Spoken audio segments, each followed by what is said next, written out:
getting the YouTube stream up and ready. Which we should be good now. Bodies from the bot lane coming from both teams. You know, Lennon, I see this, and I gotta say, IG, and they have as great for the ways of writing being able stuff, to, I'm just making sure the create YouTube stream team goes fights. live. I think But Jway as for on the an writing engaged stuff, champion it's like all Nautilus functional. is great for making sure Is they can make these Cassante, plays. They're going is to be very Wukong, explosive with these team fights because Ari, if Weibo do get time to Varus, set up, Nautilus, you're moving into an Alistar, you're moving here are into your a Furia. circles. I think that's really right? dangerous. And That's Weibo Alk's head. are That's more of Mazel's a head. burst pick style composition with this Pantheon. Boom. Yeah, Arrow. Right there. Early and It's so cool. It's so cool, the tool that we have. Curious about the Varus pick here and It's so cool, the tool that we have. Styles, but going for something that Voda And I've got it. Oh, you guys are going to love it. You guys are going to love it, man. You know, if we were just to take out the fact that everybody's crit damage got reverted to 200% for this season, I would say generally it's Oh, and then not let's great, just fix this real quick, okay? you are So there's still one other playing what we I have this. Let me also fix this like so. We have a replay. Look, here's our replay screen, guys. Here's our replay screen. We have our own built-in replay, which I also need to fix the camera here. Just a touch. But we have our own built-in replay scene as well. So now, you can see the pip in the bottom left, right? I can call up replays whenever I want, as long as I have them recorded. On the side of so here's our scene one, which I need to move the camera for once we're in game, because I don't have a separate scene for this. Which I could have a separate scene. And here they are once again to kick off our 2026 LPL season. It's Weibo Gaming. I'm gonna lower the Cup champions Invictus Gaming for game 1. There you go, we're in game and the minions are basically here already. We got a little one. Wow. Okay. Guys, I don't... We are using the MSI and the World's HUD, I noticed. Yeah, we are using the Worlds and MSI HUD. Yeah. Standardizing across the leagues, but we didn't get to see the runes. There they are. Nothing too out of the ordinary for fans at home. Not a lot changed in terms of the runes, but we did get obviously Demolished getting a bit of a systems change. It is now 3 auto attacks instead of waiting to build up for 5. And just in general, we'll have to see it. We are going to have those role quests. We kind of touched on them very lightly, but top lane getting flat experience. And Yeah, so with the role quests, you generally kind of can't move.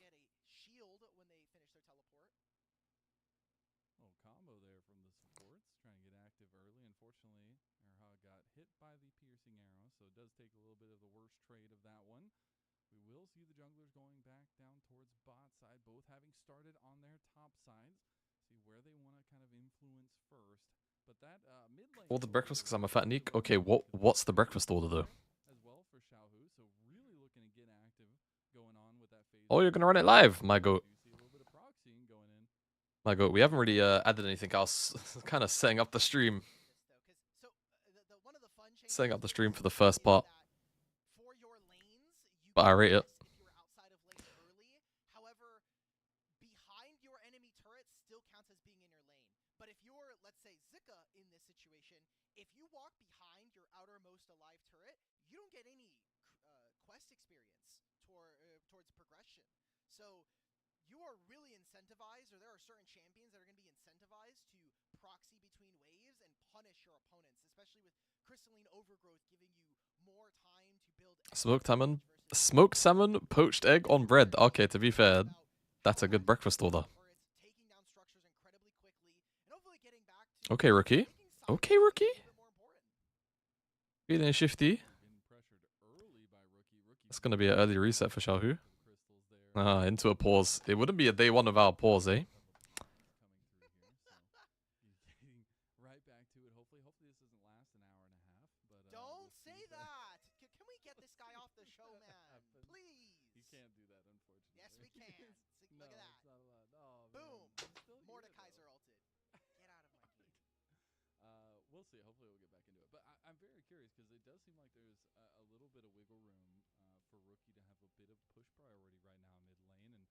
And do we expect that to lead out to an early Sourdough, spinach. Wouldn't be bad. You know what? Maybe I'm just a big baby. I am not a fan of sourdough. Like, I'm kind of... I don't know, man. I'm not a fan of the flavor of sourdough.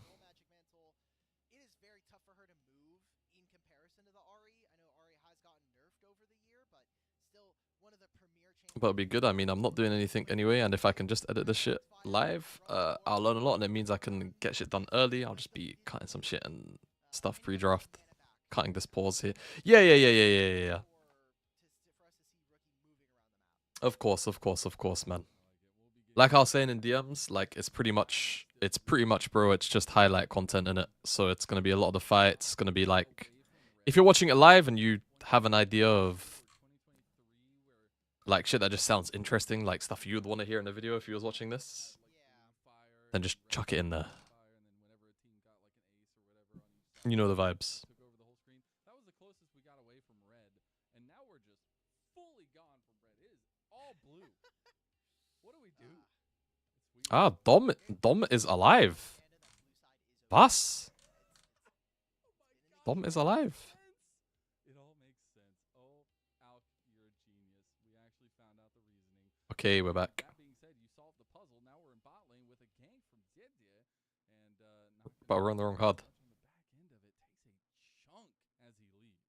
I would love for the game to be full screen. Everybody at home is probably yelling at us. Yep, full screen. You can thank Kuya for that one. Wow, fans at home thinking Weibo 60% Oh. Did all the IG fans leave? Dude, do you know what it is? That makes sense. So, almost everyone, pretty much everyone, I think, had a clean feed. Like, let me go check real quick. Unless people, like, maybe we are full screen now. Oh, Kadrill's watching. What? Kadrill's watching LCK over this? Brothers, change the channel.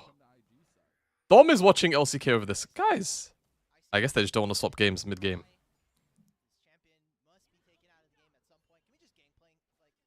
Which I kind of get, but yeah. For this game, to be honest with you, I've got Weibo for this game. I am definitely feeling Weibo for this game.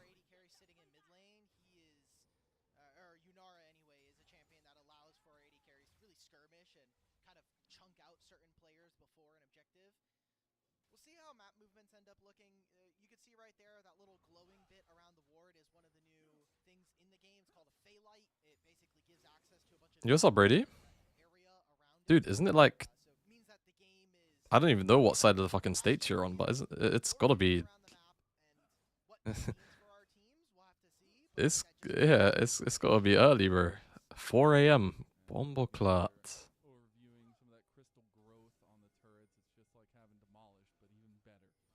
Respects you being here, bro.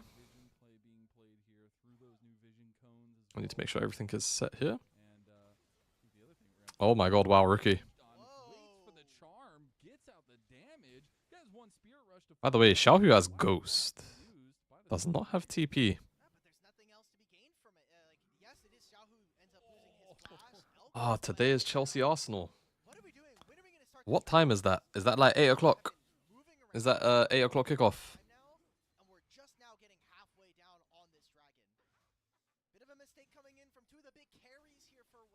Yeah, 8 PM, I will be there.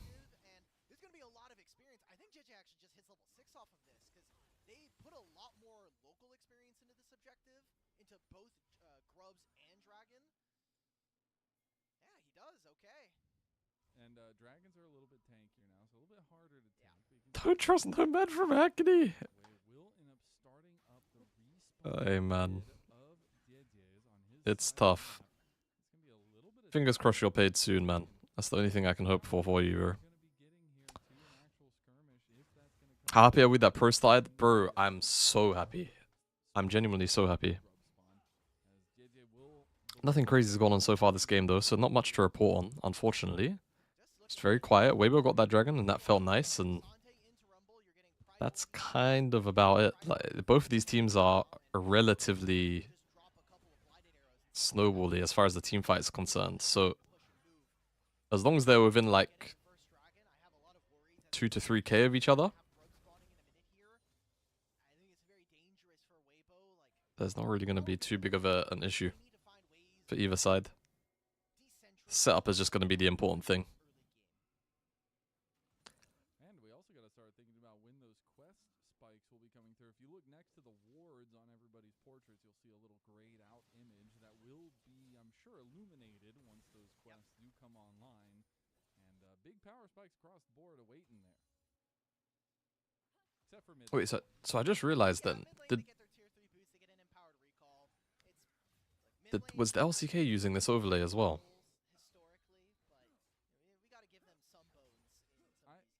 No, they're using the traditional HUD. A lot of the solo queuer has been saying, don't take TP, get one for free. You do get that big shield, like a gauge shield, when you do TP if you already had it and you complete your quest as a top laner. So, hey, that seems to be the elected vote here, even for the Rumble. Yeah, so the change is that if you don't have teleport, once you finish your quest, you'll get access to Unleash Teleport, but it has a 7-minute cooldown. So, honestly, the change is pretty negligible. Oh, aha, hit 6 halfway through the chain. Wow. Wow, they actually would have blown him up very quickly. I mean, at least they didn't blow a flash or anything. Can they hit for plates here? Because I don't think Weibo are going to be able to really punish on this side. Can they move for grubs even without Urha having the unbreakable will? That's going to be my question. You can see that IG are starting to now leverage and move some of their members up into the top side of the map. Whether or not that actually turns into objective or not is going to be a big question for me. I mean, I feel like the issue is Xiaohu's mana bar. I mean, I know he has tier, so it's a little bit more deceptive than it looks, but he's only got maybe 2 rotations in him. And he's using that right now to clear the wave. Yeah, and I mean, this time Alistar doesn't have ult. Doesn't have flash. Rookie can't do anything else though. He's out also out of mana.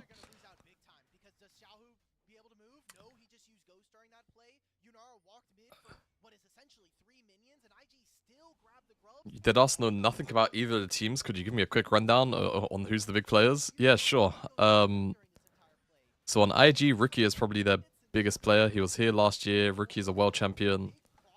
Multi-time LPL champion. Pretty sure. No, I'm kidding. He is. The other big names on the team kind of left last year. I'm gonna just say, yeah, it's 100. Oh, okay, hold on. Oh, the W missed.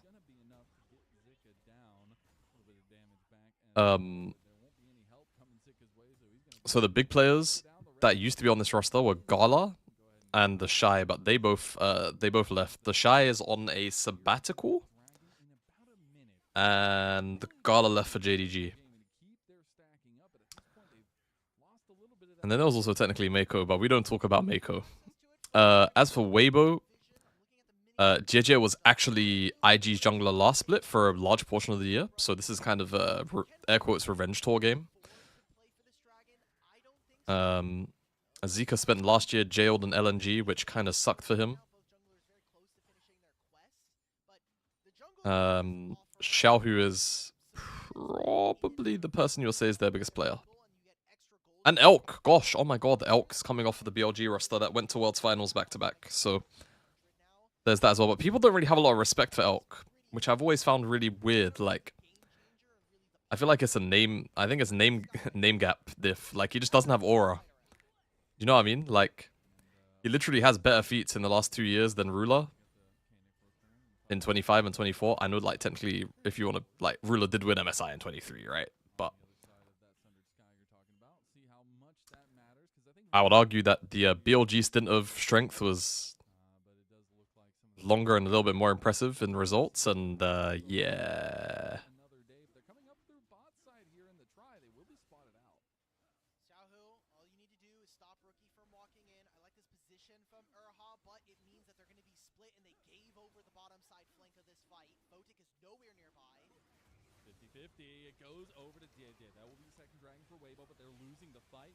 Oh, Ari's getting more resets as well.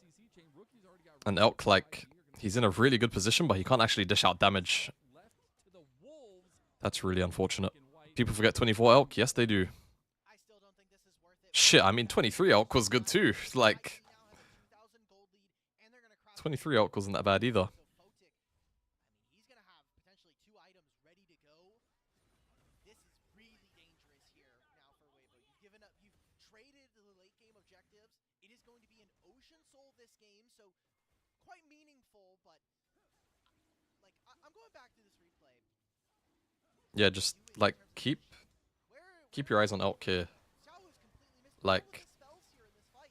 he kind of can't hit. The fact that Far up, in my Erhard ends up where he is just kind of a problem. but you gave over 2 kills. They do at least get Drake, but Pantheon doesn't have his flash, and you're going to be missing some spells coming up for what is going to be a topside objective soon. So I'm worried here, Lennon. Like, Demacia Cup made me feel very uneasy about Weibo. It's game 1 of the split, and I'm already I want off the train. And you can see some of the quests. Actually, they have a little marker in the top as well, showing some of the quests being completed. oh yeah, that they do. For IG, gonna be close for Weibo, obviously, but man, the momentum is. You have to remember as well, before the quests are done, when they're out of lane, they finish significantly slower. Maybe that changes over time, but it really is led around what this mid jungle can do with some of that support help from the bot lane. Also, I need to open the patch notes quickly. Is it for the first? Look at them. Is it for the first couple of minutes that the XP? Completed, whereas Weibo only have top and jungle. You have tier 3 boots, that's an upgraded Merc Treads, and you get a bonus recall on top of that. Pro IG quests. get to have a few more timers than their opponents do. And No, Fotic it's level 3. Okay, yeah, I thought so. his boots now in the 7th slot. Doesn't immediately give him too much power up front, but more gold generation as the game goes on means that For Brady. like a truck. We talk about 2 and 3 item power spikes a lot of the time. Can't seem to edit it unless I'm being stupid as shit. Are you sure? You should be able to, hold on. Let me check on my end. Create a dashboard. Content video producer. Yeah, after playing a little bit, I mean that 2 item spike. Yeah, no, yeah, bro, you're doing something incorrect. For sure. Yeah, yeah, you gotta go to the highlight page.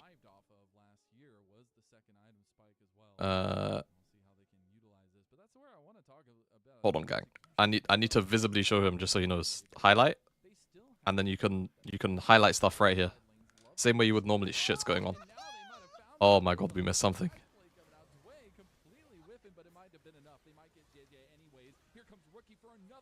Okay. We're gonna need to know how that started, because I was I was a bit busy being a content creator there for a sec. And you get a free herald for it. All right, so Jway's Hmm. that looked a little bit like visual pocket sand. Maybe it just ended up blinding Weibo in general. Missing the hook doesn't matter. You can still win out on the fight. They just don't have the damage there. Xiaohu's late. You haven't even completed your Seraphs. And You gotta remember, it's like once you're on that highlight page, you should just be able to highlight like normal, 1.5 seconds in. make it, and then download it. Chopped and cooked? Maybe both. Extremely so. Can I just say though, Rookie's showing up, bro. I know it's Yes. off the back of some great plays from Wei and Jway, but my God, this man has just been an aura this game, and he's about to show some of that off here as he gets fully engaged on. They know where to sink their teeth in, and unfortunately for IG, Poor Rookie. Fortunately for Wei, but that'll be a shame. 3-man. No, I mean he just should be respecting the Pantheon ult, to be honest. Really did this.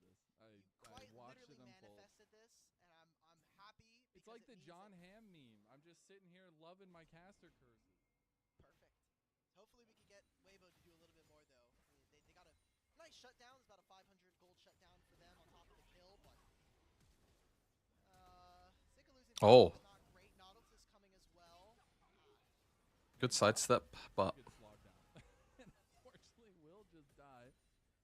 And that'll be a big yeah, Sober is the newest members of IG. bit of a problem. It looks like he's gonna go Mercs here, Equalizing of which I kind of understand, but he's gonna go armor surely after this as well. Gonna need it for. No, he's going more MR kill onto Rookie as a symbolic. and armor. It looks like he's going Jack Show second. Pretty standard. Slowed the I think I would have gone chain, like, you know, I'm the pro player. I think you want chain. You're already looking forward to the future. plus another null magic or maybe a ruby crystal. Like Kaenic Rukun and Merc Treads is so much MR to have this early. Let's see if it matters. I mean, he doesn't have ult, and they don't really have set up IG. Rookie's TPing. It's not going to be in a suspect spot in the end. Whoa.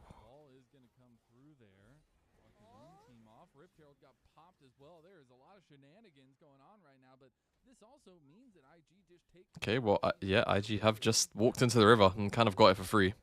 They had no damage on that objective. You can see how problematic it is for them. Huh.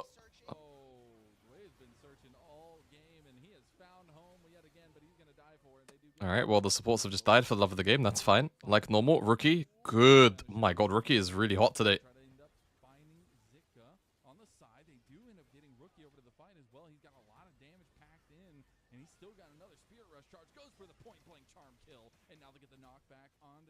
Don't think they've got any more in the tank. Wow. IG have just been rolling these fights from start to finish.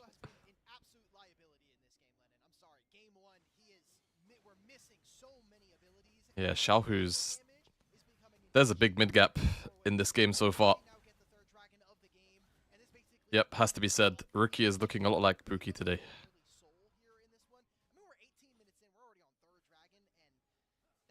I know you're probably trying to say it like shit, but that's my goat, man. I love Rookie.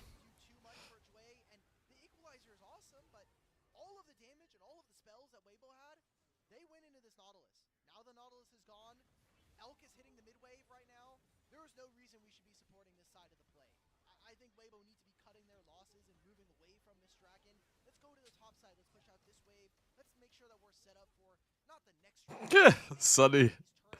Hey man, they're just trying to do their thing, okay? Like, just chill, chill, chill.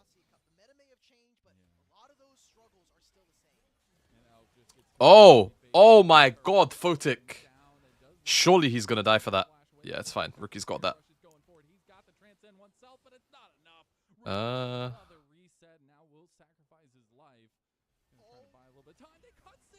Oh my god, how did they catch Sika? Nope, not enough time. Elk still gets the kill. You think it's time to hang up the Panth jungle? No, I think Panth is really OP.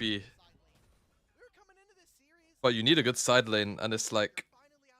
You don't really have a good side lane to pick on this game. In my opinion, like... You want a winning side lane matchup, and you just don't have a winning side lane matchup in this game.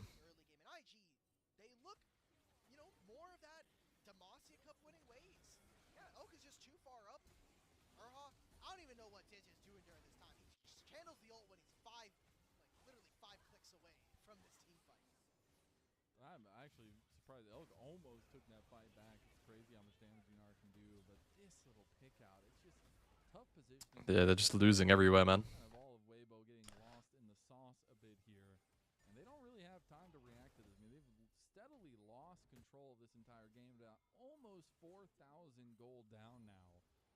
Still see IG return to home, return to what's comfortable, and push Rookie to the side lane to keep scooping up some resources.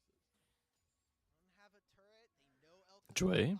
Okay, bro, like, Jway's been a psychopath. You see Nautilus walking up like that, you have to wonder whether or not he's gonna, like, try flash and hook there. Guys, Nash is back. It's 20 minutes. Nash is back in a pro game. I'm not gonna lie, though. If we're just being honest, IG's Baron damage kinda sucks, so they're gonna need a like half an ace or something. Joey's a top 3 support in LPL. He's so good. Top 3. I think Joey had a very good time on FPX.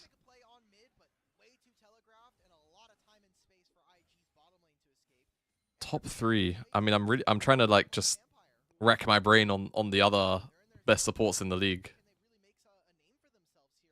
Like, who else would you say like are in the top 3, right? Like, you have to say On. You have to say On is in the top 3. You have to say Kale is in the top 3. So then what do you put? Do you just like default then? Just put him 3rd? Because who else is there that's like active and playing right now?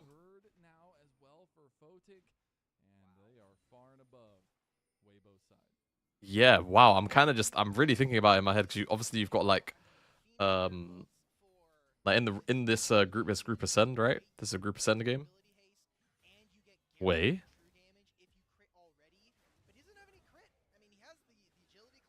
Oh my god. Okay. Dredgeline was a little bit. Killjoy and Perukia.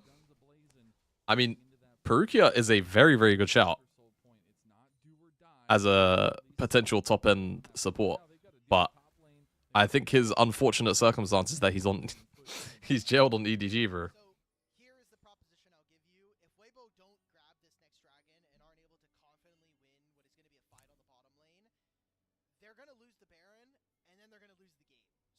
He's very jailed on EDG.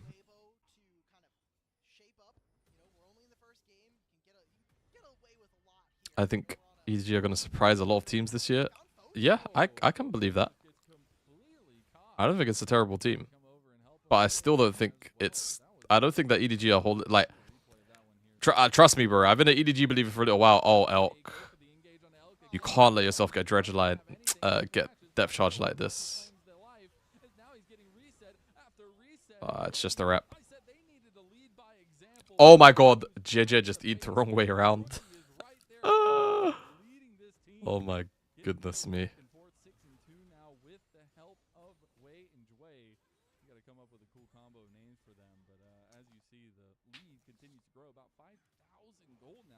It'll all depend on if Leave locks in on time. Oh, locks in a lot of the time. Yeah, no. I agree. But that's been Leave ever since he had the original EDG incident. Bro, Uzi was right about that kid, man. He had to just stay away from women, and he will be a. Did he say he'll be an LPL champion? Or did he say he'll be a world champion? Either way, like the sentiment still remains. Wow.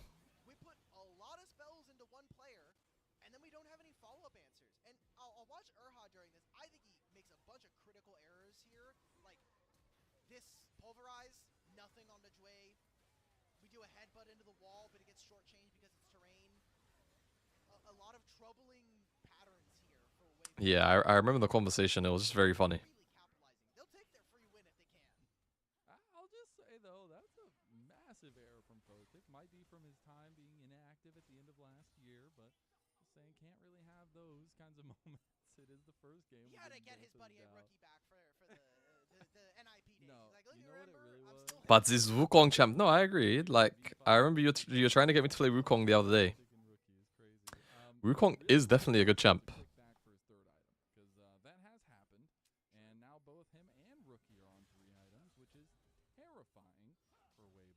He's also very farmed this game. He's 221 CS.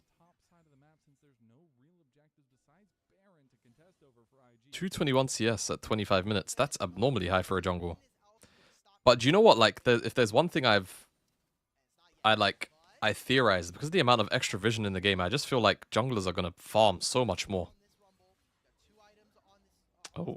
Oh, he poved. I mean, Way legit can't get off the equalizer. Where is my Pantheon going? Okay. We flash W'd for the Nautilus. He's ulted and hooked away. Does Zika have that? He has to hold for Q. Okay, he burned to death. But all of Weibo are so chunked they can't do Nash. So they just blew flash on top jungle. Bro, Trouble, legit same, by the way. Legit same. Like, I was a bit, I didn't even know where to put my camera. Like, high key, my camera should probably just be higher. Like, I should probably just have my camera here. Now that I think about it. So you guys can just see, like, levels and stuff like that. And, like, where people have put stuff. What's Erha building second?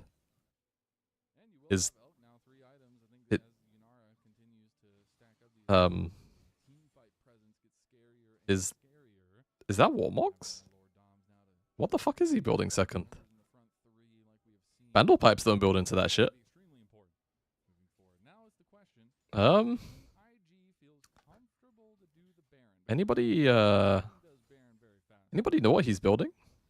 Redemption? No, he's got a giant. There's a giant spell in his inventory, guys. Yeah, I would generally agree. That's a giant. That's a giant spell. Invictus. Look, level 15, I'm seeing Are we just going like old season strat? completed. Like my name is Alistar. I don't need complete items. I need flat HP. Is it just Warmogs? I don't like Warmogs is double chain and This one, and this kind of has to be their moment. double chain Kindle, right? No, because they removed the CDR off of Warmogs. It's Warmogs is double. What the? No, he legit just has. He just has like garage sale. That's amazing, but it's still a minute. That's a really He just has garage sale in his inventory. And I will say the IG -1 photic. a little bit. They're not feeling as confident to push into the enemy jungle here now. Yeah, this is a good point. Like, I don't have the enlarge tool for the minimap, but if you kind of look, the vision line from IG is more or less, it's just completely, it's stopped. That's it. That's it. There's nothing else. They're not really like playing for deep vision. They're on 2 dragons. IG aren't really pushing for anything.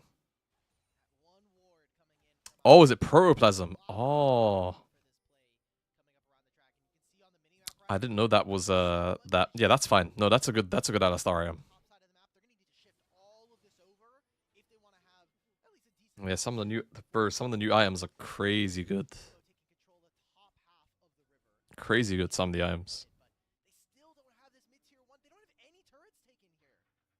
They don't, but you can see IG a little bit wary of stepping too far into the river section here as Rookie and Jway, the big combo, are still looking. They need to clear out some of this vision if they want some control here, but the engage could come at any moment. Jway decides to let it loose and immediately Bro, Erha is just not tanky. Like, by this combo. He does get the health percentage there. Jway oh goes wow, back on Way's in. Oh wow, Wade has GA and he W's backwards here. a lot of damage done. That's going to have to be a reset from Weibo. They might have just I feel like you just go psycho mode there, no? W in and just R, get a 3-man, 4-man knock up with your GA. Let's just try to spike it on this objective right now. Just have people No spellbook available. come in after. Or by people, I mean it's mostly just Rookie. For Erha, not going to be the case.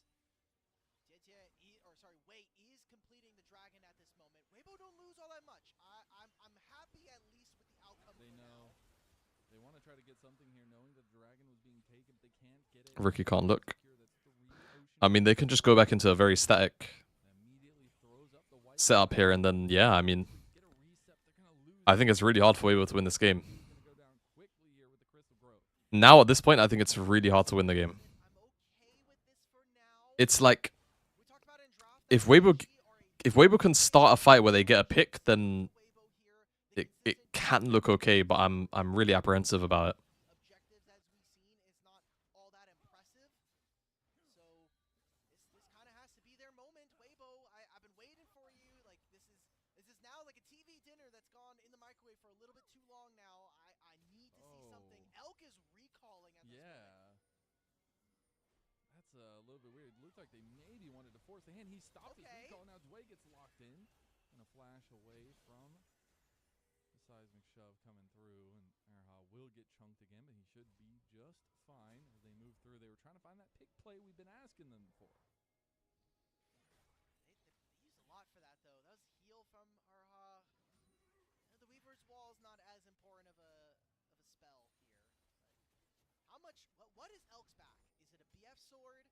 I don't think it's going to be completed. I.e., if he gets that 4th item, he is. You're understanding? Nice, man. Nice, nice, nice. Very good. Earlier, but crit easy Good stuff, sir. Good stuff. now to break. You have so. I mean, the thing for Weibo, I don't even know how this is a 31-minute game. You're a beast in team fight. Hello, Jamada. I've really been enjoying the VODs of your mid lane streams. Keep up the great work, brother. I appreciate that. I've kind of stopped playing mid now that the new season started because I was queuing mid jungle. I was queuing mid jungle and I was only getting jungle. Like, no one is queuing jungle this season. So I've kind of just decided to swap back. But I would like to play more mid. I really enjoy it. Like, obviously, I was playing a lot of Victor. Playing a lot of Victor, picked up some Mel. I think it's really funny. I think, like, Mel is kind of low-key a bad champ, but she just preys on bad players. It's coming back now. IG, did we push this game enough? We were at 3 dragons. They had an early game lead for most of it, but it was Weibo picking up the first 2 dragons. Maybe all my complaining was for naught. I'm starting to get that feel in the back of your head where you're like, That are sinking we gonna feeling? win the game? That sinking Weibo feeling. Yeah, jungle is fun. We'll see now. IG Jungle is fun, as long as you don't care that you're probably playing babysitter, started up. There is no vision on the pit itself. and you can deal with that. I do believe they'll have a feeling that something's going on. Now they will be spotted out moving over. See if IG decide to pull off of it this time. Looks like they want to try to go for a fight. Wei's going to take a decent chunk of damage, and now Saboro coming over the wall, potentially a little bit of damage on Erha. Will end up popping the unbreakable will there. So that will be a big cooldown down, but wanted to get away from the CC chain, and IG just, again, playing with their food. They don't exactly know what they want to do, but they do know that they can press the buttons of Baron. I wonder if this is a symptom of the changes we were talking about. The fact that minions are just faster out on the map, the fact that minions die a lot quicker as well. They're not playing around their lanes. I mean, Saboro's just been feeding minions into Zika this entire time, and while Saboro is a level and a half over his opponent at this point, we're not progressing the game meaningfully. We've now stood around this Baron for the last 2 minutes and gotten very little done here from IG. Weibo He is on 4 items. bided their time. Yeah, we got that Infinity Edge that I was asking about. Also, my breakfast got cancelled. Oh, hell no. Yo, what's up, Young Flo? Bro, I need breakfast. Oh, okay. Oh my god, he's got the Oh, wow. move. Good feet from Erha. Move! I just had to do it a second time, so you I get really want. You know what? It's It's the first date. Move. the We're first gonna date, get come our.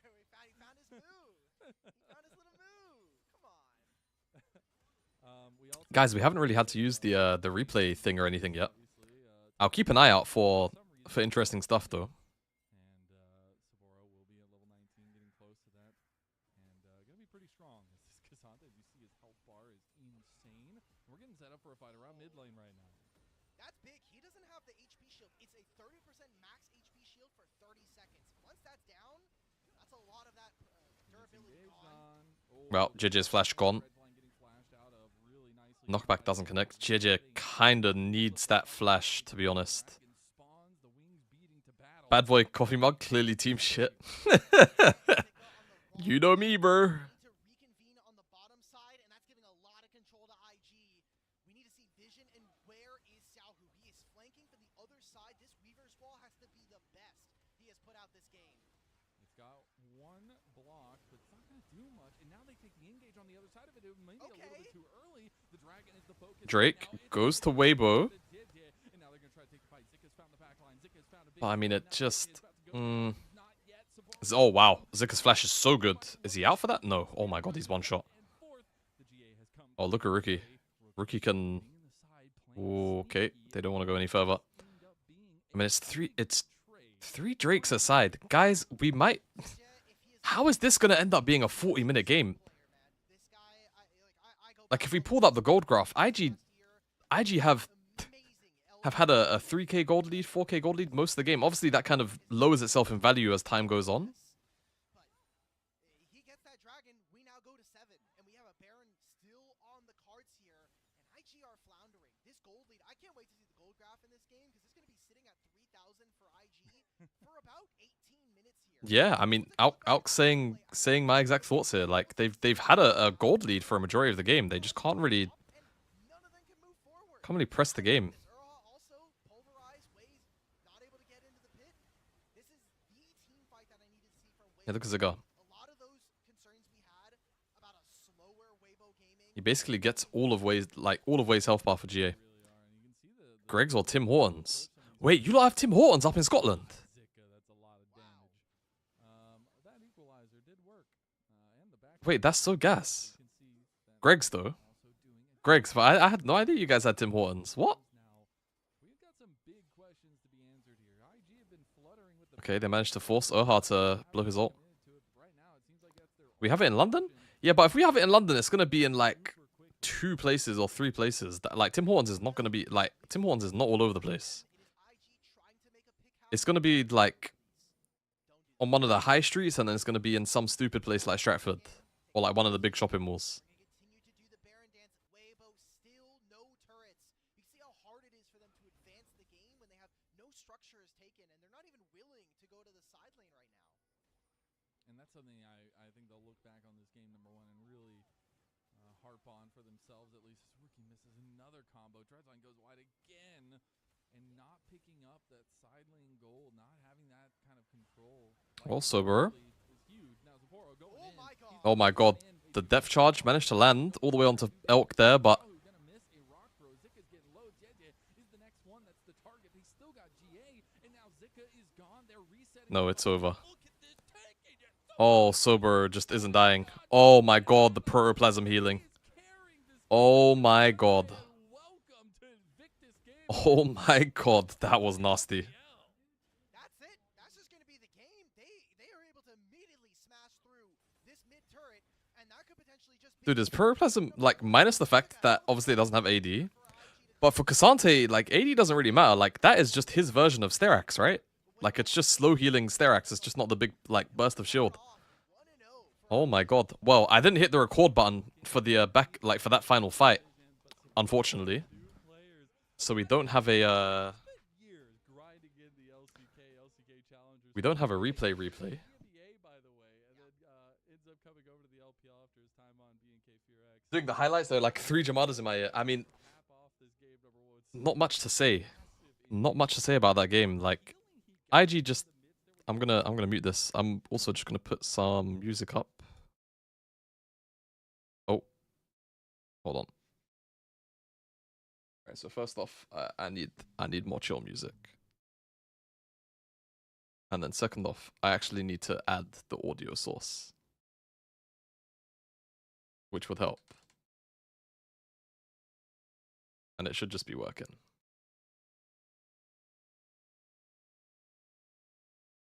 There we go.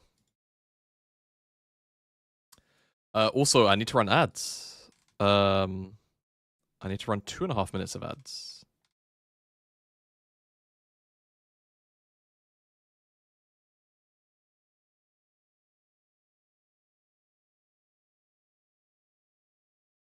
So I'm going to do that. I'm going to do that. I'll see you 2.5. Yeah, this is going to be a best of 3. This is going to be a best of 3.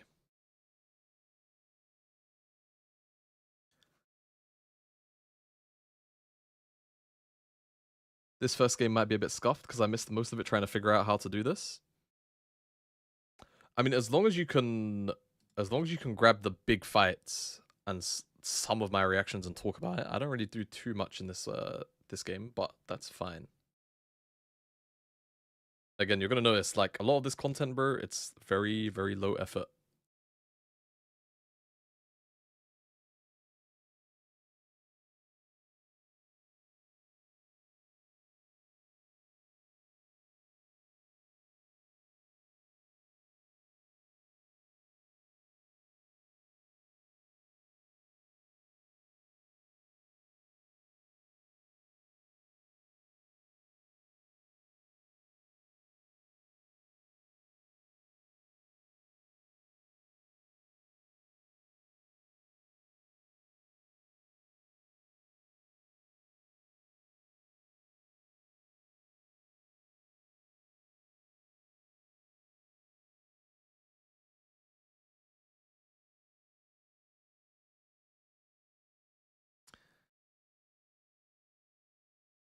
I think the issue will be more low action seeping in or small bits that could be cut for next time, if that makes sense. Yeah, again, just like the thing about these videos, they're kind of like almost highlight packages of the game anyway. And I mean, if you're here watching live, then sometimes you'll hear like funny bits of convo that obviously we're having. So it's like, all right, boom, maybe you can put a little bit of like small talk in between, stuff like that. Like that's always going to be the vibe.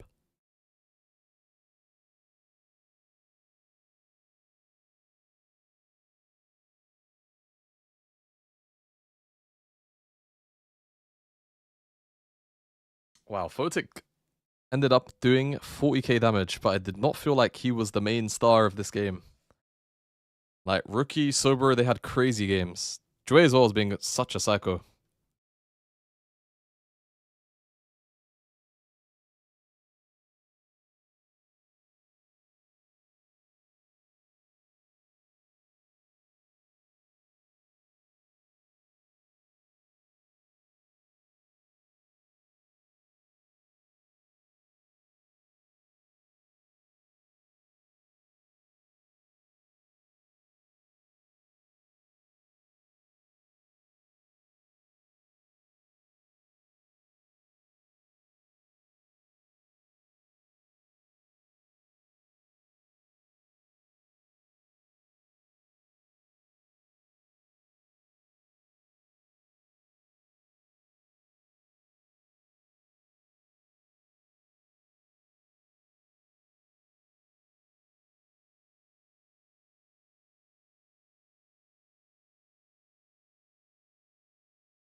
Hello Esports last night tweeted that they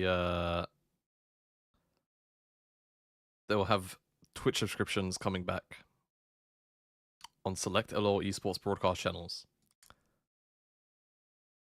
And half the comments are literally just saying bring back Purview.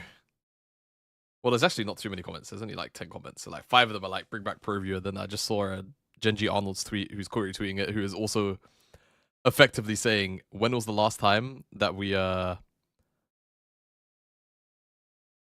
like what's another sports equivalent to Purview? Something where a fraction of the people actually use it, but quite a few people are very vocal and care about it. Oh, I need the alert box on here. Gosh, I forgot to add that. That's my bad. Vestrogen, if you're still here, thank you for the follow. That was about 10 minutes ago. I want to say that's a browser thing. Yeah, alert box. Yeah.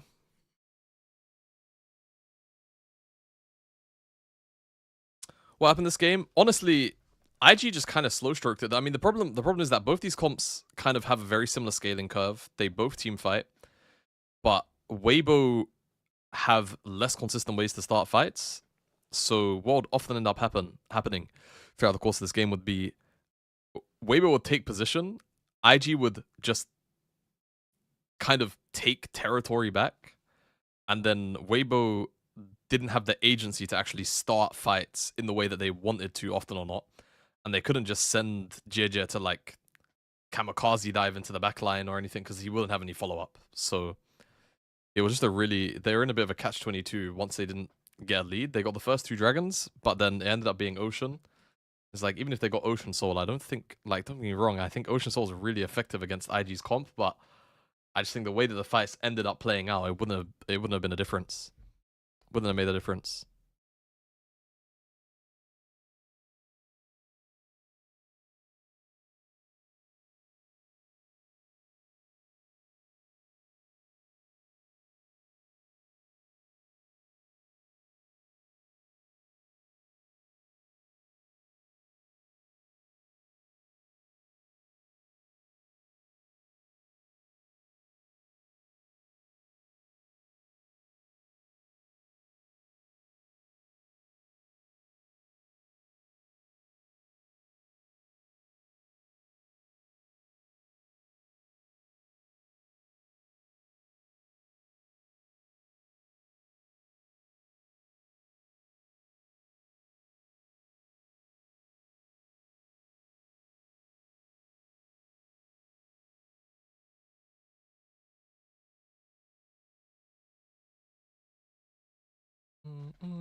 Some Bleach OST? Don't mind if I do.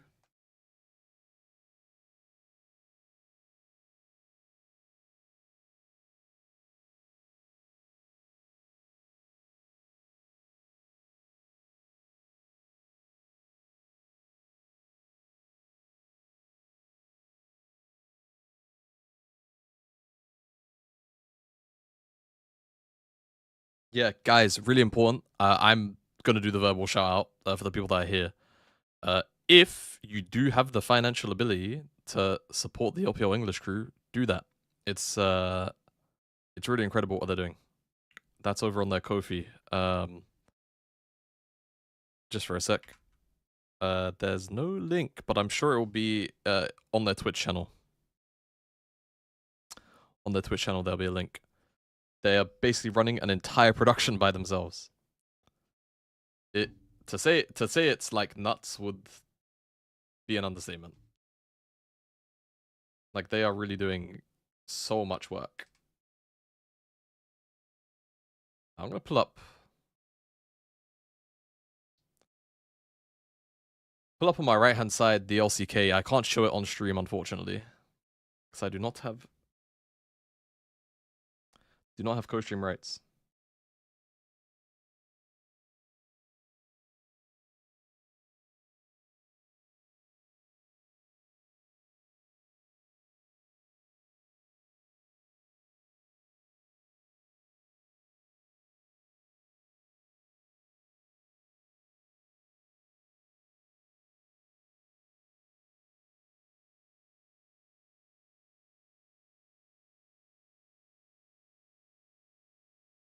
And KT won game 1, and they're up 2.5k at 9 minutes in this game.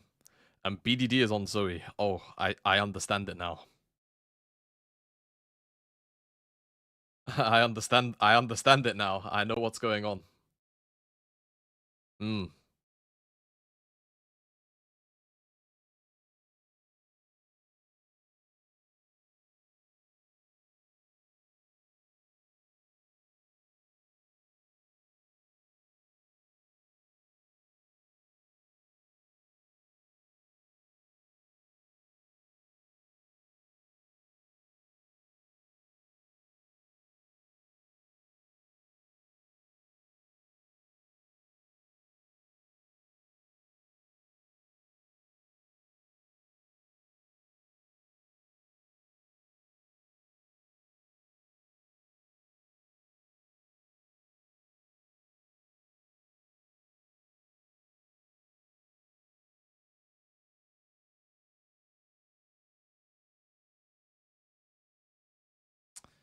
Yeah, man, that's what it's like when you're in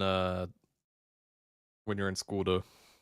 You just gotta munch, like, bro. You just gotta eat whatever happen, like whatever you happen upon. Whatever you happen upon, bro. You just gotta eat it.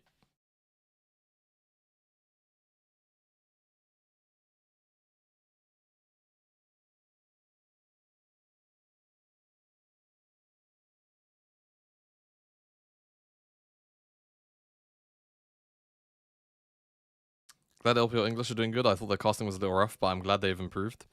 Well, yeah, I mean, outside of obviously the LPL old heads that were there initially, well, actually, it was just me and Mazel, wasn't it? And Ulk a little bit. And even Ulk, like, I love Ulk. We technically can't call him an old head because he wasn't on any of the official LPL teams. He was just a guest at the time.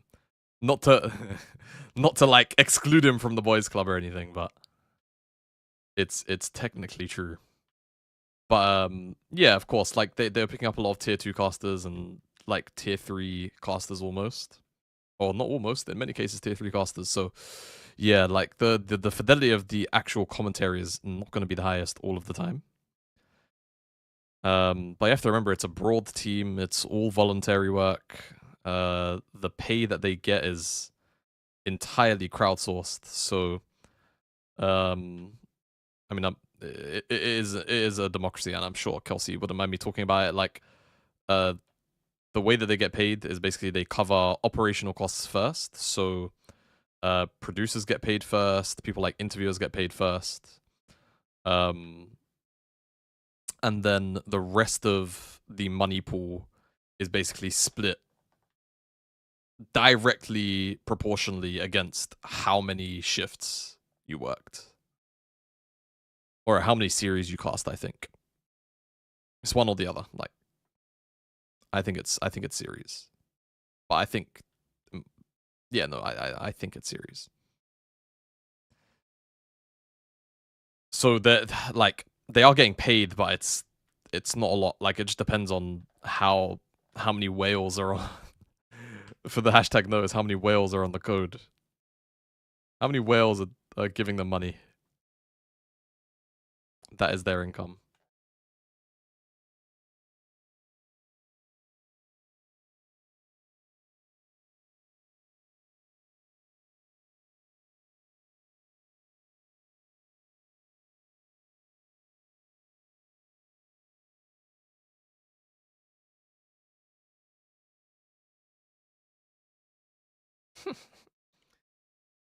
Bro, Sanch needs to get back on those fucking. He needs to hurry up and just get employed again, bro. Get employed again, bro. For fuck's sake.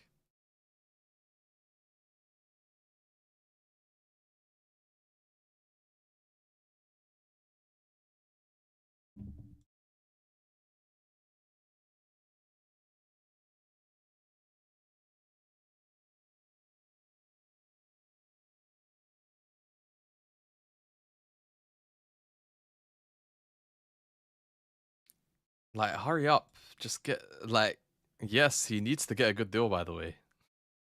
Sorry, for anyone, no one else is gonna know what we're talking about except us here. It's so funny. Yeah, he needs to hurry up and sort that out. Okay, I need to make sure what's on my YouTube translate section. Okay.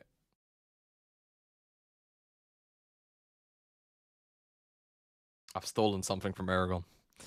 Haven't played League since like 2015 or so, but back then I was low diamond, meaning mid jungle. How difficult would it be getting back into the game now with everything that's changed? Ooh, you know, I think what's good is if you were to come back and specifically play mid, the game is actually very similar now, especially now that you just missed the season. I don't know if you were watching pro play last year, but if you just got back in, then it would be very similar. Last year we had an objective called Atacon, which spawned at 20 minutes instead of Baron. Baron was spawning at 25 minutes.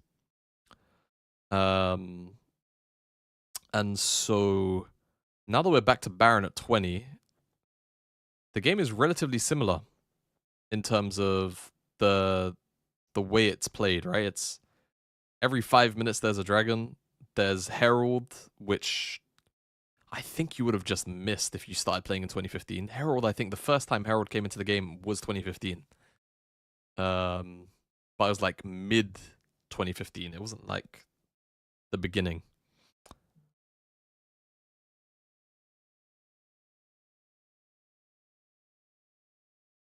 But yeah, I think if you're playing mid, sorry, I kind of trailed off there. If you're playing mid, the game is relatively the same. If you're playing jungle, oh yeah, and grubs. If you're playing jungle, the game is completely different, I think. Because you have grubs in the game, the way that you kite camps is different-ish. I also think in general, jungle is probably going to be, it's weird. Like, I think jungle, if you're like, for the sake of the conversation, we'll call you a newbie, right? Like, you're new back to the game. Or I guess the official Riot stance would be you're a returning player. It's weird. I think it would be harder to play because there's so much vision in the game again, much like there was in 2015 to play jungle. So I think what a lot of people are going to find, though in solo queue, people are complaining because they're like, oh my god, like it's gank meta. Da, da, da. It's not a gank meta, bro. Like everyone has the vision on the map perma. Everyone's wards are on 30-second lower cooldown. And there's Fey lights. It's like, if you're doing anything but farming, I think you're kind of trolling.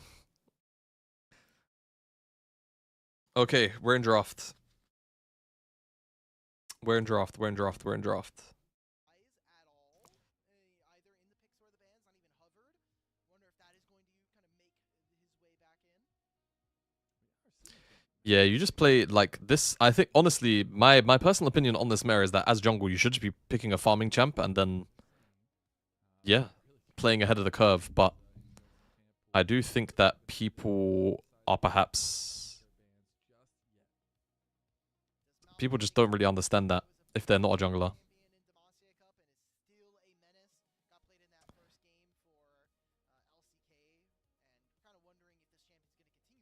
And exactly, you gank off clear. I think back in the day, you could just gank on vibes. You could just play the entire game on vibes in 2015. And don't get me wrong, you said you're like low diamond. I don't think you can really play off vibes in low diamond. Obviously, like if you started to play the game now, like peace and love and respect, everyone's gotten better at the game, right? So you would probably be, unless like your mechanics are still really good, which after 10 years, again, I would wager they're probably not.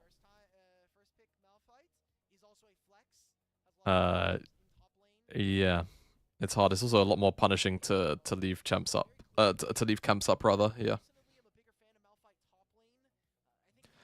Okay, I don't know how it's maybe happening in the LCK. In LPL, it is really difficult to tell who's on what side. Like in terms of the HUD elements are not particularly clear. Renekton.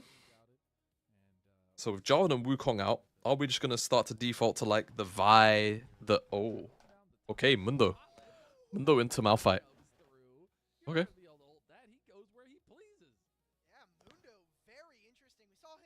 I think this is very early, but what I will say is I think that Mundo is a perfect champ for this jungle meta.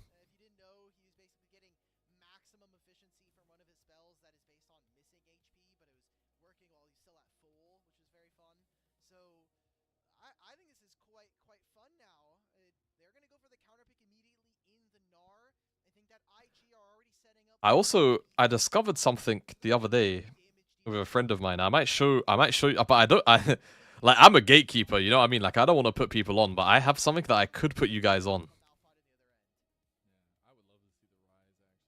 I was doing it with a Kane, but I could probably do it with Mundo. Put us on. I'll put you guys on, but I'll wait for this game to finish and then I'll show you. Because a friend of mine, right? Just for some context. A friend of mine has been bugging me, and like, Jamada, the meta for jungle is do 3 camps and go back to base, clear your 3 camps, and then you're still on time for scuttle. And I'm like, that can't be right. But the way that they've changed the scaling for the jungle pet, and just the way that everything kind of lines up, on a lot of champs, you can just do 3 camps base, clear the other 3 camps, and be on time for Scuttle Crab. Like, you actually don't lose that much time. And the stats that you get for buying 1 item off of 3 camps actually helps you clear noticeably faster enough on those level 1 camps that you then end up at Scuttle on time and with more stats than the other jungler. So that's the first thing. You should probably be doing 3 camps, like Raptors to Krugs, into reset. But I'll see if I can do it on Mundo, because if you can do it on Mundo, I'm not going to lie. It's kind of an elo potion. You've been doing it with Talon already, Mud? Oh. Sorry, that was rude. Sorry, that was rude. But now with like the 30-second earlier spawn, I think one thing that people don't talk about enough, the jungle camp spawned 30 seconds earlier, but the rest of the game still, and like obviously the minions, but the rest of the game isn't. That's a very big deal for jungle. That's a very big deal for jungle.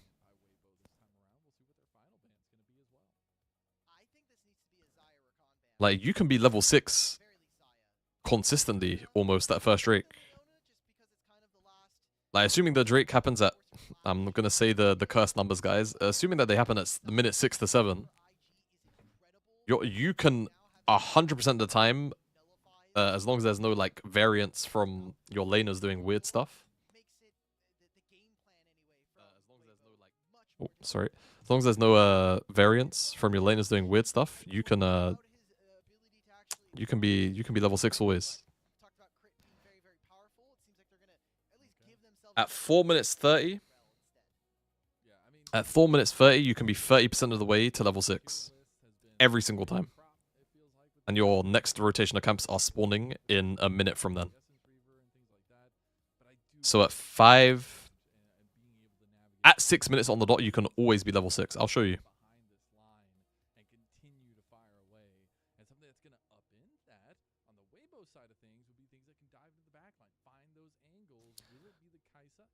Okay.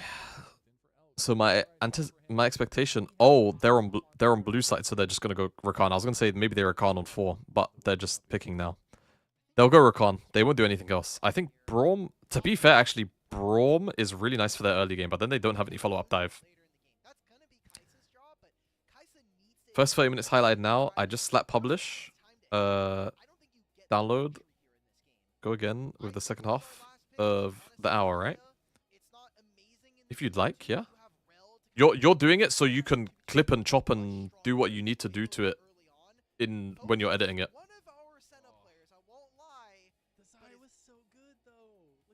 So it's a compilation of the game. When you highlight stuff in the VOD, what you're doing is you're just making sure that you're just like clipping stuff that is happening basically. And then you're compiling it together, and it's whole own video. Okay, I need to run a minute of ads. I'll see you in 60 seconds. Sorry if you get hit, if you're not a turbo or ad block enjoyer. For the Twitchies. We're just trying to fix behind the scenes. Yeah, we don't want the huge ads. We're not in control, unfortunately. It is out of our control. But you know what's in our control is talk about the objectives for both these teams in this game. Weibo, I don't mind center here. I don't mind center here.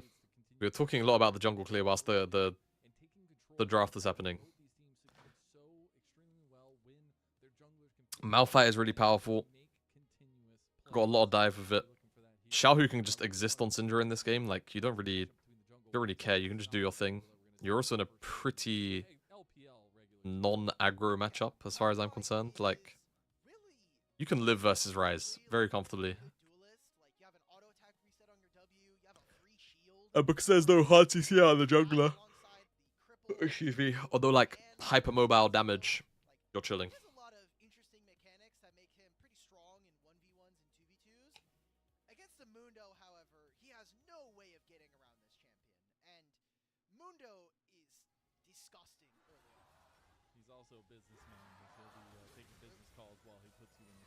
Whoa. Jue's gonna have to flash. I mean, he's dead, actually. Goodness me. Okay. Well, on the bright side, Photic got 3 stacks, guys, so they've got that going for them. Runes look pretty normal. Actually, it's Electrocute on Malphite. God, man, these Malphite players in pro, they're really tweaking me out, man. Like, I've been watching a lot of Champions Queue here in Europe, on the US, and like, the Malphite players, they're going PTA. This is the first time I've seen Electrocute. This is a crazy rune page. Just go Spellbook. Just go Spellbook. I'm not gonna lie. The center pick blows. I mean, you know, will it probably get one shot? Yes. Does he get to deal damage? Hey man, be nice. Again, the game is so much faster in terms of pacing here. Also, junglers take 0 damage with the new jungle quest. So yeah, you can probably take Yumi in the jungle, and you can. I don't know how high the caster audio is, but they're talking about how healthy the jungle clear is. And there have been, I think it was Molecule. He took Yumi into the jungle and he just cleared it. Now I don't know how quickly he cleared the jungle, but he cleared the jungle, and he was healthy. That's all I'll say.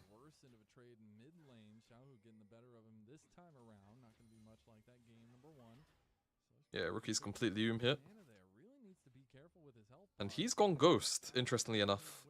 So it was Ghost on a Talia in game 1, now Rookie's gone Ghost in game 2.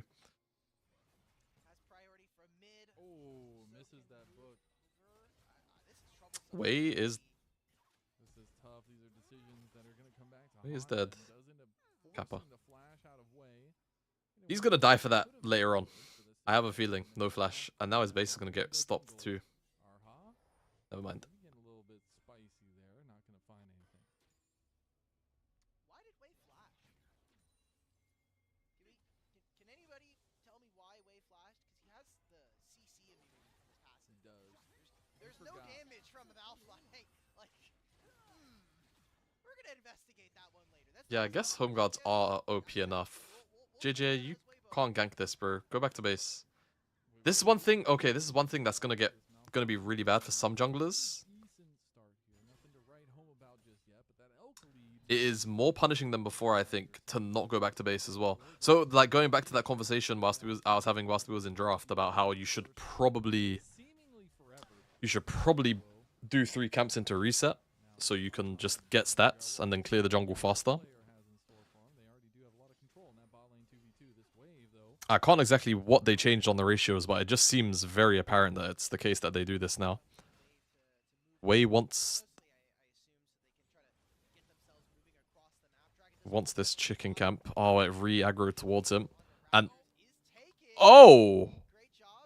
Xiaohu is going to be taking that, yeah. Because they got smacked down to 24 HP. Xiaohu can't do anything about that.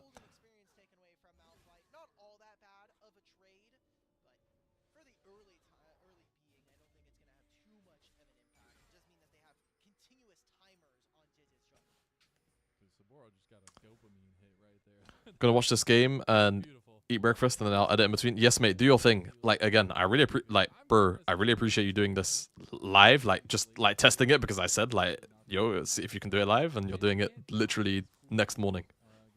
A lot of respect, bro. On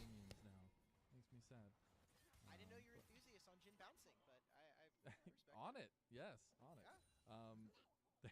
There is the level 6 mark that's now. I felt like I was defusing a bomb, and now I got it. Yeah, no, it's not hard at all.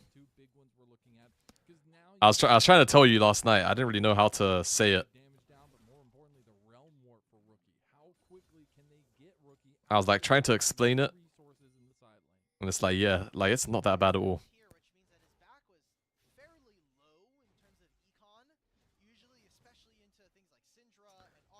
Yo, hello YouTube chat. I don't actually know how. I don't know how I want to say your name. Whenever I see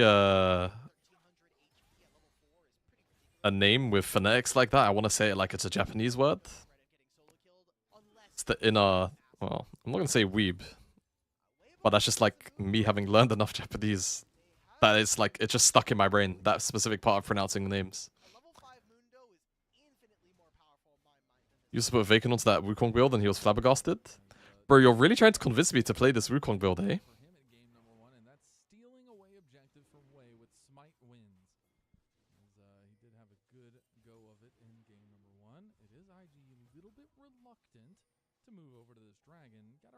He had 2 Wukong ults in one fight. Bomboclat. 2, you say? Other objectives that were gone, like the throwing at a con, but it was actually just a startup that doesn't get pushed to fruition. And we have the grubs coming up in less than a minute and a half now. I'm okay with this because what ends up happening is you move the timer for Weibo to really get around the map. I mean, the more important thing here is that this takes so long that Wei can probably steal 2 camps. He won't get Raptors.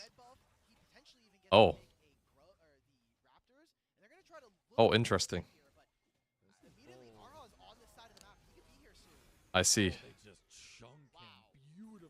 Okay, that was just... There's just no counterplay there, is there? Like, how can play?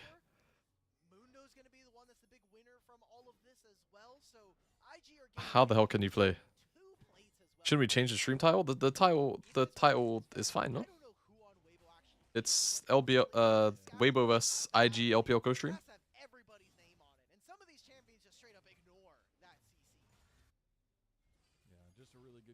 Wait, is the Twitch title says it's an LPL co-stream, right? It was. I didn't change the title frame 1, so that might be why.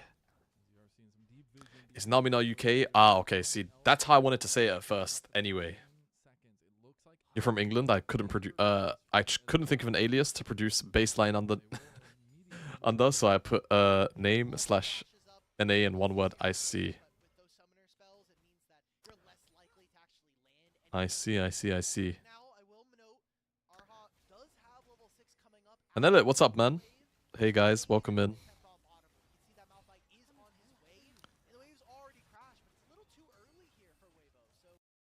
Oh, we are buffering.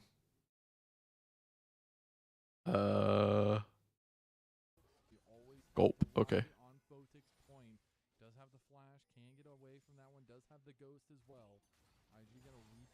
I'm not gonna lie, my internet like died yesterday for all of like 30 seconds. And that shit's got me on edge. Also, I'm not gonna lie, Wei getting those jungle camps top is a very big deal. Like, he is level 8 off this red buff. He's a whole level on JDG. And he actually just has a random wolf camp waiting for him topside, which he's going to, because there's no Krug camp actually to go to. So he's just farmed out right now. Oh.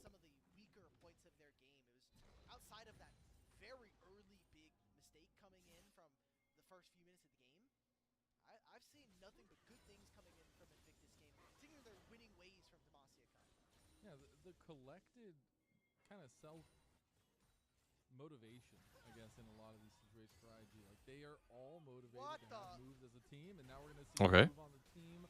Oh, Aha's W missed. It wouldn't have made a difference. Ooh. No. Actually, maybe it would have made a difference. It's 2 stat. I think he would have killed him. Potentially.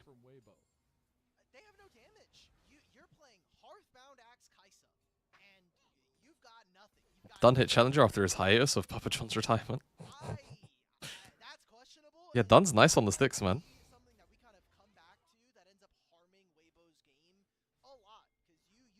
Dunn's very nice on the sticks. Hey, by the way, whilst I have someone in the YouTube chat who's active, very quick show of hands. Is the stream quality over there fine? I know the feed might be a little bit jitterish. That's actually just the feed that I'm watching. This is the LPL English who are literally getting their stream off of Huya, because there currently just isn't a clean feed. There currently just isn't a clean feed. I'm not gonna lie, guys. It just doesn't exist.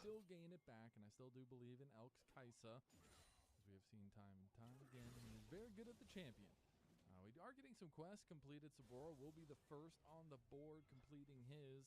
So we'll have that buffed up. Oh, actually, one was put. See how he wants to utilize that, as we will have Dragon coming up in about 45 seconds. One was mentioned. And would be Weibo's second if they're able to get it. Can Elk finish an item here? Is this Kraken Slayer complete? Yes. There you go. So, a decent spike coming in. I think Weibo should feel confident to fight this. This will be the first big fight of the game for our two teams. And JJ has been sitting on a Zeke's convergence this entire time. So I think this should be one where they feel very comfortable. They're going to have a lot of abilities back up. There will not be the Dawning Shadow and no Realm Warp available for Rookie. So oh, I see. Actually, there is a clean feed. But it's a bit weird.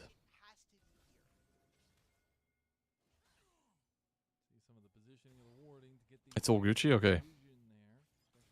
Can you access this, or is it all gone with the wind? No available qualities for playback. Brother, what the fuck are you doing? Bro, you could make the highlight and just download the highlight to your PC. And then you put it in... What the fuck are you trying to do?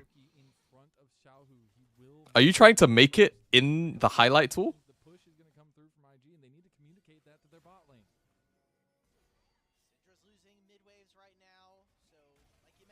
But that's gone. Yeah, whatever it is that... I pressed publish and then I just did that? What? Okay, hold on. I'm not gonna lie, I missed this fight now. That's okay though. Great dashboard.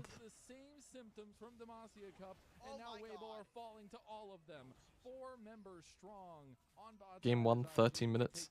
Did you compile it all into a 13-minute thing? You did. Go to video. Go to video producer. Oh, they might. Go to the video producer. It's there. A little bit close on both It's there. ends, and in some places, That link, for whatever reason, isn't there. out on that. But the actual thing I'm looking at right now. And guess what? Rookie still gets to hit this mid wave, man. Like, this is the most devious part of this. Like, he gets paid. It's the exact same link, right? And the rest of IG really come out big winners. Yeah, it's the exact same link. Having another quest completed in your bottom lane with Photic, and you're still winning. You got. I don't know. Maybe it was processing or something. Where is the damage from? Like, Elk needs to be able to hit, and there's just no crowd control to lock down these enemies. Like, that's the big problem for me.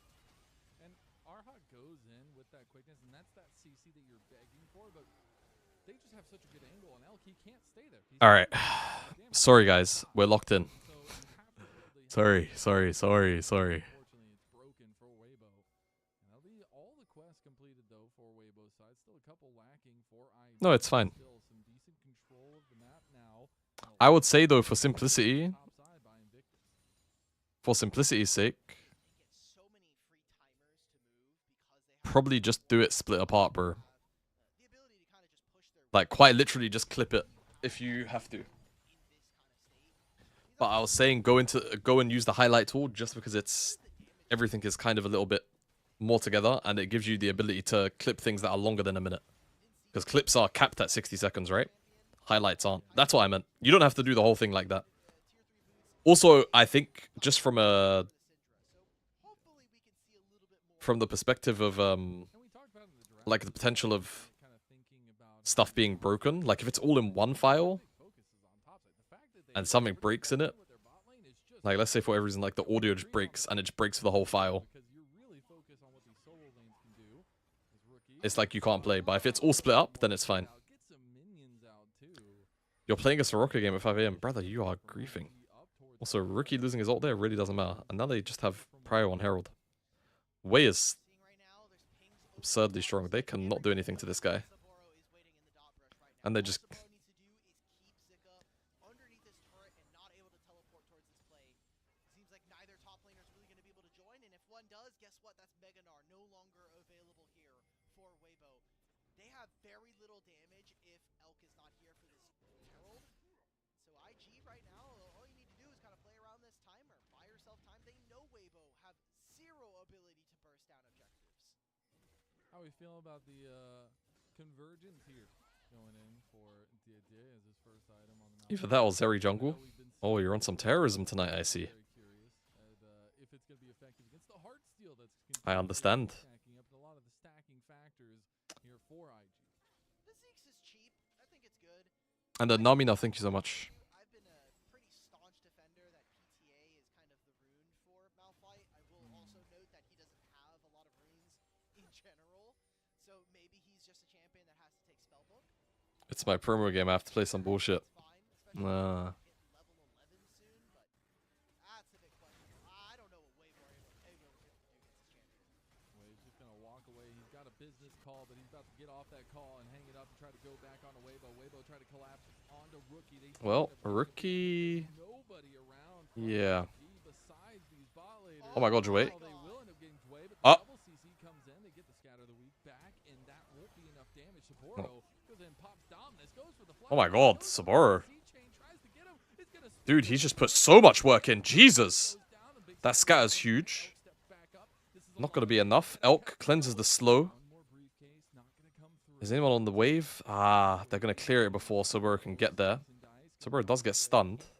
That's a bit scary. Oh my god, it was a Kraken Slayer. Whoa. A lot of dust up for a Weibo win. A lot of summoner spells being used here, and some gold going over to Weibo in places that they were hoping. Kills going over to Elk. Yeah, Zika didn't TP that whole time. That's really nice for his game. Still here for IG, a Herald now, and I don't think it matters much for D game, but now you're not gonna have a lot of summoners. it's going to feel really good for him in the side lane after this play. Gonna be able to contest for this dragon now. I mean, they're the ones that are also missing a ton of sums.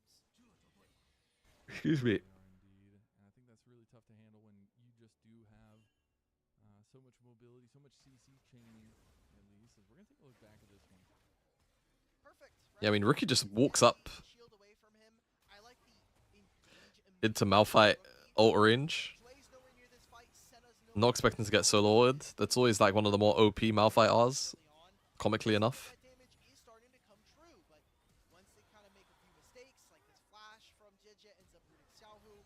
Ends up being that they can kind of chase them for. Look how much work he gets done here. Interesting to me that Zika doesn't opt to go for teleport. Maybe he doesn't have access. I'm assuming he had just went Mini-Gnar after going Mega, so doesn't have too much influence in that fight compared to a Renekton with Dominus. Still, I'm happy enough with how Weibo were able to get out of that play. It's just a lot of stacks going over to I have to remember, guys. I have the replay tool. I need to do some stuff, man. If they can stack their CC on a one target, all burst them down, they will die extremely quickly.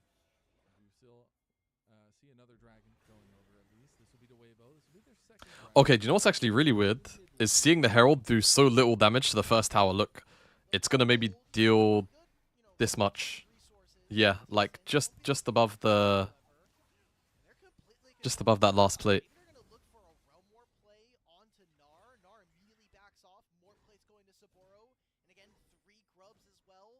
Pretty dangerous. We're talking about the burning that. Yeah, and remember, they had already completed. He completed his quest first before anybody else in the game. He's already level 14 at 19 and a half minutes. That's insane. As it's going to be crazy what this Renekton can do as time goes on. We are looking at those item completions and second item completion, especially for Wei, as that Spirit Visage, as he backed away from going for the boots completion. It looks like Weibo looking to try to make a play in mid lane. Not going to pull the trigger on that one. There was the Realm Warp used by Rookie to get down to his Guys, this Mundo is a bit unkillable. side lane pushing from Xiaohu. Wei's going to try to get his own jungle back. See if he can steal this red from I'm not gonna lie. Okay, they forcefully take it away. Oh, they have Photic. Erha was just waiting in that bush. Ult misses onto Jway. Jway is still gonna take a lot of poke damage on the back end. Wei's angry though. Can Wei? Oh, Wei is not getting the memo from Rookie. Rookie kind of walked off. Now they can walk up together. Oh my god. Whoa, whoa, whoa. Oh my god, feed. Trying to get an angle here with some of the bouncing coming through. They do end up finding out, but they can't get him down with the rune prison. Here comes Jway. Aye, Jway. Kind of swing and a miss. Now there's a bunch of orbs on the floor. Skat's gonna connect. Manages to flash away, but Wei's dead. Oh my god, it's such a messy fight. Alright, IG biting off a little more than they can chew in that moment, and Weibo, they'll take the punish, they'll get more kills. 6-0 for Kaisa here. Maybe we are gonna get a series here. Deeply here. His pockets are going to be huge in this game. Maybe even they get them. We are actually gonna get a series here. Has a good enough offering. 2-item Kaisa, 21 minutes. Decent enough one there. I mean, the big thing is, guys, Like, for IG, there's only 2 dragons on Weibo and 1 dragon on if we're not going to be IG. I don't think we can take that on a fight. Next dragon is in 2 minutes 30. And what I think you can take is Elk popping the hell off. I mean, But with Weibo, questions from this guy is like, and I say good, it's good for IG. on the BLG squad, is it a symptom of being with They've still got a little bit of time to scale up. We're gonna have to watch this replay before I can do anything else. has that killer instinct, and we've seen it on the international stage, in the domestic sphere. He is a monster, and he showed it just now. That play is entirely set up by But look, when Rookie goes around like that walks into very quickly, it like makes things really awkward. They actually could have fought really good in this choke here. for the entirety. In this choke here, they can fight. Shadow, there's none of that But when they're not in that choke, it's very hard. even Rookie really can't find anything. That was the flash coming out from Elk, but I think a worthwhile trade Oh, as Weibo Elk. continues to find He does have cleanse, but he's getting hit by everything. Oh, he got enough shielding. Oh, Jway's overcommitted. Fine purchase and will Oh, and Rookie's Q went wide on JJ. will pay for his own sin. Don't think it would have killed him. He's got just about enough MR, but still. There, IG still threatening a siege here, threatening the resets of Weibo, and they should be able to Yeah, get Wei stopped the replay. Can they go to Nash? 2,500 gold and no shutdown. Can they go to Nash? Like, he doesn't die in that fight, and that's a Hail Mary play for IG. They force a lot out of Am I crazy for thinking they should have gone for Nash? So grab a mid-tier 1 and a tier 2 at the meanwhile. So IG are still kind of nickel and diming this Weibo team. This is, I mean, really well-played macro coming in from IG, especially early on into the season. Oh my god. Gets out at the very last moment. Oh my god. I think if Weibo end up dying, or if they find Elk there, that could have been a big turning point here in this game, 50 seconds before the Dragon. Yeah, the Dragon's gonna be a big tick off of what Uh-oh. in the next few minutes. Flash out Malphite. Ah, and he's clipped. By the way, he just flashed for nothing. He's got ult in 4 seconds. He's dead. He just run down, and now this is a very deep TP, but I mean, he's gonna get the fat shield. He's not gonna be, Yeah, I think this is Nash, guys. I think they could have Nashed on the original, like, pick attempt. 23-minute Baron here, and this is 20 seconds before the Dragon. This is really risky. There's still a lot of ways that Weibo can enter back into this pit. I mean, still 3-item Kaisa in this Nails. pit. And Xiaohu with this Syndra. Oh. I mean, there's no jungle. Yep, there you go, Baron. Oh, Sober. Whoa, whoa, whoa. Little crazy, bro. Little crazy, bro. Oh, Elk. Oh my god. Dude, he's on a triple. He's on for a penta. High key. Okay, Zika killed Rookie, but like, oh my god. Wow. Oh my god, I didn't even hit the record button. I didn't even think that was going to be a fight. Jesus Christ. Fights that have gone just barely the way of his opponents in multiple series now that we've seen early on for this Weibo team. But finally, he gets one where he can really show off how powerful he is. A 3-item Kaisa, and he got a lot more kills in that fight. So guess what? He might even be... And JJ is able to just walk straight to Baron, Dragon. He just gets to right-click right to Dragon. Incredible stuff. What a fantastic fight, though. He's dropping some log off right now, man.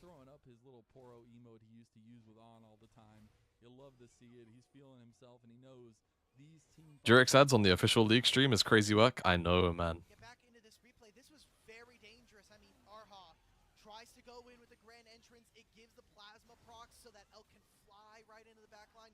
And then Zika. This right here is the game-winning play for me in this moment. It was the Baron, but all of them getting aced. You wasted all of this gold. And the scatter connects as well. Pretty much through everyone except for Photic, simply because he's the furthest one back.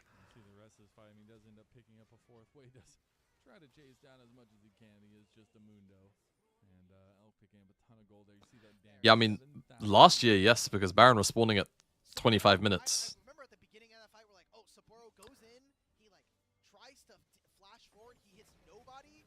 That's when you know the fight is over at that point. Turret does go over, Arha and the rest of Weibo are gonna look to... Now Nash spawns at 20, so... There, which is kill.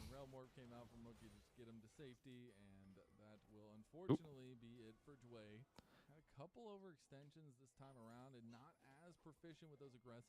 I mean, guys, just... I think the funniest thing about these ads, by the way...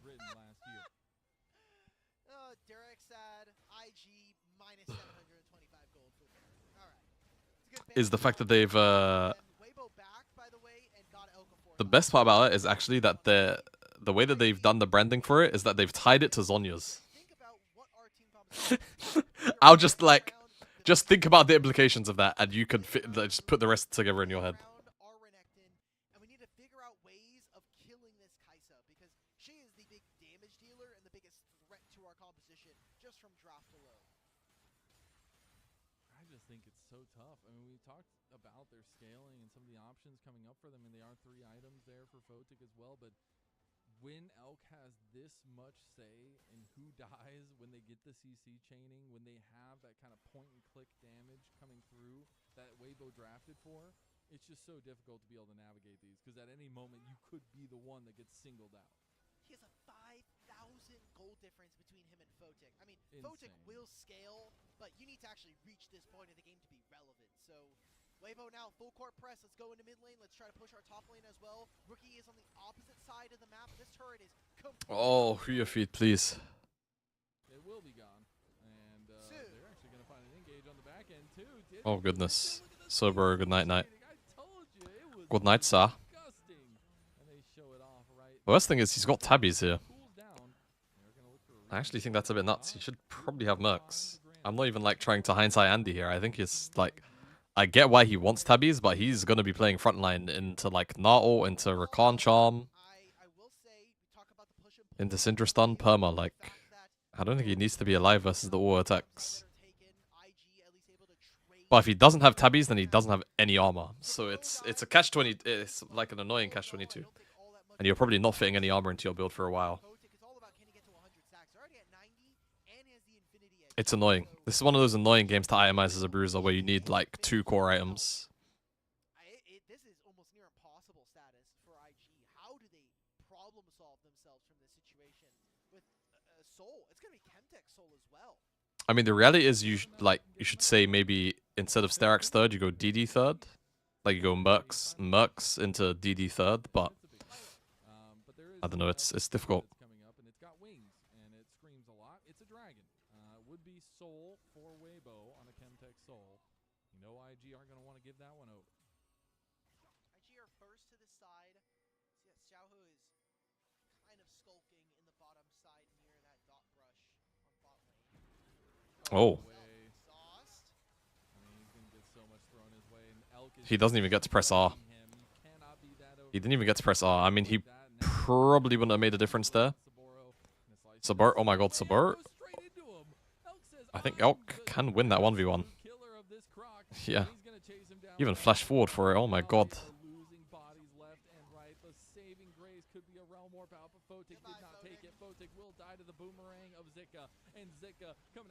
Oh, Zika!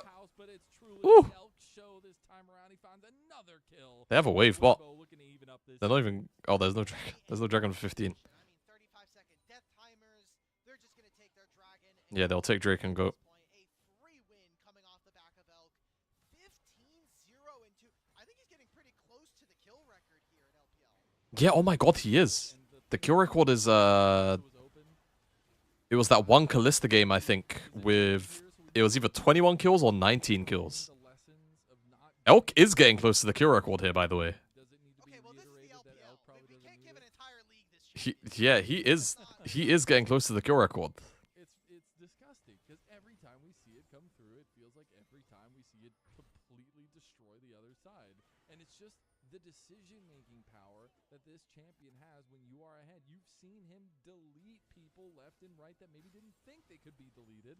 And that's just the power that Elk brings. This is the power that this ADC for BLG for so many years that brought that organization its first championships is now bringing to Weibo. Oh boy, let's see what else we can get from them because this is a very straightforward composition to play from here on out. I mean, Elk is so far ahead at this point. He can make a few mistakes and it will not matter here. Sapporo waiting for Yeah, Elk is just so far ahead. Okay, well, Xiaohu could make a mistake. Sober is going to get the kill. Is the pick enough, though? I mean, no one's really here for the follow-up from Jue. Photic and Rookie, though, are getting a lot of nice front-to-back damage off, and Rookie's dead. And Photic had to flash. It looked nice for a second, didn't it?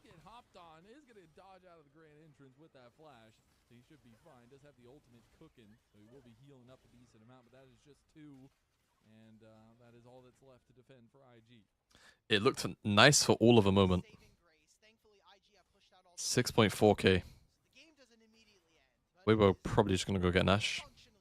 7,000 gold lead, and you're gonna have access to a 7th item here as Elk. Baron's gonna be on the cards here. Just IG know was in range there. Elk can actually just straight up go up on this guy and kill Photic if he really wanted to, but I mean, Weibo just get a freebie to end this one out. Oh, feed, come on now. I'm gonna check out the clean feed as well, but I don't know. It felt a little bit weird. I think I need to probably do it off stream first.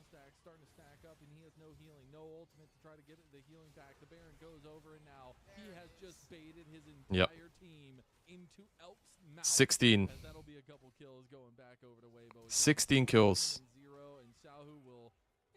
Do it for tomorrow. Yeah, I mean, I think I would be experiencing the same issues here. I'm just not sure if the feed would be a little bit higher quality. I like the idea that Xiaohu is showing Wei who just really hurt himself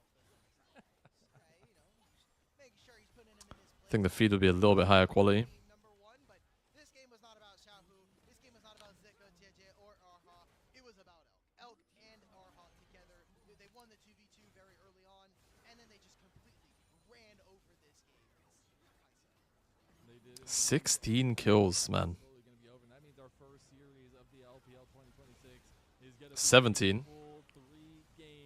As we have been promised, as needed to be delivered, and Weibo showed that they just needed a little bit of time to wake up from that game. Number one, the Elk 18. comes to fruition, and Weibo even us up 1-1 after making sure to take 19. one more time. 19 kills. 19 is close. I'm pretty I think highest is still Knight.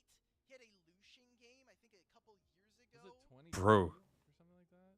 I think it was 21. Lucian game where I feel like it was a little sooner than 2022. We'll get back No, to no, this no, during the 22 kills. Sorry. Oh yes, maybe that is the case.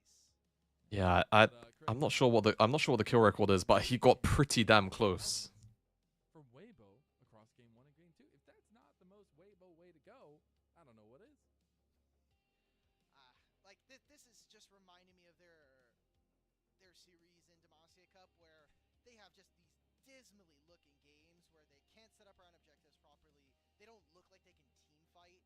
And then we go into a game 2 or like a game 3 and suddenly this Weibo team wakes up and they have a single game that looks really good. It's all about the flash. Okay, so I need to run ads. So let me figure that out quick. That's gonna be 90. It's 90 seconds of ads. I need to find the button. Still able to find the win here, and the Malphite, it worked. It worked. Huh? It didn't look that bad. But now It looked that great. All right. I'm gonna run that minute and a half of ads, and let me show you the clear. Let me show you the clear. Let me log in.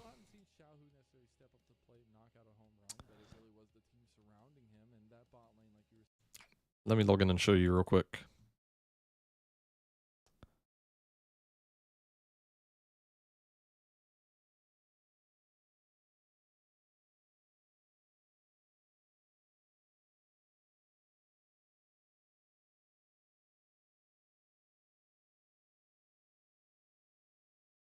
Practice tool. Boom. I'm gonna do it on Mundo because I would love to know how well it works on him. This looks like the Mundo tree. Now I'm gonna do what I did with Kane because Kane has a really fast clear, but I think Mundo also equally has a clear that's comparable enough, if not arguably faster. I'm pretty sure you guys can see this, right? Yeah, it's just I'm doing this without having the preview on my screen, so just bear with me.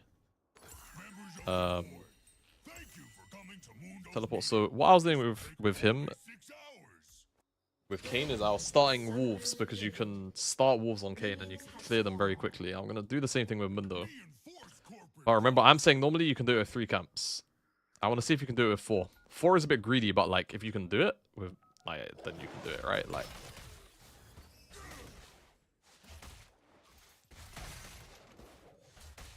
Also, you just... Oh, I kind of need to move. I just remembered for fleet.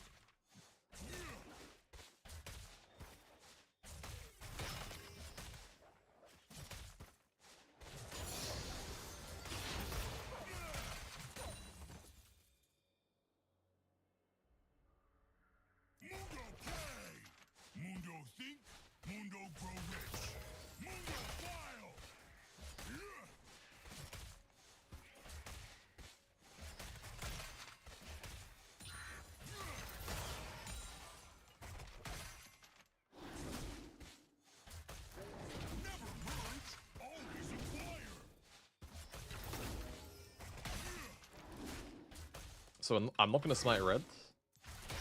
Though maybe it might be a little bit more optimal for me to.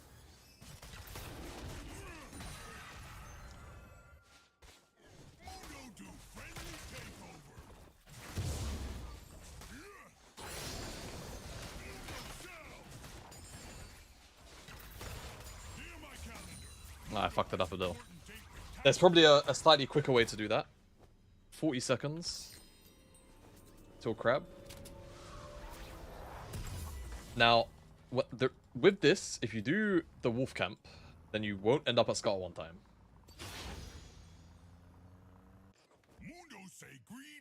But if you know where the jungle is starting, then you can get away with this. 100%. Because you clear so much faster when you come back out with this ruby crystal.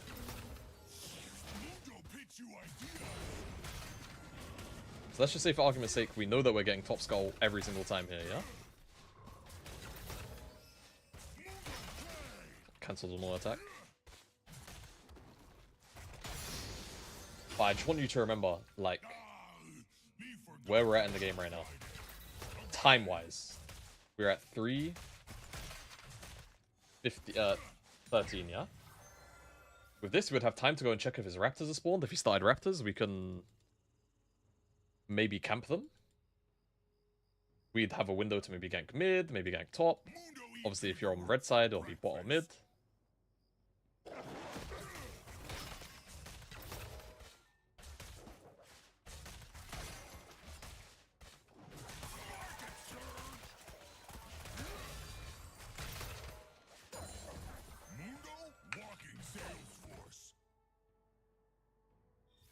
And we're at 4 minutes in the game.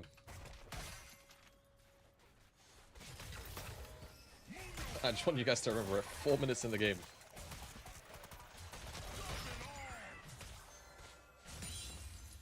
Again, we have another small window to gank somewhere if we want. But we're just going to wait for the Krugs to spawn. And we have a smite. We have double smite, because we've not smited any camp. You just kind of don't need to.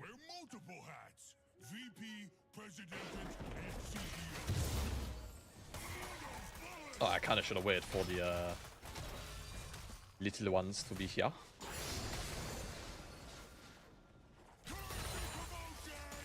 But at 4:35, I am level 5 and 31% of the way to level 6. So I'm building Heartsteel this game. So I have this and this. A crab would be spawning now. My Gromp spawns in 30 seconds on top side. And let's just, like, again, we're just going to do one more full clear. Hashtag one more clear. We could semi-happily walk to Dragon and just do Dragon on spawn here if you wanted. But let's say Dragon isn't an option for whatever reason, right? But this is the great thing about this clear is you can have, you know, max amount of gold spent and then be at Dragon, right? So if you have the setup for it, you can get Dragon on spawn and then walk to your camps. But we literally just perma have time in between our camps to go and do stuff as well. Which is just, again, it's another nice feature of this. Mundo king of water cooler banter. But ×2 on the what do you call it? Starting Raptors. And I'll do a variation where I start Raptor. I have to restart the whole game though, because the Scuttle Crab spawns bug out. But if you start Raptors only, which is also perfectly like fine, then you get a slightly smoother reset cycle, which I will show you. But I don't think it quite means that you end up. I soaked up a little bit of XP from mid there. But you understand, like at 6 minutes, before 6 minutes 30, as long as you have a smooth game, you can always be level 6 without fail. Which obviously you could definitely do in old jungle, but it'll just be a bit hard. Right, so let me just quickly restart the game. I have to full restart. I can't just like reset the game. Just a Riot Games thing, unfortunately. And then I'll show you, just for the sake of consistency, the Raptor specifically, because I think with Kayn you can get away with doing the Wolf start. I don't think it's as good on Mundo. Boom. Teleport out. New memo to staff. Dear staff, Mundo firing only most of you. Congratulations. Welcome to Summoner's Rift. Minions have spawned. So let's show you this real quick.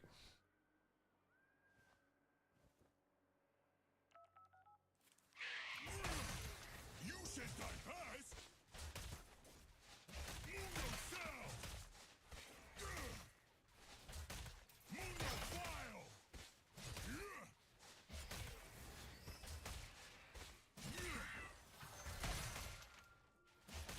Mundo's wealth trickle everywhere. That's Mundonomics.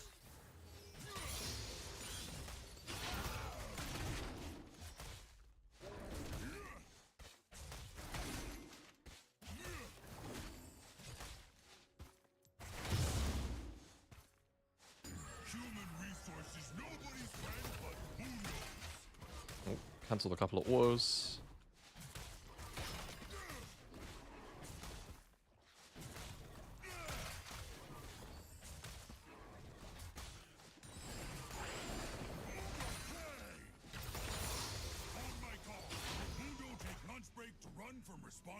We're 3 minutes away from next game, just in case you are wondering. So now we get our Ruby Crystal.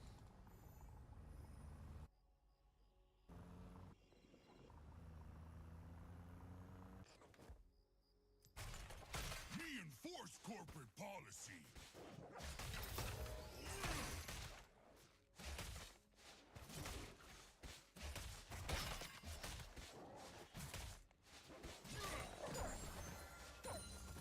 Mundo file. Body mayhem. And look how much time we have. Mundo pitch you ideas.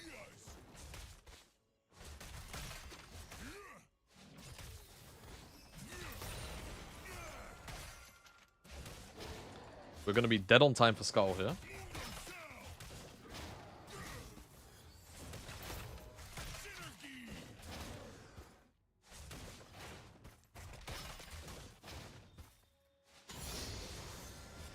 So we're on time for Skull. Like it's nothing. And then we actually have a window to gank. Because our crab just is... Our next camp just isn't up. So like we can gank mid. We'll just sit here and wait the 20. We can't, Oh, there was actually... but it's... Let's just do this for a sec.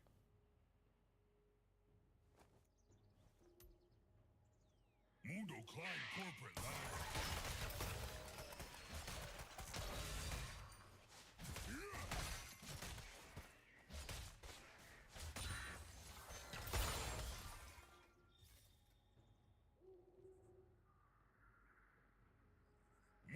We're still waiting. And again, like, there's that window to gank. I joined stream and I was confused why you're in a league game until I realized it was practice tool. Yeah, I'm just showing, like, how OP it is to reset off 3 camps or maybe even 4. Oh, cancelled. Whoa, my bad.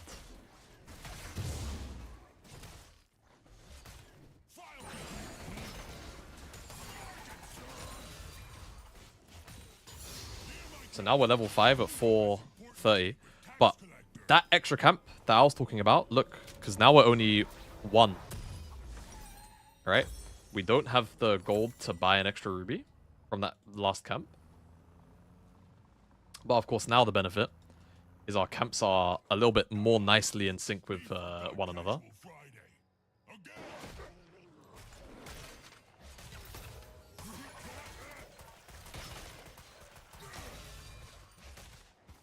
But the nice flexibility about, of course, the clear that I suggest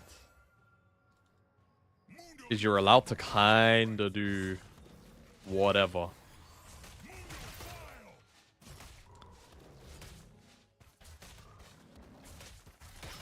But even here, like,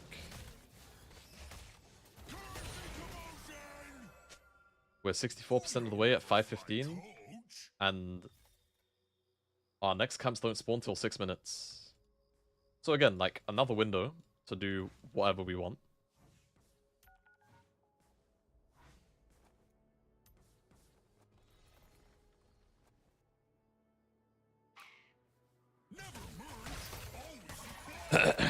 But this is assuming, like, the most docile game, like, ever. You don't have to do anything in a lane. There's no angle to gank anywhere. Right? My clear gets you to level 6 faster. Technically, with more windows to gank. Yeah, finishing 2 full clears always before Drake is, like, kind of nice. No one really talks about it that much, I think, when talking about new season stuff. But yeah, you can be level 6 slightly faster just by doing that extra camp on wolves if you know that the crab you're going to is going to be uncontested. Pretty much.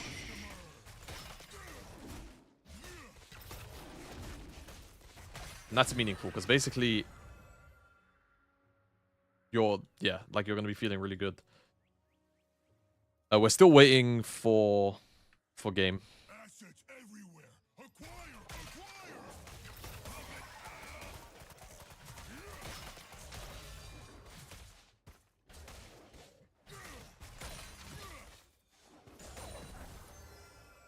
I'm just seeing if this Grump is going to give me level 7. I think I'm just going to be a bit shy. But it is level 6.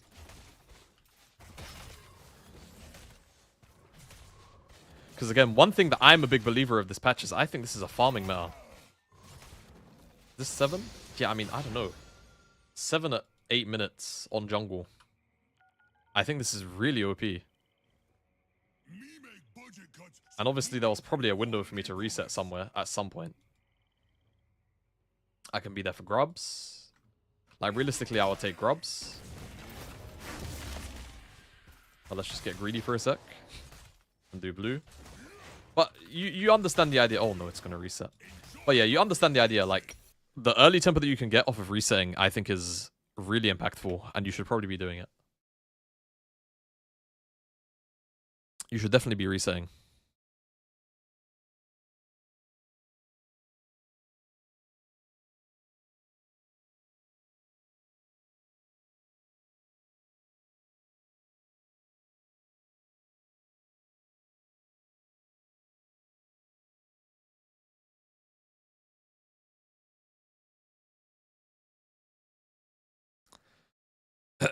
Well, let's see if Elk drops off some log, as it were.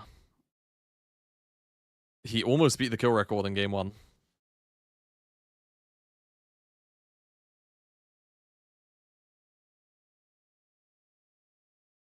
He almost beat the kill record in game 1. Did not work out because they never got there. But you see what happens when he does. He's going to have a lot of growing pains. We saw it early on with him and Arha. It'll take a little bit of time for them to really start to click, especially... I think Arha came into last year's Weibo, or this year's Weibo, 2025's Weibo, as a player who has to try to mix up a team with a lot of just bad energy. They're already losing. They're already kind of in a pretty bad spot. And you have a lot of vocal leaders. Tian, Breathe, Light, Xiaohu, obviously. And now he's coming into another team where you have a lot of predefined expectations of how they're going to play. JDG is going to be a big leader. Xiaohu's always a big leader on every single team he's on.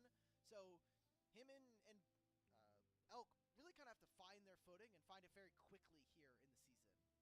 Okay, so IG will end up getting that first pick at least coming through here. And we'll see similar bans from before. Weibo going to ban away the Jace this time, though. And we will see that Vi Poppy ban from IG. Okay, so IG have pick selection. And it seems like they're going to be on red side. Excruciatingly painful jungler to watch, especially as an AD bruiser. If you're not going for that, then maybe you're looking... I really think that the HUD are like... Am I the only one that thinks that the HUD element is confusing? Like, I don't know. Oh, I need to move my cam. For the draft ban. But I really feel like the HUD element doesn't do a lot of favors to like average viewers in figuring out like pick selection and size. I think it's just like one of those extra weird layers of like confusion where if you're used to it for a really long time, like if you're on the left side, you pick first. If you're on the right side, you pick second. It's broken right now. Like, It's ridiculous. I'm looking at like pick rate data, at least in Chinese solo queue, 36% pick rate. Absolutely. Or 36% ban rate. This champion is ridiculous right now. Yeah, Felios is nasty. Ambessa. We're seeing a lot of Ambessa in the jungle as well, so this will be a flex pick if it gets locked in, assuming it does. And there's no Jason. Now, actually, I have something very interesting to say about this Nico, by the way. Nico's been getting played jungle a bit. Nico has been getting played jungle, by the way, so just keep an eye on this. It's definitely still a very strong support champion, despite some of the nerfs. But on the patch,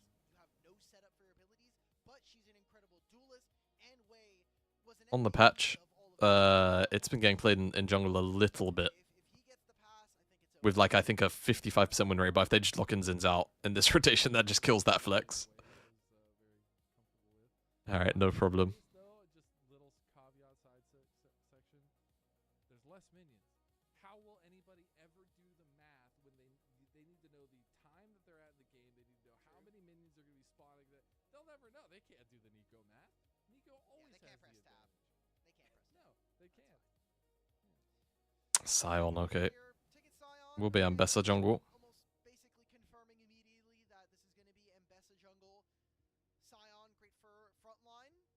Now the question is, does Zika... Oh, okay, no, they swap away last second. Into the Sivir. We could They see were... four. That was a very late swap, I think. So maybe they're actually talking about that Scion. I mean, they could still go Scion here on 3. If you go Sivir, and you see the support is already likely Nico, you might want to go like Karma. Does increase Serpent Fang value a lot, but it's kind of hard, I think, for a Weibo champ to fit that in. Or a likely Weibo champ to fit that into their kit. No, they want to engage. They've gone Leona. I'm going to say, like... No, it's a bit kind of heresy to say Jue pick an Enchanter, but... I think Enchanters are really broken on this patch as well. Really, really broken. They have so many options item-wise. A lot of freedom. Probably an ADC here for Elk if I had to wager, I guess.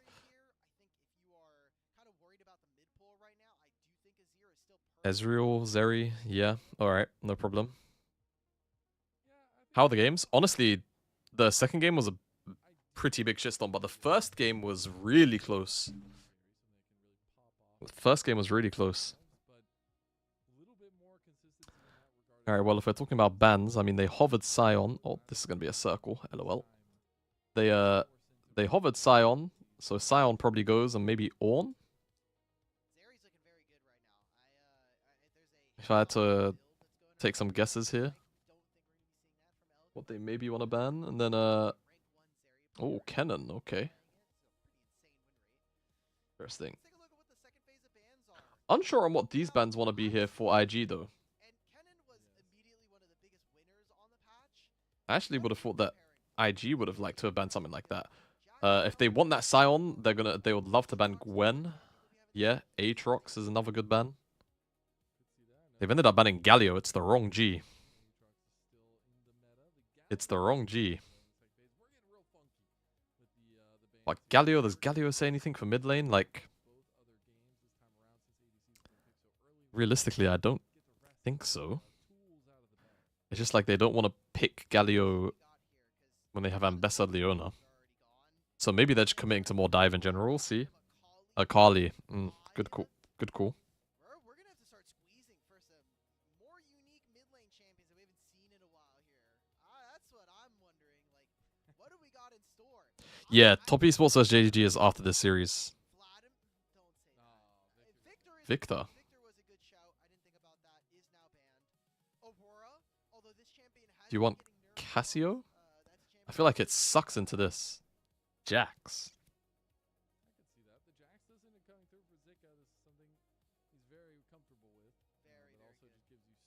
Azir. Oh, this Diana champ is broken, but I don't think it's getting locked.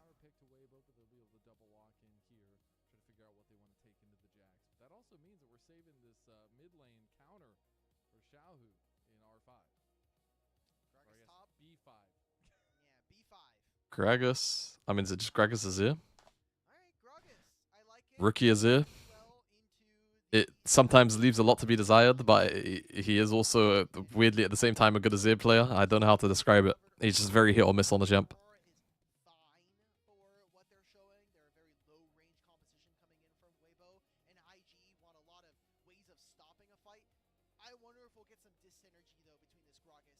Oh, they're going to take the Aurora.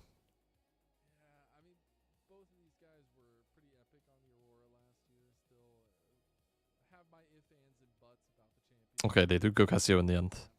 It did feel like a Cassio game. The only annoying thing here is the Leona ult. The Leona ult is super oppressive. I don't think it's that bad. I think as long as your Nico and your Xin stand on top of you, it's fine. Alright, I'm gonna run a minute of ads. Sorry if you get clipped here. Just to keep the pre-rolls off for the people that come in. See you in 60 seconds time.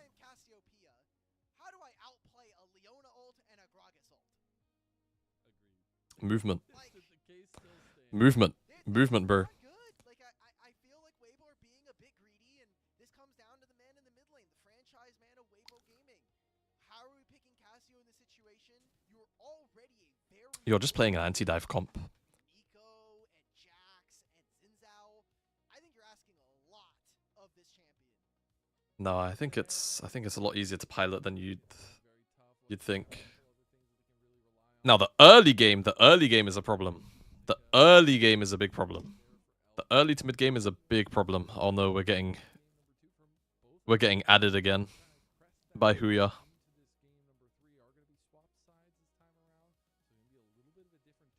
Can't do much, guys. All right, I promise we'll use the replay. We'll use the replay tool this game. We'll use our replay tool this game, guys. Okay.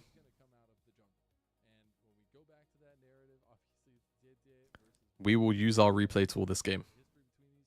But now it all comes down to the line. Who won the offseason? Way sticking with IG or JDG finding a new home on Weibo. Game 3 kicks off now in our first best of 3 of 2026.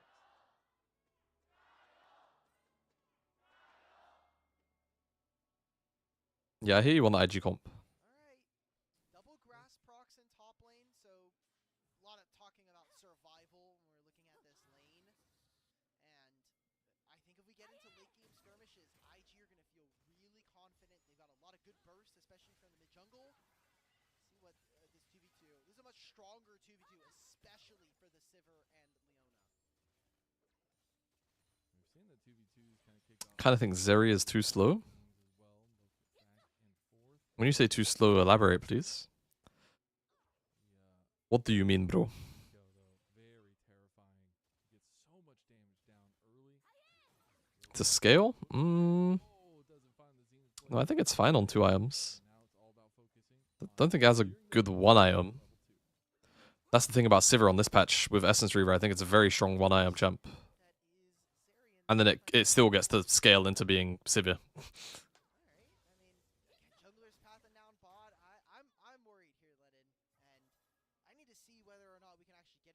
The Drake's are free for IG?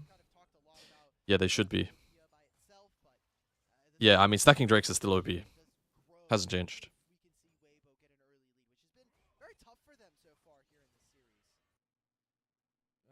Guys, I've got to say the 3 hours of sleep is starting to catch up.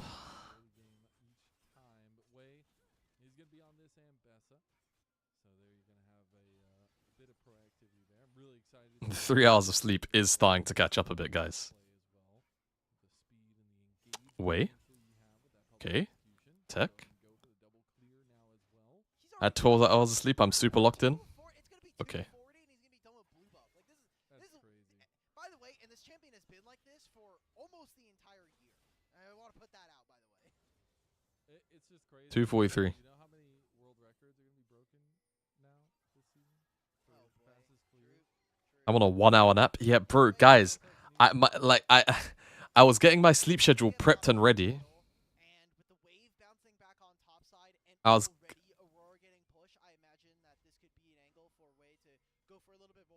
Yeah, I was getting my sleep schedule ready so I could go to sleep at like 2 o'clock, maybe 3 o'clock, get like 6-ish hours of sleep, maybe a little bit more than that. And then last night at 11 p.m., I laid down in my bed and guys, I closed my eyes for an hour and a half.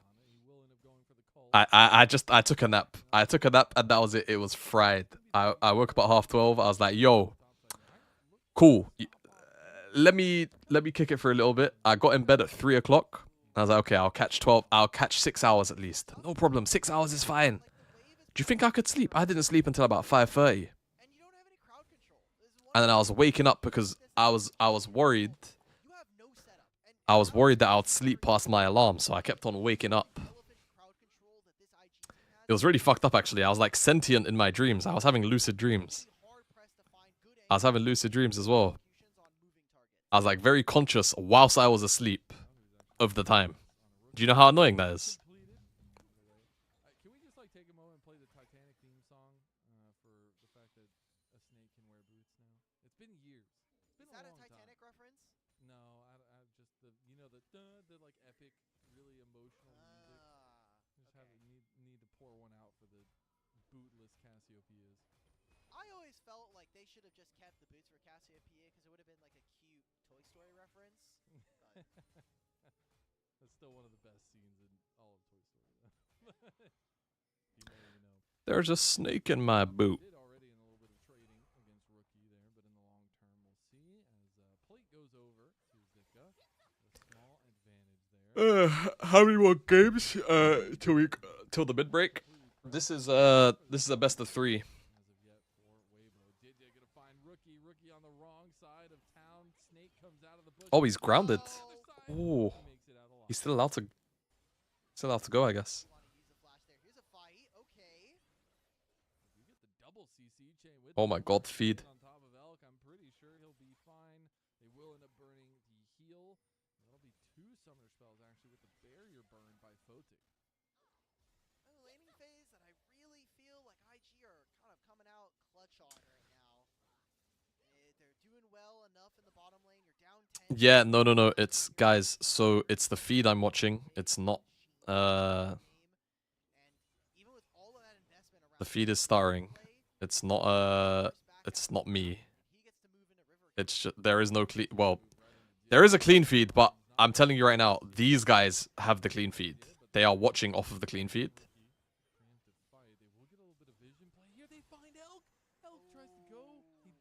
I just realized they're watching off the clean feed because there's no Chinese casters. Round drag early.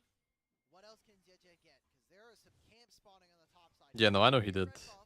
Can get enemy raptors. That's great, but I think it's just going to be a red buff into some scuttle. Then there's also like crazy ads. But it's weird because there's still ads here, so I don't exactly know. Aura's whole kind of kit is based around her being able to deal I don't exactly know, to be honest. damage around her passive. We'll figure it out as we continue to co-stream. Building a lot of mana, a lot of HP thanks to Rod of Ages and having that. But yeah, Keem, there's a slightly extended break in between this series and the next series. This champion from Rookie.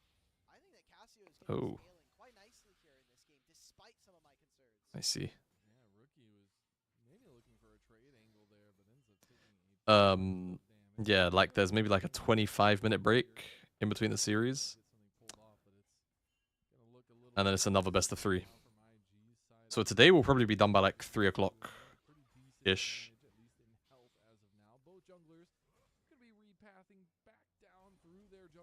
And then I'm gonna take a fat fucking nap, and then I'll probably stream. Is it Tuesday today? No, it's Wednesday today. Maddie is at work. I'll probably stream Especially from Arha with once it's Weibo, just getting done. Tons of information. As Weibo, he just went in the top side. He stole his red buff. You know that he doesn't have anything on top side, so get early vision, and they have essentially perfect information on Wade. They have a lot of his timers for his jungle camps, and they have an idea that he should be on the bottom side of the map here. And it's calm, which hasn't necessarily been the case all series. As long as we just take a minute to accept this moment, as both teams really feeling a lot of respect for each other in this last game. At least not trying to push the tempo, not trying to push the mold any, not making too many risky decisions. But speaking of, we have full engage, 100-0'd. Well, Down goes Arha, and that is a big pig. Gets the flash Whoa. of Elk too, just preemptively to make sure that Wei wasn't going to publicly execute it. Well, that is one of the ways you can punish. Usually, when you're playing against Nico, you can try to poke her out because she doesn't have a lot of tank stats as a mage, and usually that's in the form of a karma lane in the support role. But they're just doing it with this Leona, and they get a bonus on top of it. They get the flash out from Elk as well. That's just crazy. He died 100-0 right there. Publicly executed. He's Oh. going to try to flash away. Does try to get away. Oh, the Q2 doesn't connect. Successfully do so with Arha's help. That's going to be his flash burn. You would have loved to save that for a potential flash ult play, but that's not going to be the case now. Grubs should go the way of IG. I don't know, because they just use a lot of buttons. Rookie's going to have to recall and teleport back in, and Arha just got level 6 off of that mid lane wave that he was able to soak. So this turns into Weibo picking up the grubs on the top side, and that's pretty good. You have a Jax. Cassio now is going to be even more incentivized. Stay the game is really good here for Weibo, man. Later in the game at this point. This early game that I was hoping from IG is not really panned out in the same way that I think they were expecting. And I turned Chinese for my promo game. Content not available. GG. I mean, slow game just benefits Weibo in my opinion. And again, like, the way that these fights are going to play out is that IG are going to want, like, air quotes front to back. Air quotes front to back, right? What do I mean by air quotes front to back? Oh, they got a lot of slow, but they don't have enough distance to close the gap. Joey could have healed if he was feeling like a psycho, but I think it wouldn't have been worth. But IG have a lot of diving components, right? They have Aurora, they have Ambessa, obviously, Leona. Gragas is multifaceted. Well, Sivir wants to play front to back, so they're gonna have to like do this in a way where they're just using their buttons on the first target. But all of Weibo have disengage and kite tools, right? Like they're all really good at dealing with champions as they come into them. So the way that I see this game is as long as Weibo are either first on the objectives. Oh, Elk needs to be careful, maybe. Don't think they'll oh my god, the sleep deprivation is getting me already. I thought that Erha was the IG support. If they don't play front to back, or rather if they're not on the objective first, Weibo, then one, they need to keep track of Rookie. That's the first important thing. They have to keep track of Rookie. The second thing is they can't get overwhelmed, and they sort of just need to... Someone has to get sacrificed. Every single engage, someone has to get sacrificed. I know, bro, the shy jump share. A jump scare, why?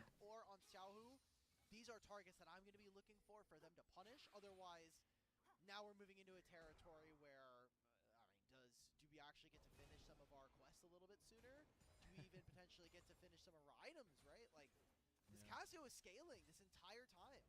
I mean, so is Sivir, but I would rather have a Casio in this moment. Yeah. I think there's just a lot more consistency from the side of Weibo's draft. The flash play from Zika, trying to get the kill on the Sabora, but doesn't end up getting it. They'll be both their flashes burned, both their ultimates burned. But it's just a lot more execution-based for IG in these fights, whereas you continue scaling, some of these pieces for Weibo are just going to be too strong. Xiaohu maybe caught out here, but does have JJ there. Is stuck in place. Rookie gets knocked up by the 3-town strike. Arha gonna go for the flash play. Does lock down Rookie, but is it enough? They don't have enough damage. The Twin Fangs, it's not gonna be it. JJ is the one that cleans up the kill. Gets another one. Oh goodness, an article dropped about the NLC on Esports News UK. Oh, I might have to retweet this. It looks kind of lengthy as well. Okay, we'll read that in a second. Yeah, the game is fried.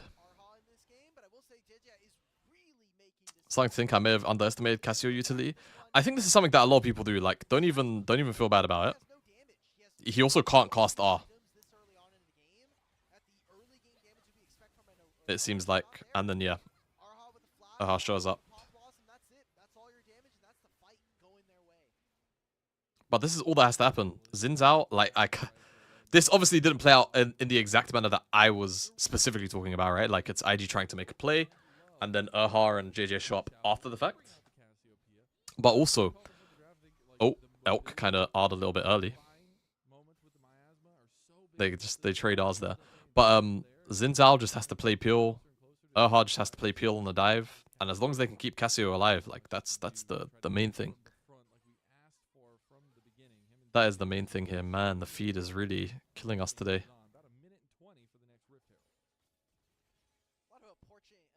I expect that this Weibo team is just going to be a organization that scales throughout this year. Talked about it at the very top of show, but we got to see the cam of the coaches.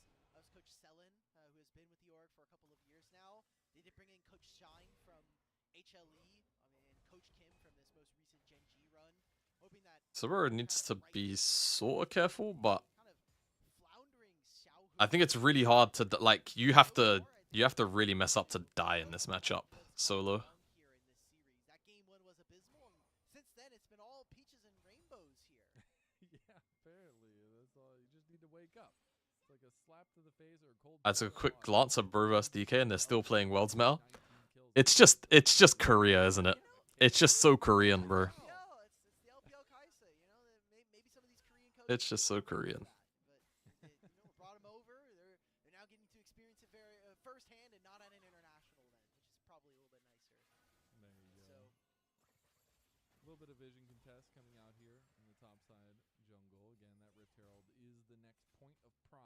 both teams. A little bit of an advantage for Weibo, but how do you want to see this next fight play out? Moving into Grubs right now. But in fairness, I say that, like, the Series 1 draft looked a lot like this. Oh, Sober. Oh my god, he has used the ult. Oh, that was really awkward from Sober. If you're unsure what happened there, Well, now he's Bammy's... lost his entire objective. Oh, Alright, JJ. WBG just Oh, the completely- 3-talent strike comes in as he goes through the Oh, net. man. He's gonna go down. That's a big pick And for now Arha. Jway is basically just healing him. I mean, Photic is moving up. That's an extended last cone. Good flash from JJ. Still gets full comboed by Rookie. Uh-oh. Yeah, okay, it's fine. Xiaohu's got back up. 2 kills go over to the Jax as well. I mean, Let's just get a I think the game is just done now. We didn't even just fix our waves. I think the game is just done now off that play. IG making a fair few mistakes here. Saburo especially, someone that Rude. Don't go back and look at game 1 draft, actually. It wasn't just the World's Meta. here in the LPL had a little bit It wasn't just the World's Meta. but kind of having some more of those It wasn't, questionable Kappa. games that we were looking at it from him. What exactly oh, it's his Sunfire. Yep. Oh. Yeah, so when you auto-attack, this is what I was trying to talk about. That's what it was. When you auto-attack anything, your Bamis is normally off. Same thing with Sunfire. It's off until you're in combat. So the second that you auto-attack the tower, he starts to get tower aggro. To about 600. Makes it really awkward. I mean, that entire interaction basically makes this whole thing happen. And the damage from Rookie is great, but at this point, I think you have just wasted way too much to make good on this. There's no way Shojin first on is correct on Ambessa. You're missing so much damage on combo. Are you talking about over Eclipse? We talked so much about their differing stories. If you're talking about Eclipse, it's like a yes and no thing. It's like Eclipse on purchase is going to be stronger. Not going Eclipse, I think, is going to make you scale better. I personally don't think that Eclipse is, like... I don't think Eclipse is that good. Like, it's kind of a... well, I don't want to say it's not good. How do I word this? Bro, it's like... On purchase, it feels really nice to have for a multitude of reasons, right? Like... And the year before. Oh. Way. Just dead. Gives you added survivability. The burst trade is good. If you can make it to 2 items, like you go Shojin into... He's got Caulfield here, so he's going... Everything's just going from bad to worse, and for Weibo, I mean, you'll Is it Black Cleaver second, or is it Death Stance second? I'm unsure. I think it's Cleaver. with this Ambessa jungle champion. Then you start to feel a little bit better, but... That we can't Yeah. go for a large portion. Oh, Xiao... What the? Must have been What the? casked under tower. Alright, well, Whilst he poisoned Sober or something. Saburo gets a redemption kill there. And what I was going to go into next was talking about how isn't this just like what happens to these junglers all the time? If they are so aggressive and sometimes aggressive to a fault, they want to make plays, they want to be proactive, they want to do things, and unfortunately for Wei, he's not allowed to. Yeah, that's what happens when you're 0-2 beforehand. You just don't have the damage, and we don't have the crowd control. We don't have the setup. Large portion of what we talk about. Oh, Zika is just straight up going AP, by the way. He's got arm guard second. So he's probably going to finish Sonya's. I mean, you kind of have to. Yeah, so he was poisoned. The poison. Okay, this was just well played from Saburo. Like, I get this from Xiaohu. Like, you should be trying to squeeze the lemon that is this Gragas, but it's probably another reason why you shouldn't be playing into that champion. It's just the matchup you don't want to be in as Casio. Let's not even be in that spot. Gonna make this dive out of Rookie Shine. It is just Arha. Aha also healed to get away there. Now Wei will come support him there. Big want to do want to check in on the item completions, as we are on 2.5 items almost, with no full boot completed there for Photic. He'll be looking for his 3rd item before he completes that. Yeah, the Rift Herald taken by Weibo here uncontested. We're gonna be getting close to 2nd items for them. You got the AP Bouse build coming through from Zika. There we go. Dusk and Dawn. Okay, actually, this has some legs. I think this has some legs to stand on. You know, on hit, passive. It has. Yeah, no, Dusk and Dawn on Jax is... It sounds really good. Even though that item is still in the game. with obviously a Spellblade. It sounds really good. Okay, and you get to actually build Zonias, which has been a very important item for Jax's in the kind of new You get a comparable amount of attack speed Okay, I could kind of as a Triforce. Because what is Triforce? Triforce is 33% attack speed. I think Dusk and Dawn is 25%. And then obviously the Sheen and double hit, it just makes you proc through your passive significantly faster. And actually, I wonder what the interaction is when your ult is up. I might even go into practice tool just to check this in between the game. Oh my god, Elk is gliding, but he can only glide for so long. He's very far away from his team. Doesn't have flash. Gets a double root, but JJ, yeah. Actually, I think he can kind of out heal this till the next rotation's up. Unlucky. Did what he can. Wait. Oh my god. Oh my god. Look what he's doing to the tower. Oh my god.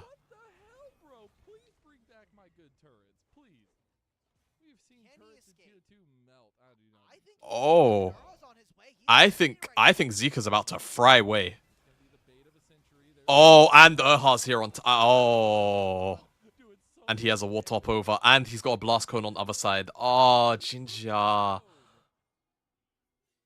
And he has another ward. Ah, Shiva. Ah, Shiva.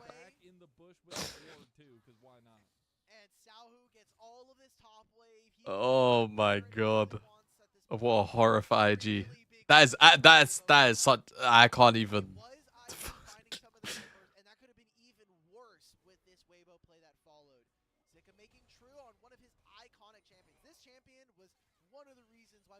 Oh, he's just sat on the Zhonya's here.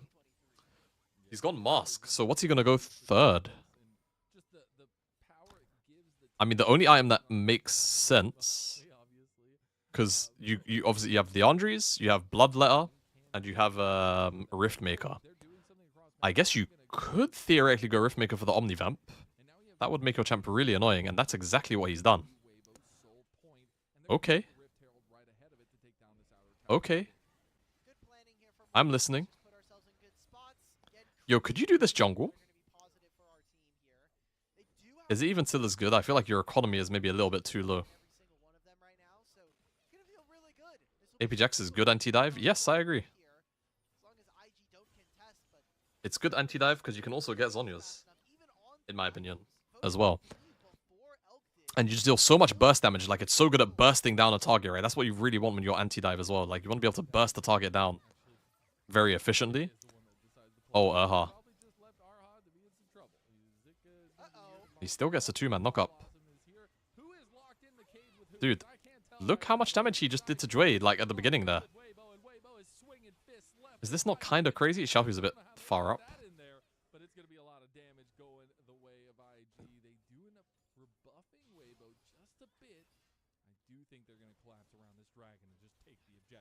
Yo, this build looks crazy.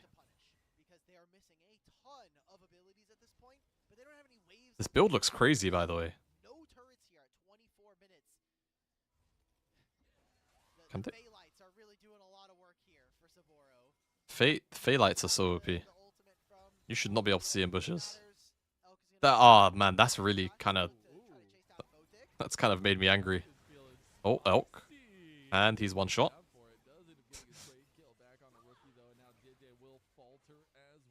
I see.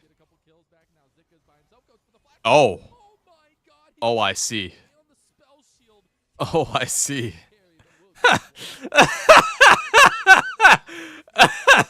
That was through barrier, by the way. Wait, hold on. I just realized this is kind of a big throw from Weibo if Xiaohu dies. Okay.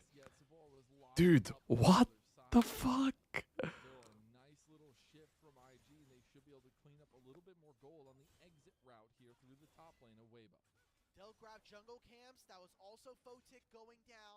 Yo, I might have to try this in the jungle, though.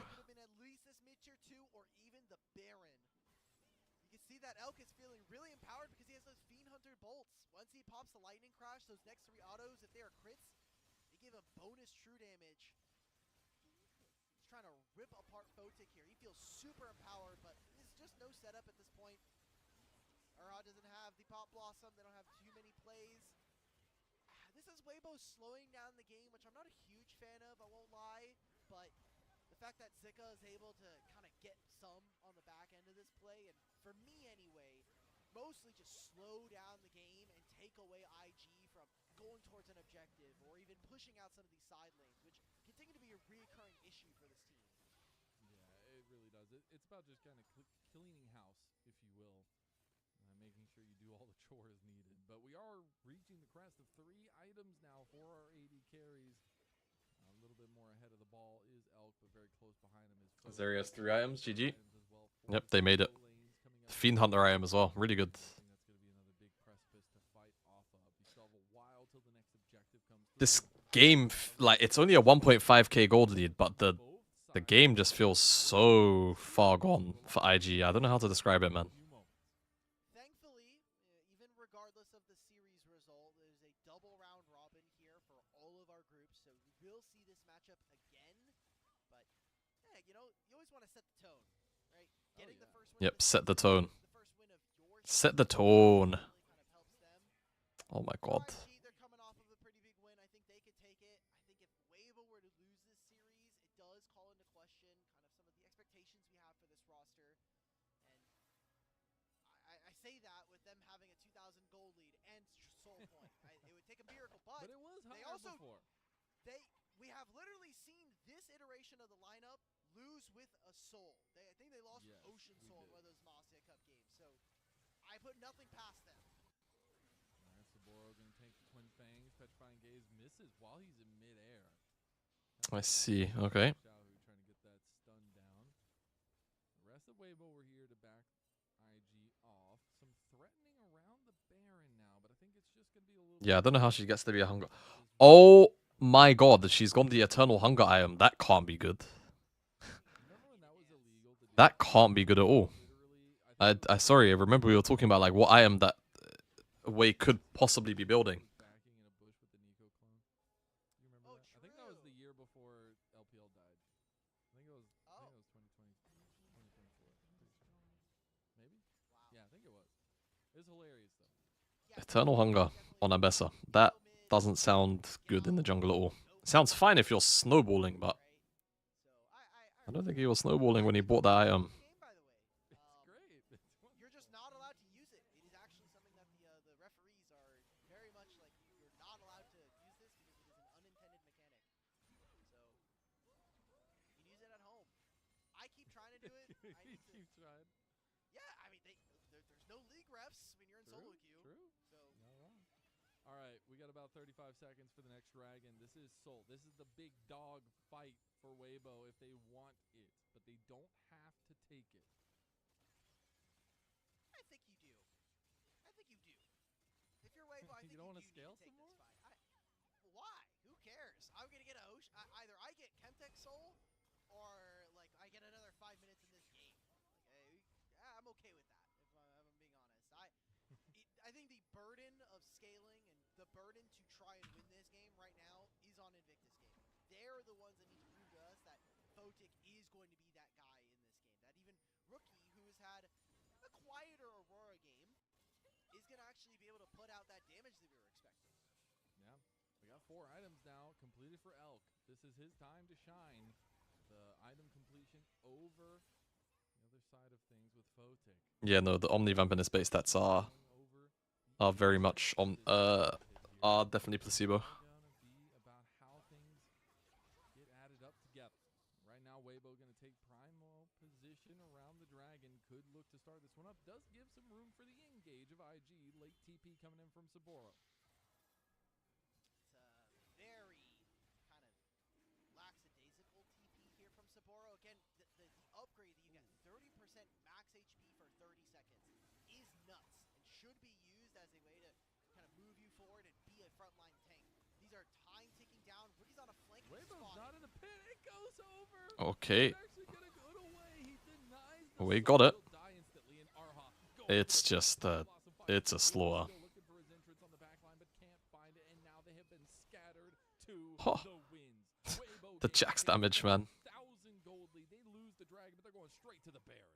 Well, you asked, you know, like, shouldn't Weibo want to be able to scale a little Yeah, bit? that's all good, Hakeem. Well, you know, we have 5 Do your minutes thing, in the bro. game, but yeah, we'll just get a Baron and we'll kill 3 members of their team. I think that's a pretty good win, you know, in my mind, even if you don't get the Baron, or you don't get the dragon anyway. So, no soul, but still a very commanding lead that Weibo find themselves here in game number 3 of the series. And this Weibo is going to be, or this Baron is going to be completely uncontested. Can IG grab a second turret? No, they're not. How does it feel? Every early game has been pretty boring because of it so far. It just feels so bad because Hey, so guys, my Jax is one-shotting my tank. angles they need for these fights. The composition itself has some good individual pieces, but it has not come together as a cohesive unit. Oh, that smite is so early Just coming at it from different angles. from Like, JJ. Sapporo's on Like, the other Rookie's side not of this doing fight anything here. nothing. Sure, Rookie's not doing anything. Sapporo's not doing anything. And what Photic and Wei want is a fight that is long and drawn out. You want to Phaelites are awesome. a Sivir and throw your spells. You want as Ambessa to publicly execute someone in the game and use your spells and use this endless hunger. This endless hunger Yeah. item, I think, is a little unexplored. Actually, there's a video that LPL posted on their Weibo where it is Xiaohu and JDG going over some of the new items. They place endless hunger as the worst item of the new batch. And this item is, you get ability haste based on how much raw AD you have, and if you kill someone, you get flat Omnivamp, which is pretty damn good, but it is very much a feast or famine kind of item. Yeah. And I'm hoping we can kind of see that because it allows Wei to have more of these carry performances that we got from him in Demacia Cup. Just can't do that if your solo lanes are not in the fight. They literally just ripped out the heart of IG there by taking down the damage dealers. And really just unable to do much. I just don't think With this Baron buff, we're gonna keep IG have it in them, man. They had to snowball this game really hard, and they had to camp Xiaohu. guys are set on this top side with the Baron buff minions up here, double cannons as well. Baron's gonna make this so tough. Sivir does make it easier, but I can only Kurosika's dealing so much damage. so many times. Oh, they managed to chunk out A uh, soul at that point. Elk really hard. Photic Let's go take a reset. He'll pick up this wave, and that's about it.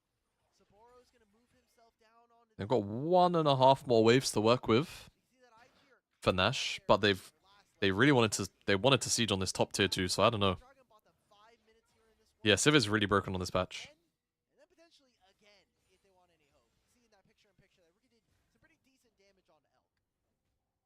Not too shabby, but not anywhere near one-shotting potential there. Still have about a quarter of his health left. Ultra shock laser is going to be used. They're going to clear out this topside jungle of IG, steal away even more resources, and take down the top tier 2 turret. Rookie is a bit caught out here. He needs to be careful. JJ was looking for an angle, not going to capitalize on it. They do have the grubs, which makes the ease of turret taking that much more smooth.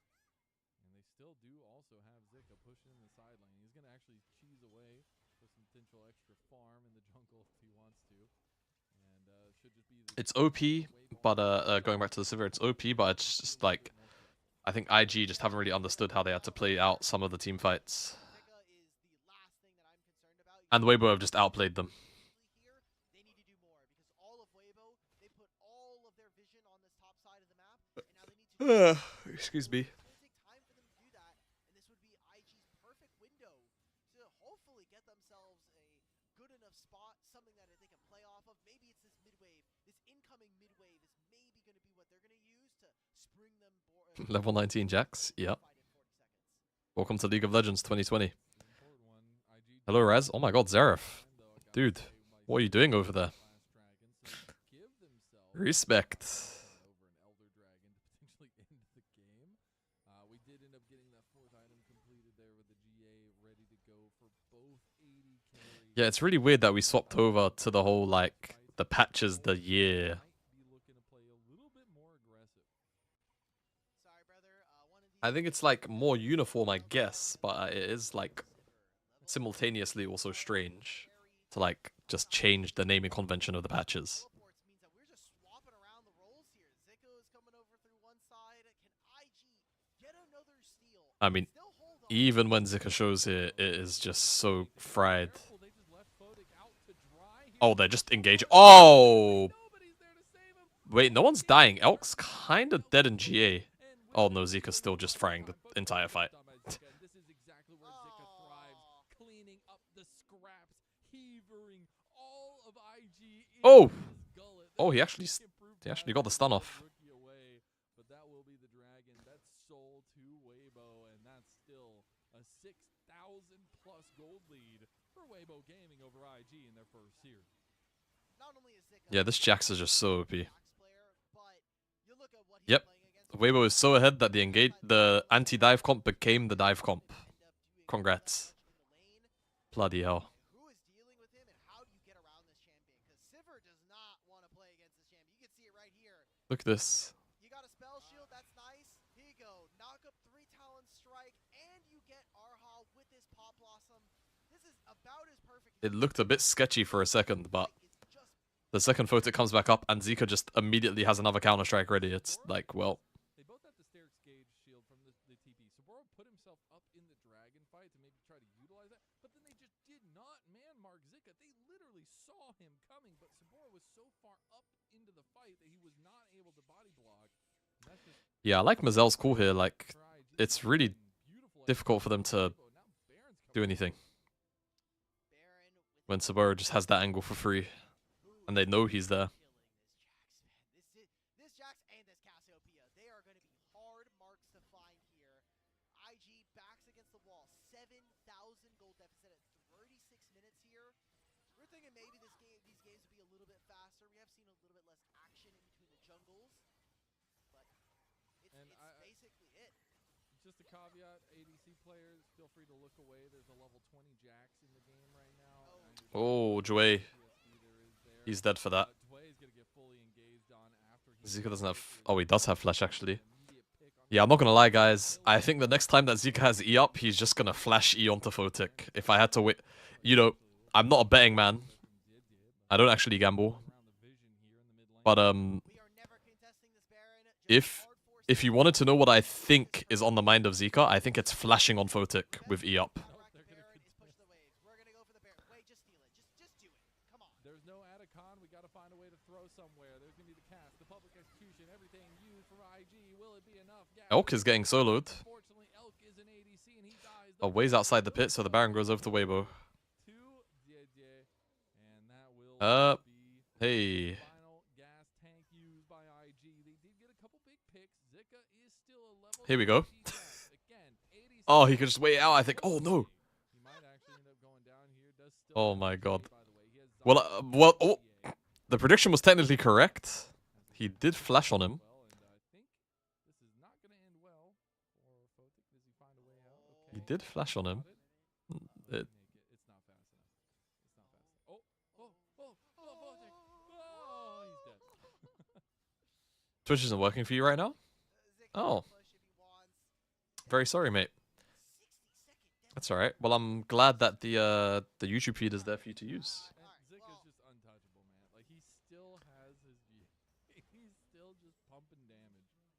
This looks really OP. in the bottom lane wave here. Like, I know he's 8-1. Like, he's incredibly fed this game, but this build just looks crazy. Oh my God, Lennon. Like, I want to bring this into the jungle. We're actually gonna see an Elder in our first series of LPL. I That'd be pretty can't sick. believe it. Okay, there's TP coming in. Xiaohu showing up against Rookie. Maybe they try to collapse onto Xiaohu early, but I think it's just tough. They're going to just wait for this mid push. And the crystalline growth has already started to wrap around the turrets here. I feel like those maybe should Okay, be game 2 tied done. to, Nice, Spur. catch-up mechanics a little bit because they just take the turret like that easy with the buff. There's a demolish proc as well. Oh, all right, okay.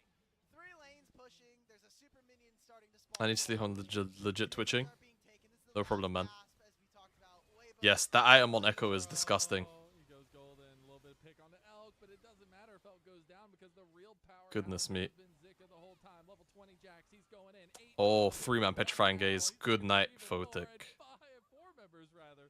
Still up for the side of Weibo.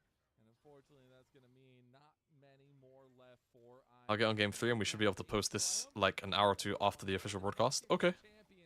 That's fine.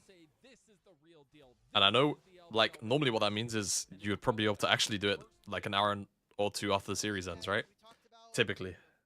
Which is like cool, like if you're around, obviously. That's good though, that's good, that's good. I'll try and work on see if I can get a thumbnail. See if I can get a thumbnail going. Get a thumbnail. Game number 1 looked so damn good from IG. Well, that was IG versus Weibo. I need to run. You know what? I'll just. Okay. Okay, sis. Okay. Hit it. Yes, Weibo fan. Did you see your screenshot? It didn't. Send it in the Discord maybe because it might give me a preview in the Discord. It wasn't working in the chat. It feels like they got some of their iconic champions, but can they replicate this against some of the other top teams? Okay. Expected to do very well, at least in split 1. We'll see how Let's talk about this. potentially joining back later on. Article published about the NLC. Obviously, we have to cover it because of what we were talking about yesterday on stream.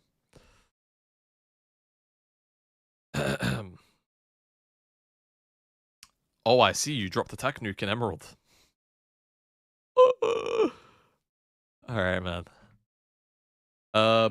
Where esports succeeds, it still struggles, lifting the lid on the NLC payment struggles after record-breaking 2025 season.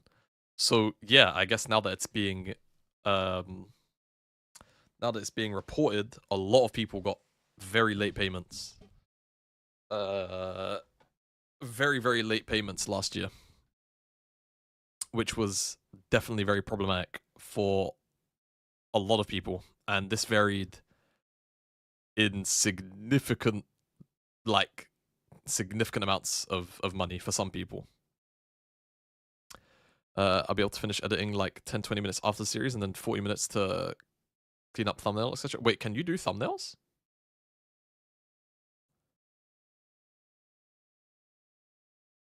Hey man, if you can do thumbnails, do it. Anyway. The NLC fills a crucial regional role in the League of Legends ecosystem. It is currently beginning its 2026 season following a record-breaking 2025 season.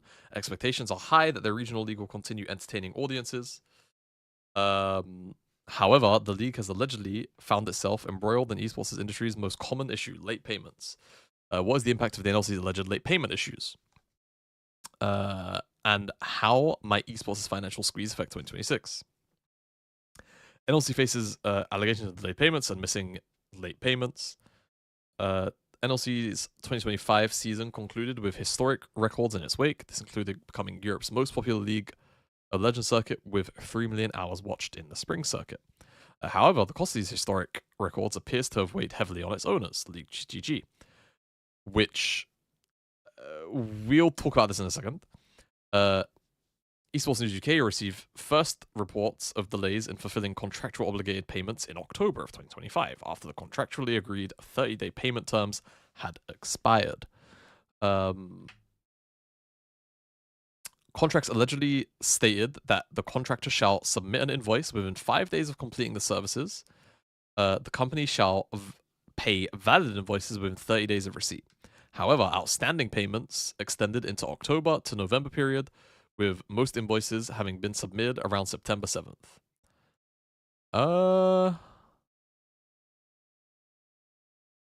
Can't comment on when most invoices were submitted. I can definitely say that I submitted my invoice kind of late. I mean, I can pull up my emails and just tell you when I submit and when I put mine in, to be fair. My invoice was put in October. My invoice was put in October. October 4th, to be precise. So I put mine in quite late. That's my bad. That's a freelancer. I shouldn't be waiting that long. Especially with these guys, I shouldn't have been waiting that long. That said, my payment was still a little bit late. But compared to others, oh my god. Whilst this is I want to say this is talking about like invoices submitted around the 7th. From what I understand, anyone who didn't invoice for winter, basically any invoice put in between spring split and summer was delayed. So if you put in an invoice in May, you probably didn't get it paid out until November or December. Pretty much. Yeah. You probably didn't get paid out until November, December. And some people apparently got paid in October. Or like very late October. Those allegedly affected also struggled to communicate with LeagueGG about their outstanding payments. Some individuals stated at the end of October that they had not received direct communication since their invoices and payments details were sent in early September. Again, I will just state, and like on top of this, people put in invoices significantly earlier than this, and this was still the case. This is despite said individuals allegedly sending regular follow-up emails. Sources have informed Esports News UK that more than one invoice was left unpaid into January 2026. This is 100% true. I know people that are still waiting for payments. LeagueGG operates out of Denmark, but hired several individuals from the UK to bring its NLC vision to fruition. In both the UK and Denmark, the law allows the party owed payment to add late payment fees or statutory interest to the delayed amount. Several individuals who have now received the payment relate to Esports News UK that although the original invoice amount was paid, the late payment fees were not. This is not super surprising at all. I've seen and heard this happen a lot when companies get charged their late payment fee. This just doesn't get honored at all. NLC response to delayed late payment obligations. The Esports News UK reached out to the NLC regarding the outstanding payments owed to those worked on the 2025 season. They have stated their intention to provide an official statement, but have not done so by the time of publishing. Interesting. What could actually be behind the NLC's payment issues? The esports industry shoulders a high cost to success ratio running LAN events, maintaining professional broadcasts, and funding prize pools build a challenging ladder for companies to successfully scale. Whilst this is true, like I said yesterday when we was having a bit of our crash out session on the NLC, these guys did not have to run the LAN events that they did in spring and summer at the scale that they did, and in the venues, the very expensive venues that they did. And they didn't have to fly out the content creators that they did. And they didn't have to fly out the K-pop team that they did. Or the K-pop group, rather. There was a lot of unnecessary spending. A lot of unnecessary spending. If you just, like, we're just using critical thinking. I'm not even talking about figures here. I'm just saying, like, look and observe where these events were held and what was brought to those events outside of the absolute necessary components to the events. Alongside the existing pressure from audiences, esports tournament organizers also often face pressure from investors. Likely true, but I can't really comment on this. Combining both can often lead to an overextension of resources to fulfill both sets of demands. The NLC Final Summer included a halftime show featuring a South Korean K-pop band, Primrose, performing, and took place at Leagues Disrupt with a large in-person audience. Even from an outside perspective, it appeared an expensive endeavor. Exactly. This conundrum is far from unknown within esports. For example, in August 2025, Counter-Strike tournament organizers, Yalla Esports, abruptly ceased operations. Unfortunately, the company's closure left staff and freelancers unpaid. The Yalla Compass, please play your stuff. So this is to do with this, obviously. Meanwhile, fellow Counter-Strike tournament organizer Mesa faced allegations of significant late payments totaling in $200,000. Wow. The organization was reprimanded by Valve for requesting a tournament registration fee, which appeared to be an attempt to increase event revenue and breach the Valve tournament operation requirement. Unlike these two examples, the NLC successfully continues operations and claims to be actively resolving its delayed payment issues. However, the issues pressuring tournament organizers remain prevalent. How is the NLC potentially moving forward with resolving these issues? The NLC 2026 relaunch adopts a new format that targets content creators to drive interest, building on the success brought by the inclusion of Lost Returners. Additionally, the NLC will draw on... My tweet is here! Well, I guess we'll. I had no idea my tweet was in this. That's so funny. Additionally, the NLC will draw on the status of higher tier circuits. The introduction of wildcards will see teams have the option to swap in a true legend with experience from one of the top LoL leagues. Although it is encouraging to see a path forward map for the league, it does not negate the fact that such elongated payment delays indicate potential cracks in NLC's foundations. Previous NLC workers appear to be expressing implied discontent or pessimism regarding the circuit's future online. Yeah, that's me, my bad. Meanwhile, the loss of Los Patronas to other ventures could lead to the departure of some viewers. Some! I really want to stress this enough. This is going to be a majority. Like, guys, the people that were here for Los Ratonas are going to be gone. The people that show up for the NLC now are the overlap is going to be relatively limited for the most part. I doubt that the NLC, I mean, every broadcast day is a best of one. Every broadcast day is a best of one. The Drifter team won't be playing every day, from what I understand. We have the schedule. Right? Let's just look at the schedule. Because we had it up. It's probably going to have... Oh, yeah, we're good. So, week 1, FF15 are playing. Okay, so they managed to get... All the teams are playing each week. Good. And I'm... Okay, I've just noticed something immediately that I wanna highlight here. And it's that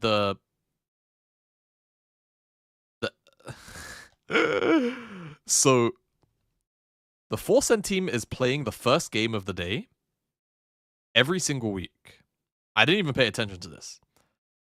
The 4cent team is playing the first game of the day every single week.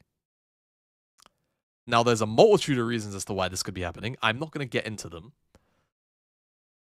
But I will let you guys draw your own conclusions on why that could be the case.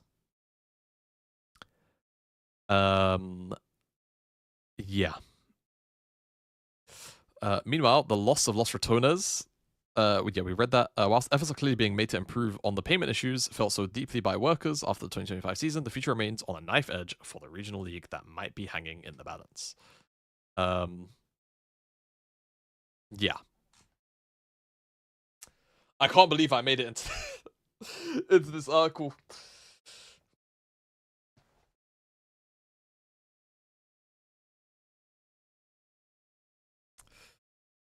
Man.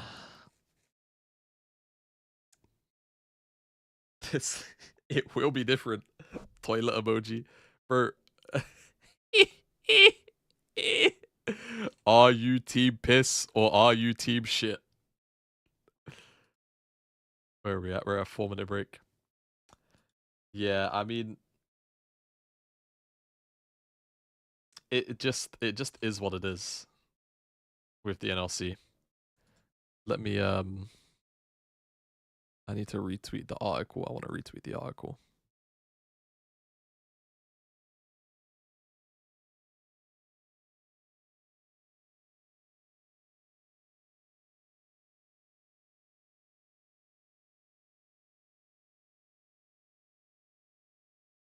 Where the hell is it?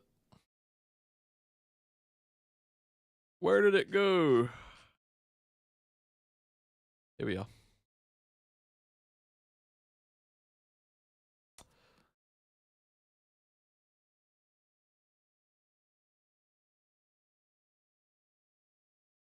Yeah, actually, as a matter of fact, for the people that are here, actually, no matter how big or small you are, show that article some love. Go give that article a like, a retweet if you have an audience. Let the people know. Let the people know what's going on there. What was the thing I wanted to... There was something in-game I wanted to test. Oh, right, yeah. The Jax. Jax with the Dusk and Dawn item.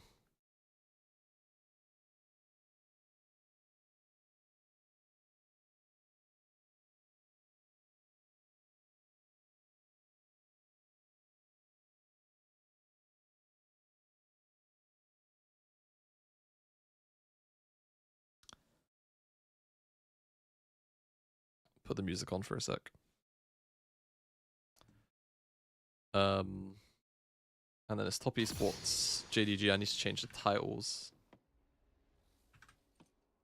Give me a moment.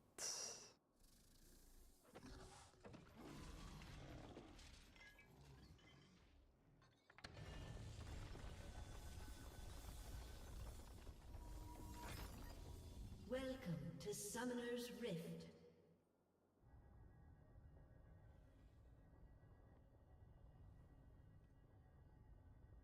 Minions have spawned. Okay, so how does this work? Because when you have... I'm not here to clean up your messes. This is a lamp, not a mop. Yeah, I mean, runes whatever for now. Like, I'm not...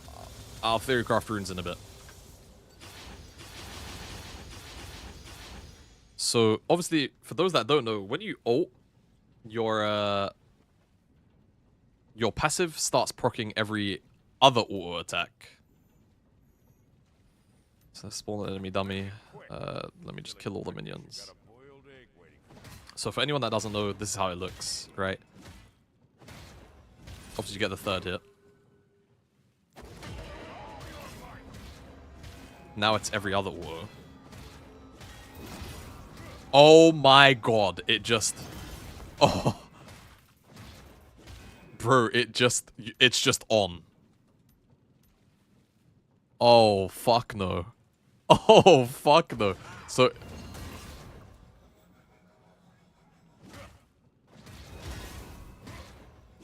Okay, let me put some MR on this person. On this... Hold on. No. This... The numbers are too big. Let me... I can't live with that. Hold on. Control-Shift-G. So let's just say, like, Squishy Champs have 30 MR, right? Like some of the mid lane champs, for example, they have 30 MR. I'll put 50 on in a second.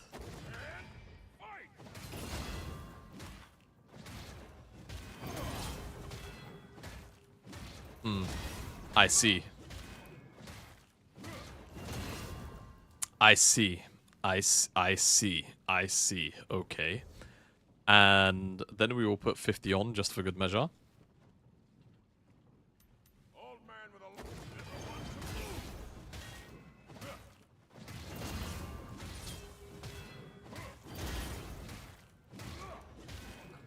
Wait, is my passive only proccing like every third auto still here?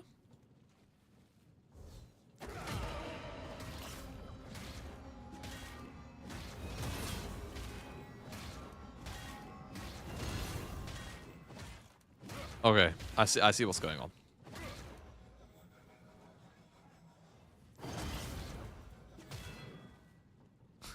I mean, hell, even when the ult is off, like if you auto W, you just get it.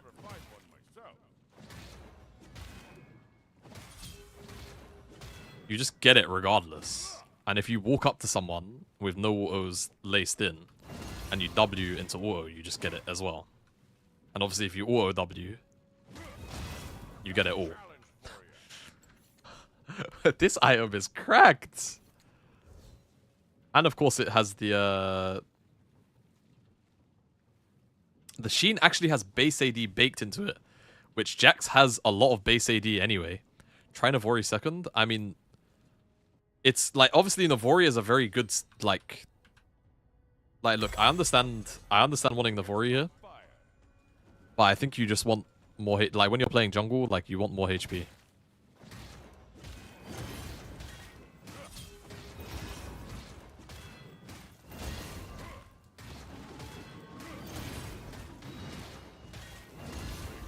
I mean, it does feel really...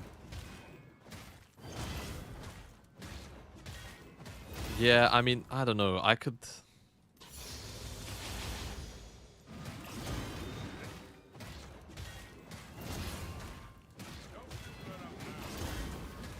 Yeah... I don't know. I think... I want to say yes, but I think it's a bit too troll. Like... I think you get more out of like doing something like going Sundered, or like what he did in that game was he went Riftmaker. Like this guy went Riftmaker.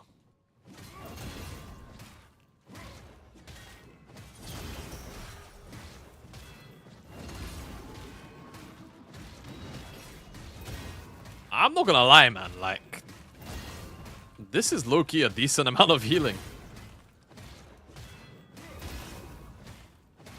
This is a decent amount of healing, and you can hit multiple people with your spells. Don't forget, like, obviously these dummies aren't gonna have resistances. I'm not putting resist on all of them. If I let Rift stack,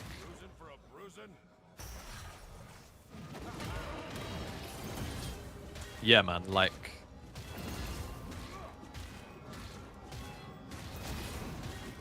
I'm back to full HP again, obviously, but yeah. Does Shojin stack twice on W proc?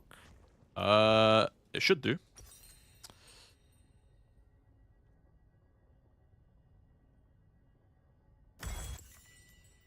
Might have to make another Oh no, it doesn't actually. It doesn't, even with Dusk and Dawn.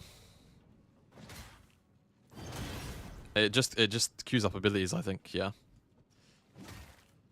And your passive doesn't count either.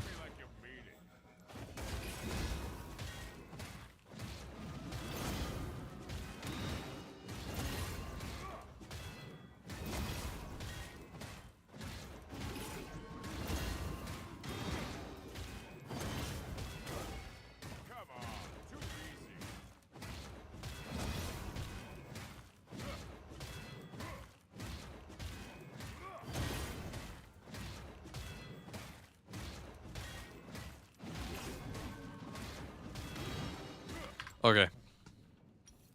Sorry.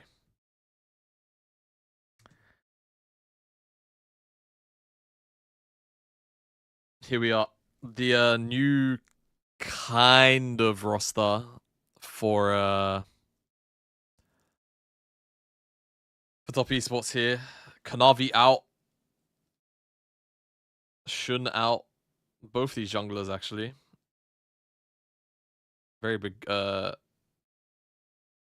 shoes to fill, but with top esports, especially like Kanavi, it was a big deal for top esports, and then of course Jackie Love isn't playing either. So I think Jarchi has arguably bigger shoes to fill, in my humble opinion. Let me put my JDG jersey on real quick.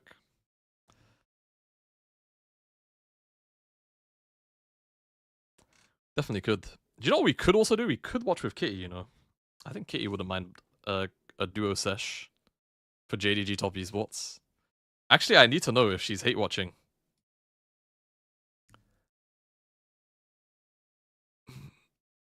Every time I wear, they lose. Or she's legit also a witch. She used to do the same thing. Where's... Wait. Low-key Ascena bailout. You go there.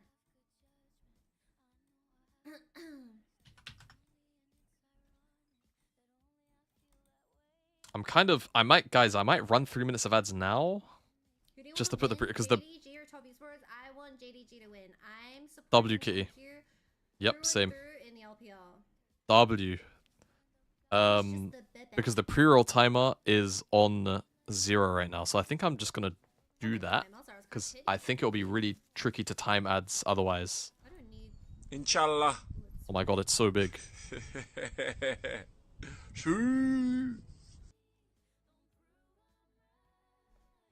I'll put it like here.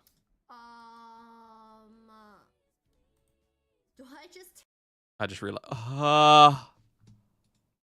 just realized, no, Kitty was playing music. The YouTube VOD is probably gonna get fucking demonetized temporarily.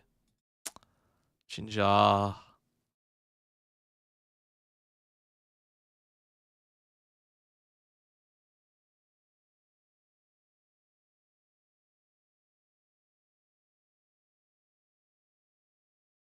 That's the only thing I have to be careful with.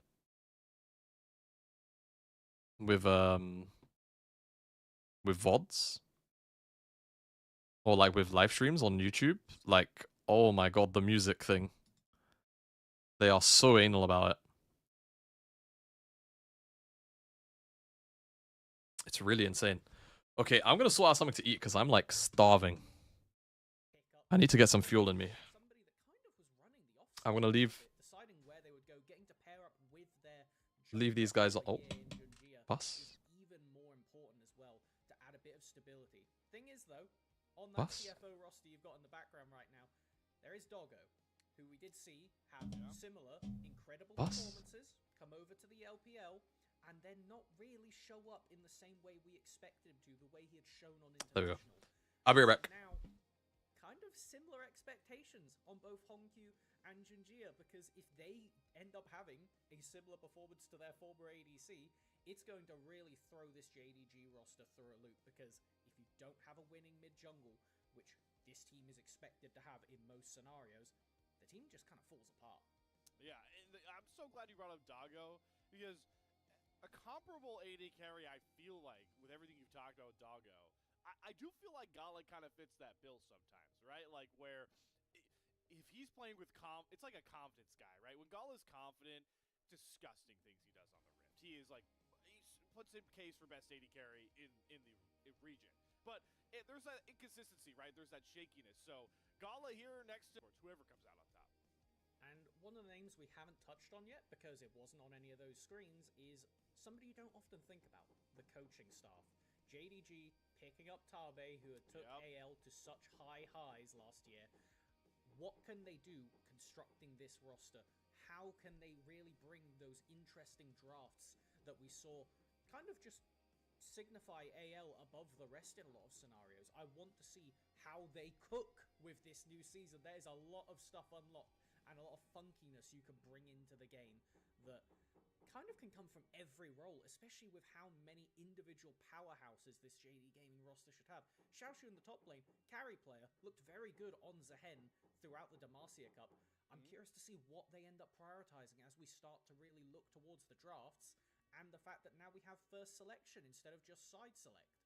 Yeah, and it does feel like, at least early on, we expect to see, first selection kind of dominate. I wouldn't be shocked to see that come around here. But I'm glad you brought up Xiaosu, because I do think, you talk about the Zahen, but we just saw Zika have a disgusting Jax game. This guy's a pretty big Jax player, I would say, in a lot of regards. And going back to talking about all these, champion changes, it's funny to me. I'm glad you're here to talk about, Cam, because I feel like in some capacities, top lane, for one, is maybe Okay, hello. overpowered roles in the sense of how it's been buffed, but I feel like there are capabilities to be such a great carry top lane player, but also some of those tanks I know you think are still pretty disgusting. I mean, all I'm saying, Ornn exists in the game right now. With accelerated leveling, he can chuck a lot of gold on his team for really not much. On top of that as well, kind of a tank, kind of a bruiser. Listen, I know I'm speaking early. Xiaoshu's played one game of Volibear, and I'm pretty sure he is absolutely disgustingly broken on this patch right now. So, maybe it's a bit of a... How's the preamble been, chat? But when we start to think about the big tanks that we know have been existing, like the Scion, the Cassante, then there is a natural answer that comes to that in the form of Gwen, something we know 369 can pilot and want to see if Xiaoshu can match with, as I would be really surprised if we don't see any of those big tanks show up in the first games of this Fearless draft. All right, I'm keeping notes for you over there, Mel. We'll see which one of those end up showing up as we are getting set here for the first player introductions for these teams as they make their walkouts into the Beijing arena. It's interesting, right? Because these aren't actually... I want to play a fun game with you, Melvin, for these walkouts. We saw, every year... Wasn't paying attention. Brilliant. We're actually not going to see them just yet. Okay, we get to see one of them because they're wearing the nice, I guess windbreakers, I would call them. I want to hear your grades on these two teams' jerseys, because I put out a video grading every single one of their jerseys, and I know we're just starting this caster bond that we hopefully will be building on across the year, but I want to see how aligned we are. And as I say that, Top Esports are wearing their jumpers, so you don't even get a look at the jerseys that I want you to grade. That doesn't really help us. I mean, we could go off of the windbreaker hoodie kind of things going on right now. Sure, let's do it. Yeah. I think you're talking to... Well, actually, it looks like fashion expert that you Nayo has his jersey on. He doesn't have a jacket on. I'm going to say, I'm currently leaning, if we're judging it based on windbreaker quality, I have to go with JDG here. I feel like, especially when you want to be wearing a jacket, that feels like it's a bit more appropriate to me. Okay, so Nayo is wearing the jersey, so that's the jersey over there. They're also standing out of order. I'll my takes. I'm zooming and enhancing. Okay, yeah, you can try it. Nio's really nervous. There they are. All right, soak it in. I'm not working with them jerseys. The JDG jersey is clear. I'm still leaning JDG personally. Yeah, JDG jersey is clear. I'm leaning top esports. I do. I'm curious if this bothers anybody else though. The word top being like indented further than esports, like that's what throws me off a little bit. I don't get what the appeal of doing that is. All right, you know what? Let's not go down that rabbit hole, right? It's the first broadcast. Let's set up for talk to me more about side selection and the power that first pick brings you, especially even if you now can get that on red side, Melvin. Yeah, so one of the big changes that have come in, we had Fearless introduced last year. Everybody's had a bit of time to get used to that. Now we have first selection replacing side selection. What it basically means is now you can have first pick, but be on the red side. One team, whoever would have previously had side selection, gets to choose either which map side they're on, or if they get first versus last pick. And then the other team gets to pick the other one. So theoretically, you could still see red side with last pick, but it's been far more common that we've had a lot of teams picking first pick and then being shuffled over to red side. So I'm imagining that's probably what we're going to get. We're still very early on into the process. With some time to iterate, I think there's a lot of potential.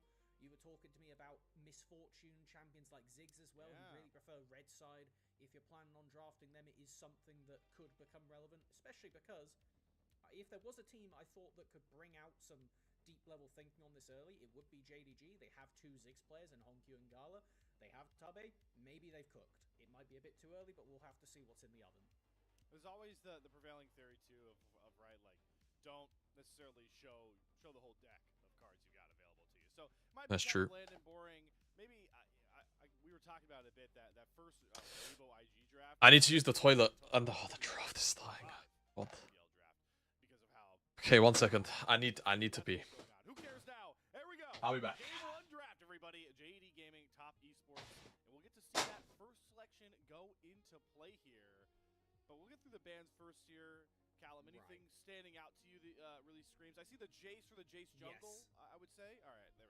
I was waiting for that one. Malphite's another big one that's been getting a lot of early priority. But if you want to early pick Malphite, you need to ban Sylas. We have 2 melee mid players, so I doubt, unless we see JDG ban the Sylas and then hand over the first pick Malphite, I don't think we're seeing it in the first rotation just yet. It could obviously come up on third pick for JDG if that's the direction we want to go down. If they want to pick up that Malphite, it is something we've seen Junjia play a little bit of throughout the Demacia Cup. But Akali, another big one. We've got Gunblade back in the game. Some of these mid lane assassins could go a bit crazy. The Ambessa, this is a mega flex between top and jungle right now. It's been a bit hit or miss in the jungle, but when it can get to level 20 in the top lane, yeah, it's a bit silly. Actually. I'd love to see them throw the fake out, right? You picking this early with the first pick red side. It's like, all right, probably jungle.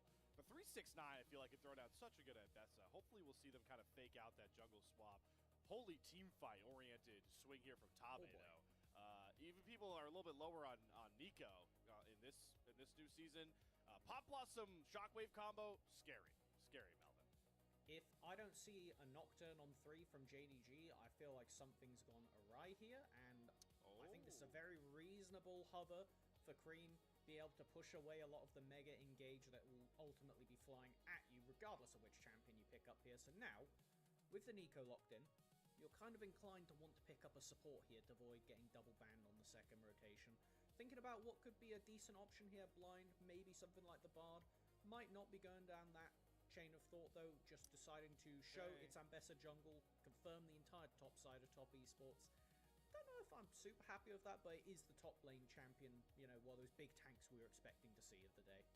And before we get one of the most hyped, I would say the most hyped import into the LPL in 2026 is, lock-in of a champion here to round out the first phase JG. I really want to emphasize one more time. Look at how many new names are on these teams. Watch out. It's how side selection is now this year. Side selection, I know it's weird. Side selection, I know it's weird, but basically, yeah, sometimes the team that's on red side is going to have first pick, and that's basically what's happening a lot of the time. Teams are picking first pick, And then they're getting slammed on red side. Delivery system expedited. That's what I've got to say.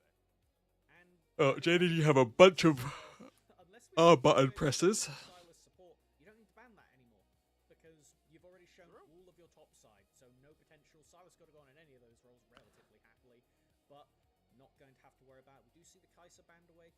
We know that crit marksmen have really been running the patch at the moment. Zeri, a really big threat. Outside that Caitlyn. Oh wow, Top Esports' bot lane is also not from first team. So either picks side or first pick? Correct. So one team gets the choice to pick between the two, and then the other team gets the selection of whether they want to be on blue side or red side. Because that normally what's gonna happen is when you give a team the choice between side selection or side selection, they'll pick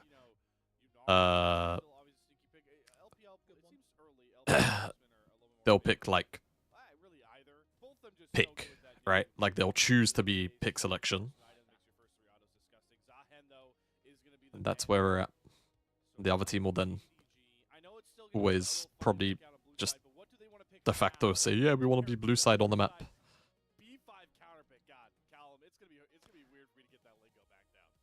Theoretically, you just want to slam a top laner here, but instead they are leaning towards just taking the Yunara off the table. This guy got the first Yunara pentakill. I mean, I'm not gonna lie. It could it could be an angle to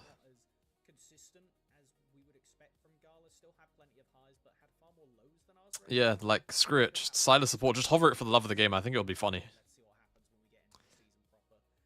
Interestingly enough, Aphelios has kind of slipped through the bands right now, not really being valued as high as he is in the solo queue. For sure, but you also definitely can't play Aphelios here into Orianna Malphite. Rel, I mean, you have a Zir, you can go a more supportive AD carry if you'd like, here, a more utility-centric one.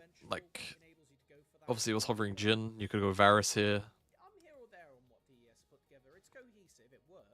Jin's fine. Well, now the question is this just gonna go jungle? The Malphite is just gonna go jungle.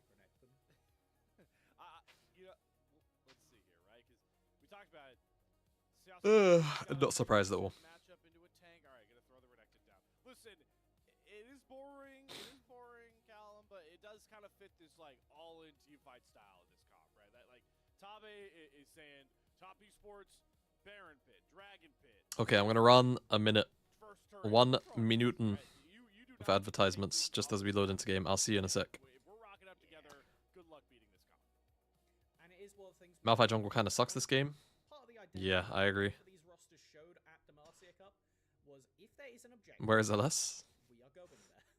Yep. It was something that CFO had a lot in their identity that we've seen both Honky and Junjia bring over pretty much immediately. Love ads, man. I know. It's just, it's better. It's like, well, actually, if you're in ads, you won't hear what I'm gonna say.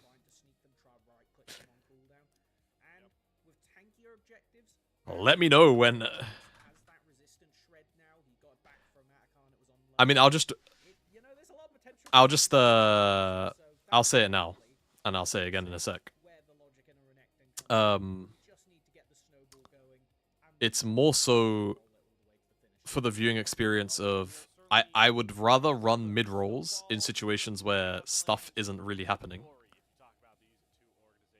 instead of people's experience, potential new viewers clicking on the stream, not having like a functioning ad block or not having turbo, and then they get an unskippable 30-second ad or like an unskippable minute-long ad. Because that's what I'm turning off by doing the mid-rolls here like this. And I think it's just healthier for growth in general, in my experience. Like, whenever I'm consistent and I'm streaming all of the time, and I do see a little bit of growth in the viewership, or like I have stints where I'd like have good viewership and then I go on a break and I lose it all. I think that's usually been a pretty big help. And for my English fans, rest assured, friend, I am not that. Not Takeo, big thanks so much for the follow.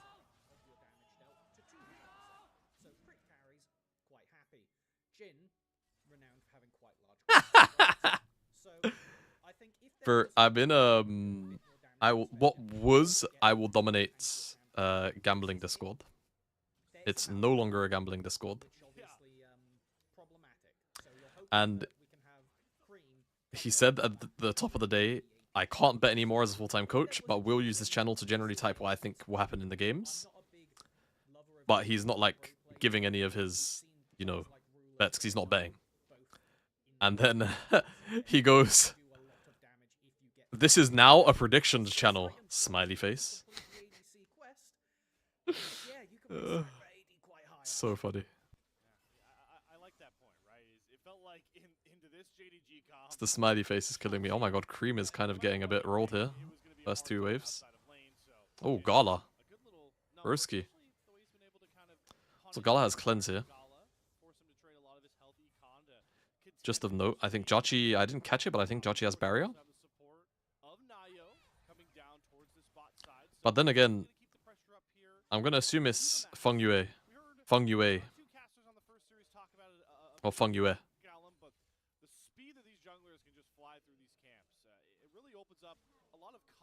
Wow. Feng Q doesn't give a fuck. Gonna be a bit awkward on tempo because he's got no mana to clear the rest of the wave, but he's still chilling. B-roll Honku clips him bullying TES last year with Cream being one of the recipients of that damage. So it is Oh, feed. these players have actually played against each other a handful of times with Honku having pretty good performance thus far. It's just the basic starter lane phase though. I'm gonna wait until the junglers both deal with Scott Law reset here. Demons in the jungle as we see Naya shine himself. What about level 4 demons fight over Scuttle Crab? Callum, this is the LPL right here. We fight over Scuttle Crab. Yep. And Junjia. Junjia is cut down. First blood. I see. As he tries to make his statement into the jungle first. Ah, yes, I predict 8.5.5 kills or more for this top esports game. No, he's not going to be doing anything like that. Oh, the root actually connected. Oh, the feed. Jotchi's dead. Oh, Bumbleclot! Oh, it's a horror. Okay, well, they salvaged the Junjia mistake. Oh my god. What? Okay. I need to go quickly grab my rep. 1 second. Saying level 6 threats because the Malphite doesn't do a lot until then. He's just a guy. He's not stacked armor. He's just a rock. Yeah, like, what do you want him to do here? He can slow some attack speed, and Bess only needs to get one hit at a time to keep the passive rolling, so it is what it is. And then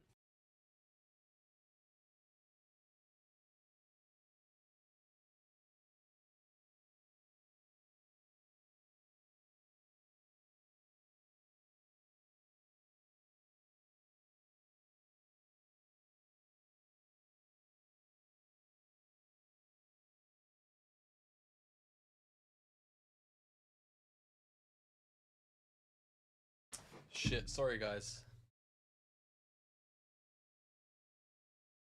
let's see what actually happened here to keep this fight elongated. Just the tag from the... Yeah, alright. Just the Barb's tagged, and then... We go back to live, please. Alright. Oh my god, Armageddon mid lane. Listen, I saw this at Worlds against BDD, and it did not end well. So let's 1 second. Oh my god.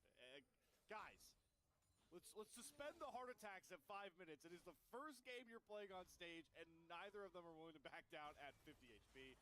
And we're back to the bottom lane immediately. Alright, I think things are selling now, but... Melvin, you're starting to get the picture of what to expect in the LPL, huh? Most definitely. And part of the reason that I was saying I'm so excited to be here for this season in particular is because it's such a volatile time to play League of Legends.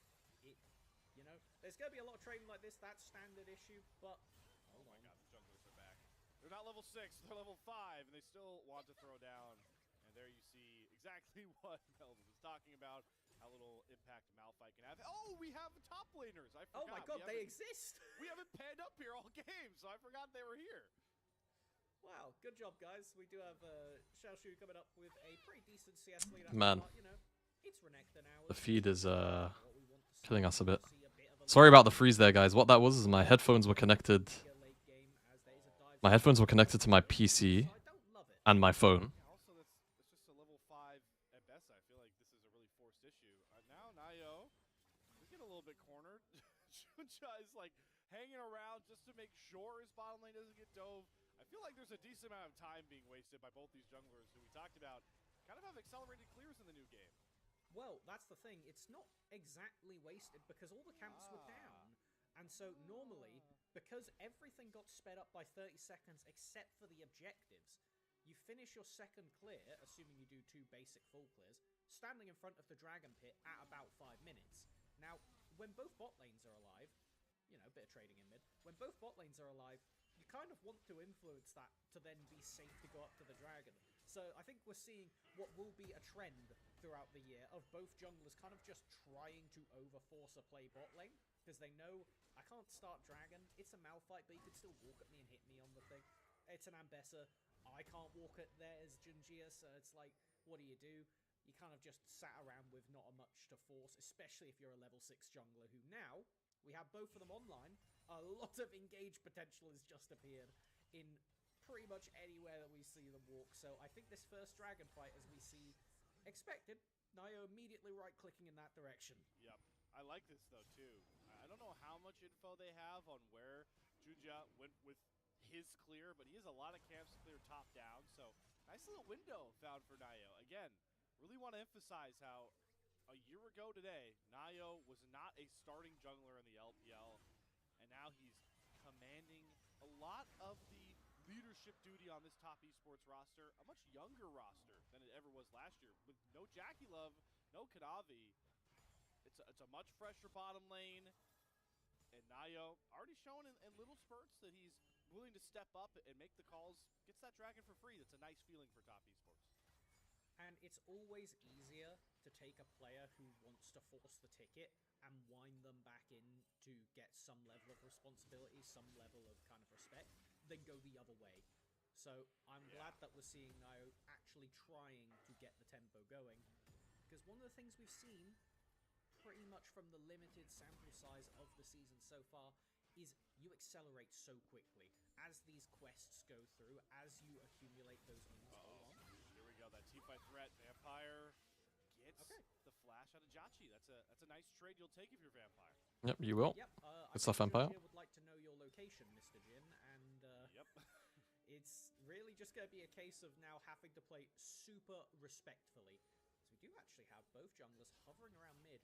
This crystalline overgrowth, Honky really wants to proc Cream gets hit by the shockwave. Junja, Soppel force, he's gonna chase over the wall. He sees Nayo, flashes on top of Cream's head and deletes him. He's not a rock anymore, he's a boulder throwing down. Poking execution from Nayo gets him back under turret. Sorry if that crunch was loud. I didn't realize. I didn't realize the rap was going to be a little bit crunchy. Much better than the Malphite ults I saw from him in the Marcia Cup. That is encouraging that he has got the hang of flying like a lunatic. And it should pretty reasonably convert into a grub start. We do have, just checking, yeah, that is Vampire. Always got to verify when you see an icon on the minimap which person it actually is when Nico's in the game. Currently just the one secured by the looks of it. There's no more feats of warfare, so while grubs are quite important just because of how much gold you can drain from hitting towers, it's not one of those super high priority things, especially with wanting to be in lane to accumulate those stacks. I'll be honest, we could just let this play in the background because it was just good use of ultimates. Honky winning out the lane phase again, and Junjib. Perfect, lockdown, easy peasy. And I think it's just funny the flash angle that he took specifically. Burn the Ambessa ult there really does mean that TES can't force something proactively in the meantime. You would want to go hunting for Junjia knowing that there's no Malphite ult, no flash available, and potentially pick up a kill on him, speed up your Ambessa's scaling, get her to that level 6 or that level 11 mark even, and increase the percentage pen that she gets once she levels up the ult a few more times to match the amount of armor that we're going to see stacked for this Malphite. Right. Great thing to call out and track going forward. I'm glad that Vampire has allowed me to talk about the fact that counting minions for Nico is going to be a lot funnier now. If you're not aware, when a cannon wave comes out, you lose a melee minion now. So you do have to do a little bit more extra math on the Nico check. Don't need to do any math. There is the unstoppable shockwave, as we'll call it. That's the Flying Oyster combo now in the LPL, folks. 2 ults, 1 dead mid laner. Oh, whoa. Fungue looking for the turn back and a double crash down. Vampire can't get the ult off. Vampire And that's is really dead. big. And Junja If he doesn't gets it have off, they the can actually collective probably power respond, also. maybe force a flash. Teams finding ways to kind of scrap back after losing a member. Much better for TES than last time. At least they managed to get a return kill, and it was off the back of the Ambessa, getting more gold into that pocket. Already picked up the Eclipse, specifically in these early team fights where we would expect JDG to be a bit stronger. Got the Inara, got the Orianna, and particularly this Renekton when it comes to the full-on team fights. JDG should be favored in these early fights. So if you can snowball Naya, if you can continue to pour gold into that Zambessa, it could give a chance for this person sitting in Kanavi's chair now to kind of make it their own. He's going to have to, because mid lane is kind of a travesty. I know a lot of hype fan. Oh yeah, give me the cinematic replay. World stage now to Beijing. Hongq and Junja. Even with a flash, you just can't get away, man. Point being here is the fans are definitely loving it. Look at that gold difference in the mid lane we got going on here, Callum. Yes, pretty good. Pretty good. And with only, what is that, 2 plates collected thus far from Hongq, none knocked down from Cream. I think now's probably a good time to talk about this pseudo comeback mechanic of the Crystalline Overgrowth. If there's a kill that comes out of this, I'll be very surprised. The Malphite ult's up in 2, but yes, okay. Do I have a moment? Oh, Gala. No, you don't. Transcended Gala, flashing forward. Oh, man. His flash is just... Oh, Oh, wow. Through barrier as well. Crazy. No one love here around the LPL. You give him an inch, he takes a mile. Through barrier as well. Stuff building up a lead and is now excellent transition for me, Gala. Gotta collect some of that Crystalline Overgrowth. The reason why this is so good as well, and they're just going to push it even further, it's just simply because they do this on the time where the dragon is up. So now Gala's flash, the most important thing is that Gala's flash is actually just going to be up for the next dragon anyway. So he uses his flash, not at a dragon fight, but to make a play that will make the dragon contest impossible. And they have just absolutely murdered Nayo. Wow. Wow. Wow, wow, wow, wow, wow. Yeah, we see why teams are valuing this Malphite so highly. You know, it's kind of like Nautilus of if you could just press R on somebody, it doesn't matter how good they are. If the depth charge hits, the depth charge hits. Like, what can you do? If there's a Malphite in the game, unless you have Flash, and as we saw from Cream, even if you have Flash, if they aim the Malphite ult right, you're gone. There's not much to be done about it. Maybe get a spell shield, but the problem is, when it's a jungler, it kind of ends up being like Vi, of they could just smite away a potential spell shield, as we do get to see this pretty solid, just 2v2 outplay from Gala. Oh, it's so beautiful. That's what I like to call the business as an AD carry player myself. I have to say, all you need is good clicks. I'm still not sold on the itemization here and the build path of the Malphite players. Pretty handedly, as we do see now, taking a look up at the top. All of the quests completed, bar Cream and Fungue, which is, yeah, difficult situation to be in at this point. With no Bro, oh my god, look at the mid gap. I know, like, Cream has been ganked quite a bit this game, but he's still down 40 CS. The reason they're distributed in this weird way is it's the exact same, give or take, of how much damage you have to deal to the tower. They just made it health scaling rather than resistance scaling, because normally when you would take a plate last time, it would increase the resistances of the tower, making it harder to take the rest of them. Now, Riot's just made it a lot more visually clear. It looks a bit weird, but when you realize this is just how it actually works. Great catch, Nayo, but the cleanse is perfect. Gala gets out of the JW. Now they catch Nayo forward, and Vampire finds a 2-man pop blossom on the backside. Gala transcended, trying to step up, get a couple more of these autos down. But JDG, even when they get jumped, Guys, I'm not gonna lie, JDG look really good. Like, I do think this is like bot and jungle gap anyway. Like, coming into the series. But like, this is a clapping. And I will say, credit to Vampire there. Really good. This is a serious clapping. Continue the ticket there, keep forcing the issue, and this is something that I want to harp on. If you get a lead, you need to keep the snowball going. Because that was a Cassante. That was a simple Orianna combo, and that Cassante. Where's the copy paste Cassante I need? That You know what? You're making the point. 6K gold lead. Oh boy. Yep, 369. Tangle Barb. Junja does not need his big ultimate to throw down onto 369. Oh man, he goes into all out just to lose some more resistances. Vampire's looking for more. Gets another Tangle Barb down. Shockwave from Honkyu through. Do they have the no? Gross damage for Nayo. No, he doesn't. But man, are they leaving in Next victim teleporting top lane. Towards Stop Esports? This game is slipping out of their hands. Cream having to TP back in just to cover a turret, but that means Gala. Oh my god, Gala is squeezing. This game is getting out of hand rapidly. Quay knows it. He's trying to make a snap engage with Cream, but he gets interrupted in the middle of his dash, trying to go after the back line. Okay, Honkyu had to flash. That's a win, but now Xiaoshu's here. Fengwei is tarnished and thrown back to the base. This game is going off the rails rapidly, and if you're a JDG fan, this is exactly what you wanted to see out of this. Oh my god, this is good looks. I think it's so encouraging for JDG fans who, honestly, were probably feeling pretty good after the Demacia Cup, but with a middling finals performance, I was not 100% what kind of form we would see them come into the season with. So far, kicking it off in great fashion, but let's temper expectations after we watch this kind of super force from TES. When you're this far behind, it makes sense that you want to keep forcing the ticket, but as we see there, it was Junjia using the ultimate, stopping Cream, get the Emperor's Divide onto 3, forced to use it defensively in the end. Really the turning point of that play. If there was hope for TES to get anything done, it was entirely stopped by a big rock to the face. And that's going to happen all game long. One thing, we touched on how much of a team fight threat this composition is, but when you're playing a team fight comp, a snap engage comp like this with a gold accelerated, I mean, how much is every brush, every, piece of fog on the map, Callum, just so scary? This is just a slaughter, man. Tell you what, they're really glad that the Phaelites got introduced, because the two that's just outside the base that gives you preliminary vision into your jungle, pretty much the only way you get to play from this point onwards. Wow. Okay, there was a TP off on the side. Very nice, thank you for the replay. As we do get the Cloud Dragon started up, and look at this, even with this far behind, as predicted, TES right-clicking towards this objective like their lives depend on it, and in the game, it currently does.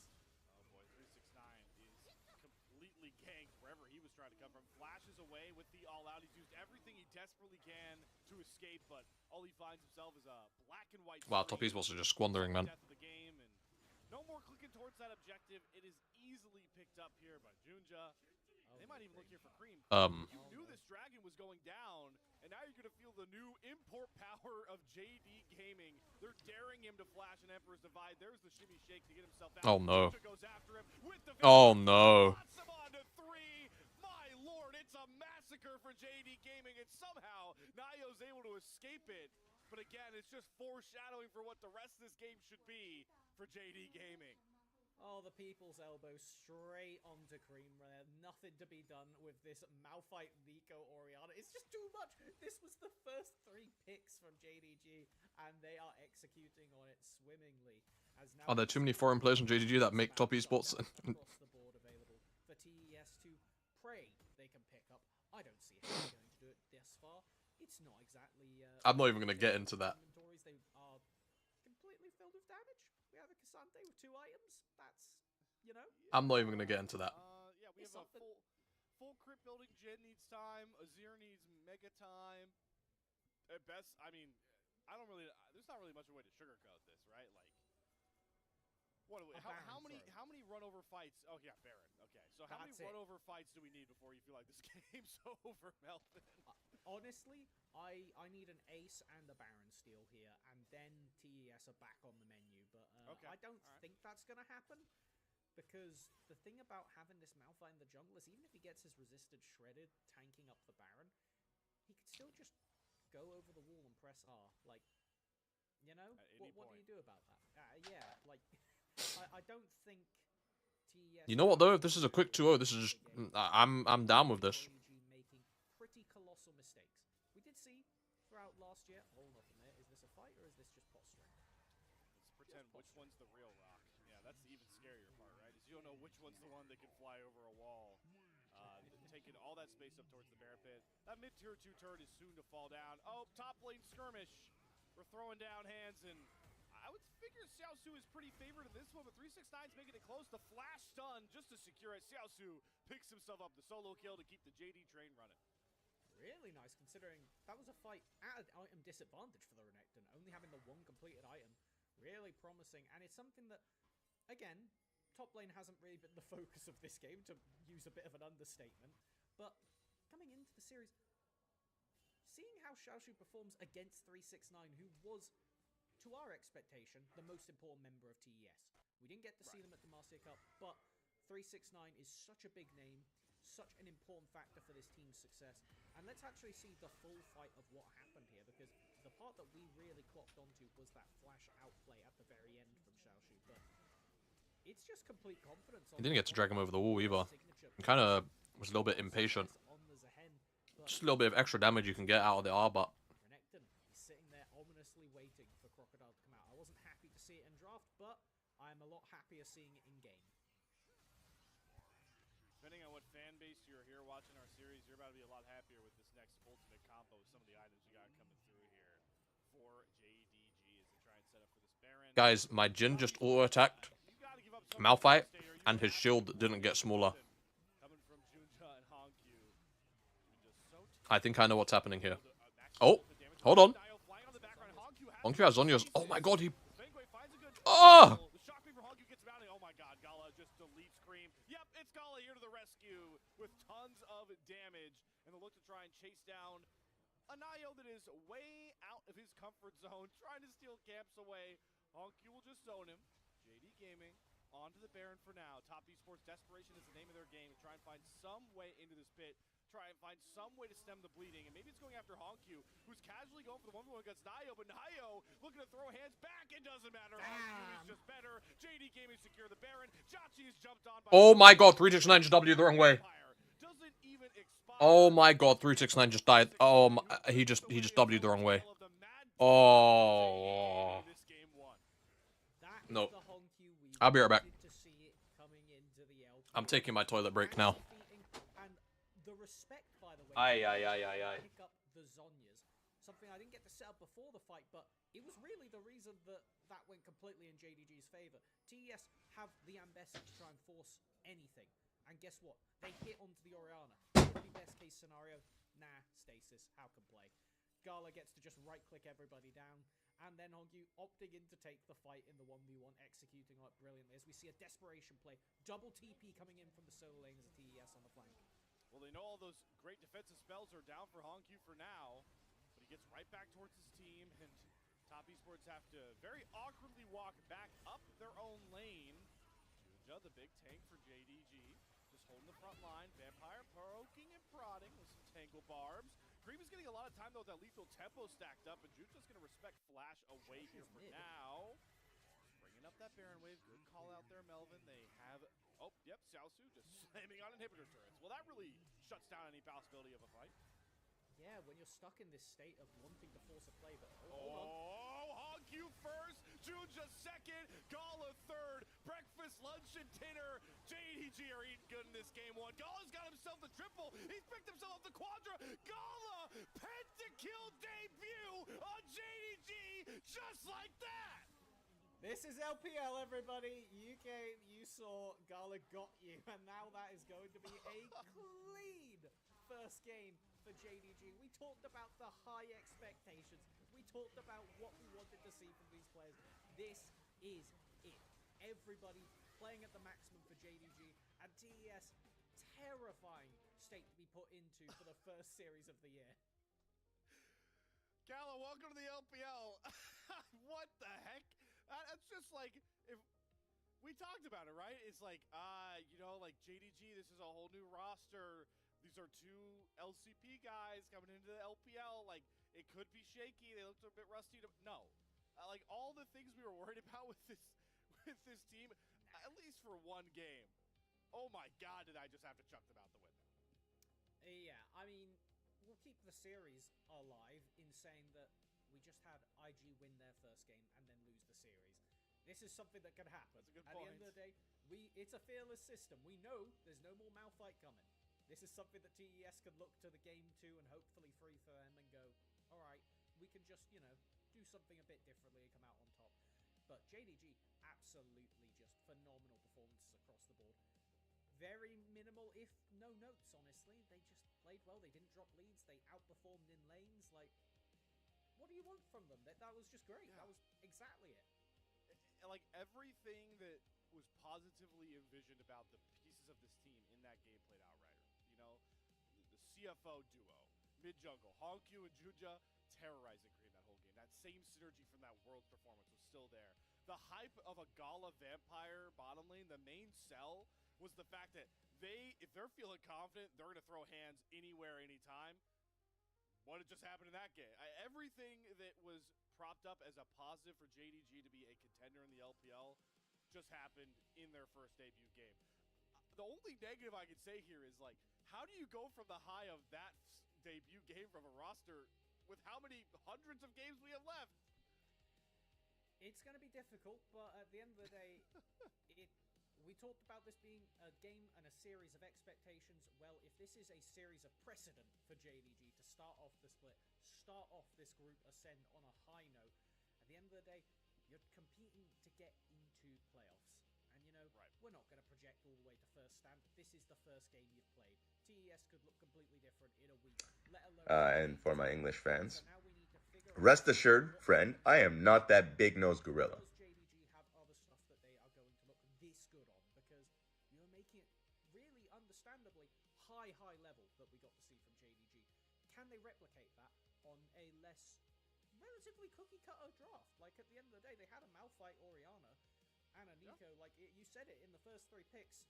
Guys, what do we think we're going to do? We're going to run at them, and we're going to press all the R buttons, and 2 people minimum will die. And guess what happened? That every time. Is there that many more simple ways they can keep this rolling? Will we see stuff like Vi have to come out now? Well, we get to see some of the... usually, like, you know, you can find some very fun, like, post-game stats to, like, emphasize certain point. Nah, man. It's just what do we emphasize here? JDG ran over this game. You know what's an interesting talking point as we roll through some of these stats here, Melvin, is it interesting to say the advantage of maybe playing your full roster in the Demacia Cup, right? Like JDG, this 5, they got a lot of reps together. Top Esports look like a team that didn't play with their 2 solo laners until, well, on stage at least, right now. I mean, even just talking about the highlights of having Honkyu and Junji, like that duo, we expected that synergy, and it wasn't there as much as I would have liked to see in Demacia Cup, but now working fully with the team, we saw several plays where Vampire was there as well to make it into a 3v2, something that we rarely saw happen on the other side for TES. And this bot lane looked very solid together, in nothing really to be problematic. There was a whoopsie-daisy flash or 2 here or there, but that was mainly on the end of TES at the end of the day, so... Yeah, happy days. Yeah, and again, back to what we really emphasize at the top of show, right? There's so many guys on both of these rosters that are stepping in for LPL. Hello. Junja is playing. Sorry about that, guys. Oh my god, my stomach was exploding. In particular, like, have to step in with this Jin for So, Top Esports. I'm assuming, by the way, that it just continued to be a slower whilst that was gone. I really needed to use the toilet. I'm sorry.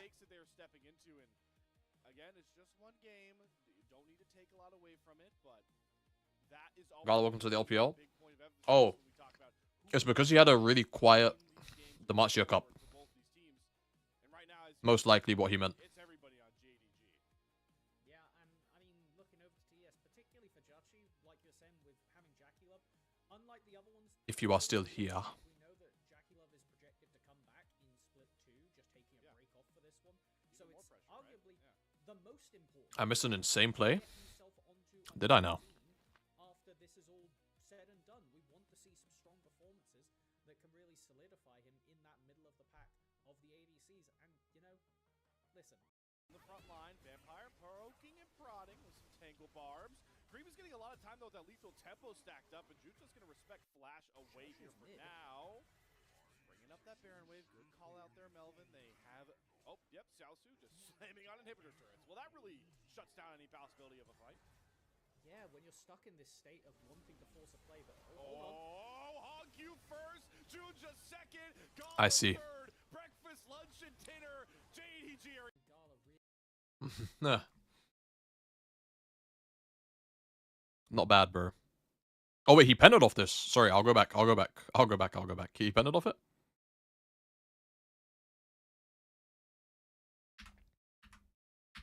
Oh my god, he did. Dude, he's actually just a king of getting pentas. Oh my god, I can't believe I missed the pentakill. Well, sorry guys, my stomach was upset. Yeah, when you're stuck in this state of wanting to force a play, but Hog first, Juja second, Gala third. I literally cut it halfway through the play. JDG are eating good in this game. And then Jachi just walks up to... Gala, pentakill debut on JDG, just like that. this is LPL, everybody. You came, you saw, Gala got you, and now that is going to be a clean first game for JDG. We talked about the high expectations. We talked about what we wanted to see from these players. This is it. Everybody playing at the maximum for JDG, and TES, terrifying state to be put into for the first series of the year. Gala is just... Gala, yeah, welcome to the he's just the guy. What the heck? That's just like, if we talked about it, right? It's like, you know, like JDG, this is a whole new roster. These are two LCP guys coming into the LPL. Like, it could be shit. I've seen enough JDG Golden Road. Like, all the things we were worried about with this For... at least for Hey, I wouldn't even mind. oh my god. We need a roster from China to win something internationally. It is so important. Alive in saying that we just had IG win their first game and then lose the series. This is something that can happen. That's a good At the end point. of the day, it's a fearless system. We know there's no more Malphite coming. It's super important. I need to run a minute and a half of ads, and then I'll be able to run shorter ads once the champ select is done and right before the game starts. Again, I do it so the pre-rolls stay off, so that when you join the stream, you shouldn't be getting ads when you join the stream.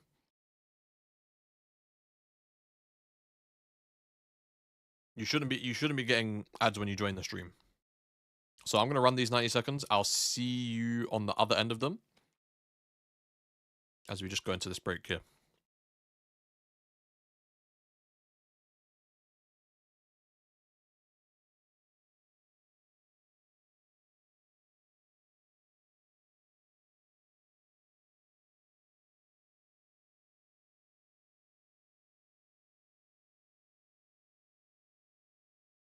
JJ will come second or third every tournament all year and then win worlds.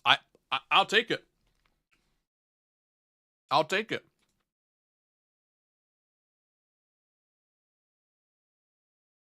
I'll take it.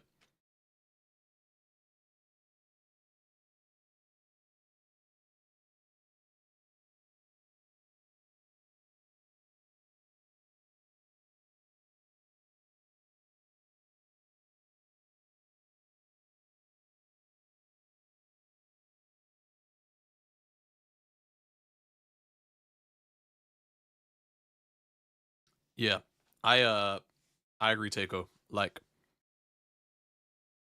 the narrative is actually what's more annoying. It's actually more how the fans carry the sentiment more than anything else. Like, it's very, very jarring. The finals effectively happened. We effectively had the semi-finals / finals in the quarters, and then the semis or finals in finals because of the draw. Like AL, T1, and KT were probably for sure the best 3 teams at the tournament. And then it's like, we just don't get to see AL potentially just run the entire gauntlet.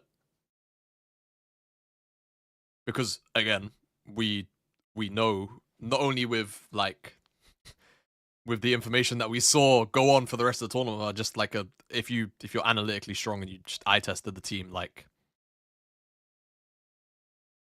I don't know. It's really evil and despicable. The narrative around double elim is always very strange to me. Like, why there is this large lobby of people for Worlds who are like, oh my god, we need single elimination because it makes every game matters. Every game matters in double elimination, bro. And you get the exact same amount of knockout games in double elim as you do in single elim. So, what are we doing?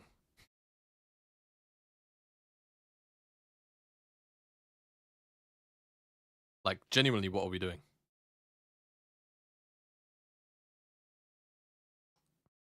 I am yet to hear. Pardon me. I am yet to actually hear a valid argument against double elimination, other than like the top bracket team isn't rewarded, and even that is technically kind of a bad faith argument, because what they when they say the top team, the team that is in finals via the top half of the bracket isn't rewarded, they mean there's no immediate like and very tangible in that finals advantage of not having dropped a series to make it to finals. But the reality is, you get to sit in finals and watch the other team play loads of games. You get a bunch of tape to watch. That's actually the advantage. And the simple answer and solution to that is just make finals a best of 7, give the team that went through the upper bracket a 1-game advantage, and just play. The upper bracket team has to win 3 games, the lower bracket team has to win 4 games. Boom, problem solved. Problem solved.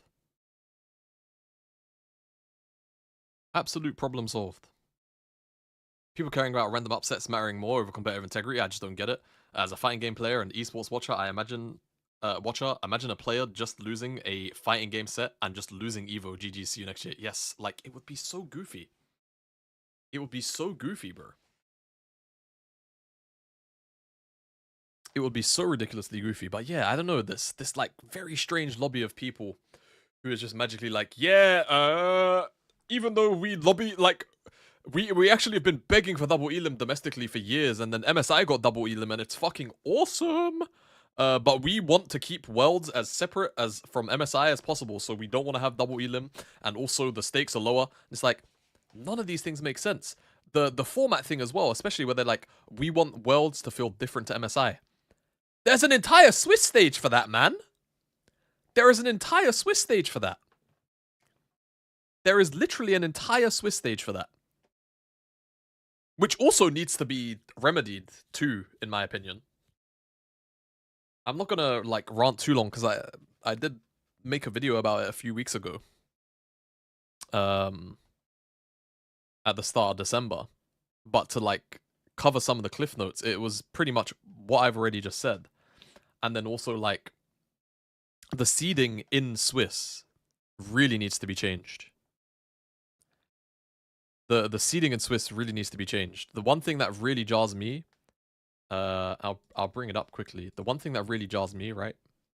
And I wonder how it will or won't change for 2026. It's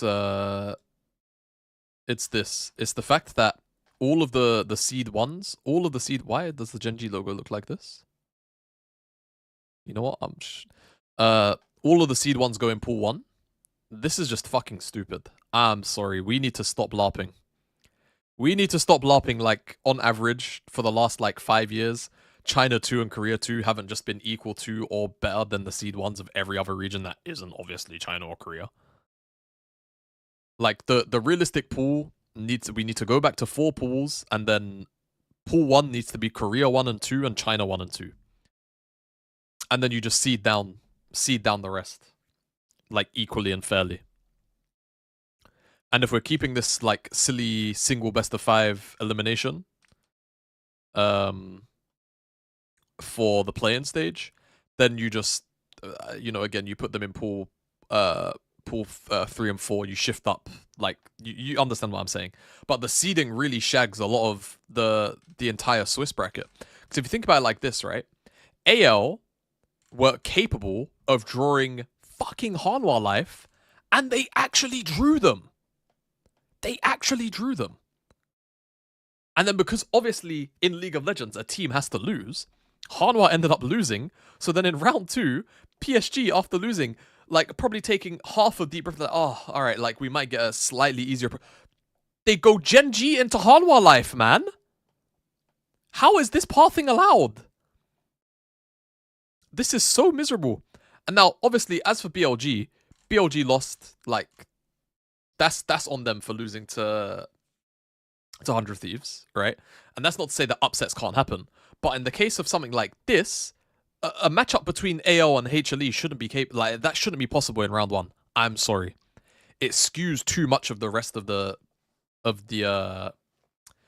Swiss stage if it happens. If matchups like this happen and we get these crazy like high seed versus high seed matchups out of pool 2, it fucks with the entire rest of it just cascades throughout the entire rest of the format. Cause like imagine your AL, you have to beat HLE, you beat HLE, and like you know you're gonna play a tough opponent, but then it's just fucking Intergen G Insta. Like, bro, how crazy when you think about the variants as well. This is another thing that like jars me about Swiss stage and the way that it's formatted right now. Because it is geared more to we're in draft, but it's geared more to entertainment, right? Why can the parity between the 2, 3, and 0 teams look like AL had to beat the Korean first and second seed and then the first seed out of APAC in a best of 3, but KT Rolster, they had to beat EMEA 2, APAC 2, and LPL 3. That is the role there. That is the role in parity. Are we for real? That's crazy to me. That is crazy to me. Rumble B1. Boys, we're familiar with that one. No matter what. This is all very standard issues so far, and the Vi, it's not early game, but it's kind of what we're hoping to see. Bit more standardized play. I think they should seed it. Should it be seeded like in fine games based on either a team tournament system or through the opinion of TOs? How would you seed Swiss stage to avoid random draws? It is what it is. It looks like so I suggested that you do it off of MSI region placement, as it's probably the most consistent and most fair.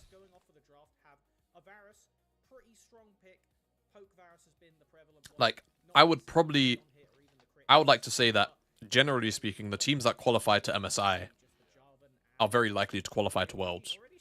So it's already going to be relatively representative of region strength already.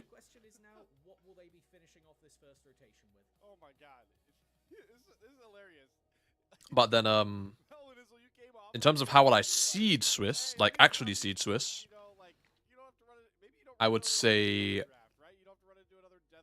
you probably just do it like normal. Highest seed plays the lowest seed. Like, everyone gets a number. Highest seed plays lowest seed all the way throughout. Like, if you are the highest seed from the best region, you should just get, like, you should just get an advantage in Swiss stage. It just doesn't happen right now. Do MSI winners still auto-qualify to Worlds once they make playoffs? I believe so. They're just guaranteed. They're guaranteed the lowest available seed. Number 1 and 2 of the second highest placed regions in Pool 1. Yes, that as well. So the 2 highest placed regions from MSI should have their seed 1 and seed 2 in Pool 1. And then it should be seeded down into 3 more pools for a total of 4 pools. And it should just be like, you know, EMEA 1, LCS 1, APAC 1, maybe CP LOL probably has to like 100% go into 3. And then the 4th team to go into Pool 2 is the play-in winner region's next highest seed, if that makes sense.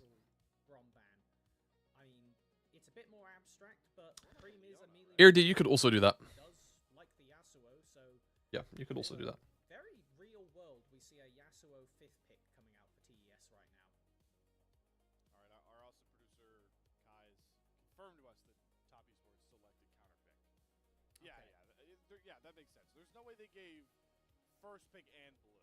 Like, you don't give both of them. So you had to have selected. It would be a flex if you did it in 1 though. Okay. That's a way to rebuild confidence. Gala Pentakill, winning on regular red. Yeah, I don't know. I think the takeaway is, guys, anything is better than what we have right now. Brom blocks all of the bullet time. Leona very much second And there is, as always, with fucking everything for some reason, there is some belief that if competitive integrity is being prioritized, then entertainment cannot be prioritized. These two things can happen at the same time. Right now, JDG have got a very, very solid team fight comp put together, and finalizing with that, Alistair. When it comes to like sorting out formats, these things can happen at the same time. We need to stop pretending like they can't. Well, guys, I'm gonna be honest. Hongq might be the best Aurora in the world. I'm just saying. So, good luck, Cream. I mean, Cream is maybe... They made a call for a Yasuo pick. I want to be... Yeah. They're going to need something high burst here.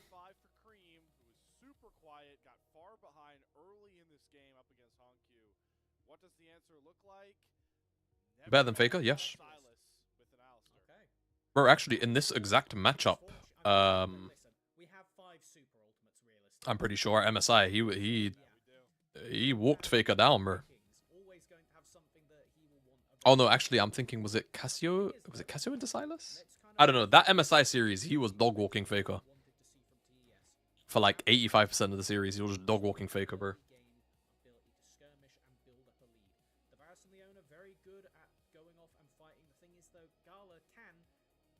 Okay. Guys, 1 minute of ads, last ads of the day. And the advertisements are done. Think. And when teams are able to accomplish that, I really admire it because so many times does it fall flat. So many times does this not go, especially early in a season, right?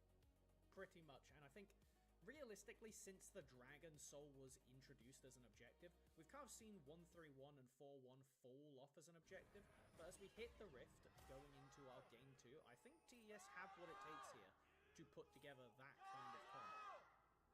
We just need some direction, some confidence coming through for some of those. Even the mainstay ones, especially, you know, Cream, very silent in that game. Oh, Junjia. Now on the Silas. Like Very cheeky.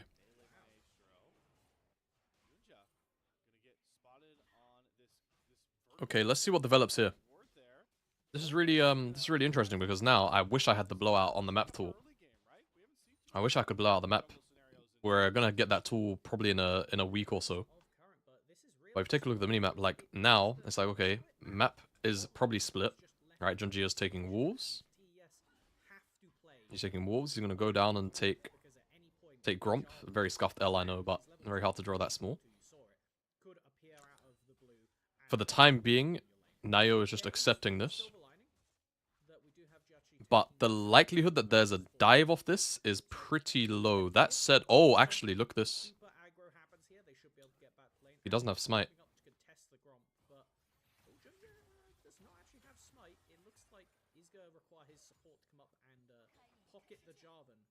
Okay, he got it. And they're going to return for the dive? Do they really want to make this happen? Oh, Hongq. Oh, okay, Hongq kind of did a little thing. Now, if there's one thing I will say about Hongq, at Worlds, he tilted really quickly. I don't think he's liable to do it now in the LPL, but that's something I would really want to keep my eyes on in games where like he makes mistakes. I want to see if he's going to end up like staying stable.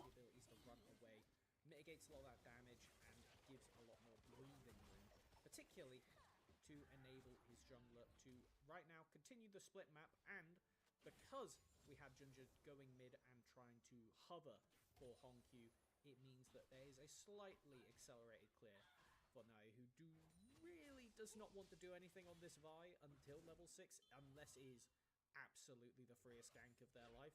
Maybe that might show up top lane here, but unlikely. Oh, Vampire is going in for the sec right there, and Jachi's gonna have to flash himself. No, they ain't got the damage. What? Wow. Oh. Oh. Oh.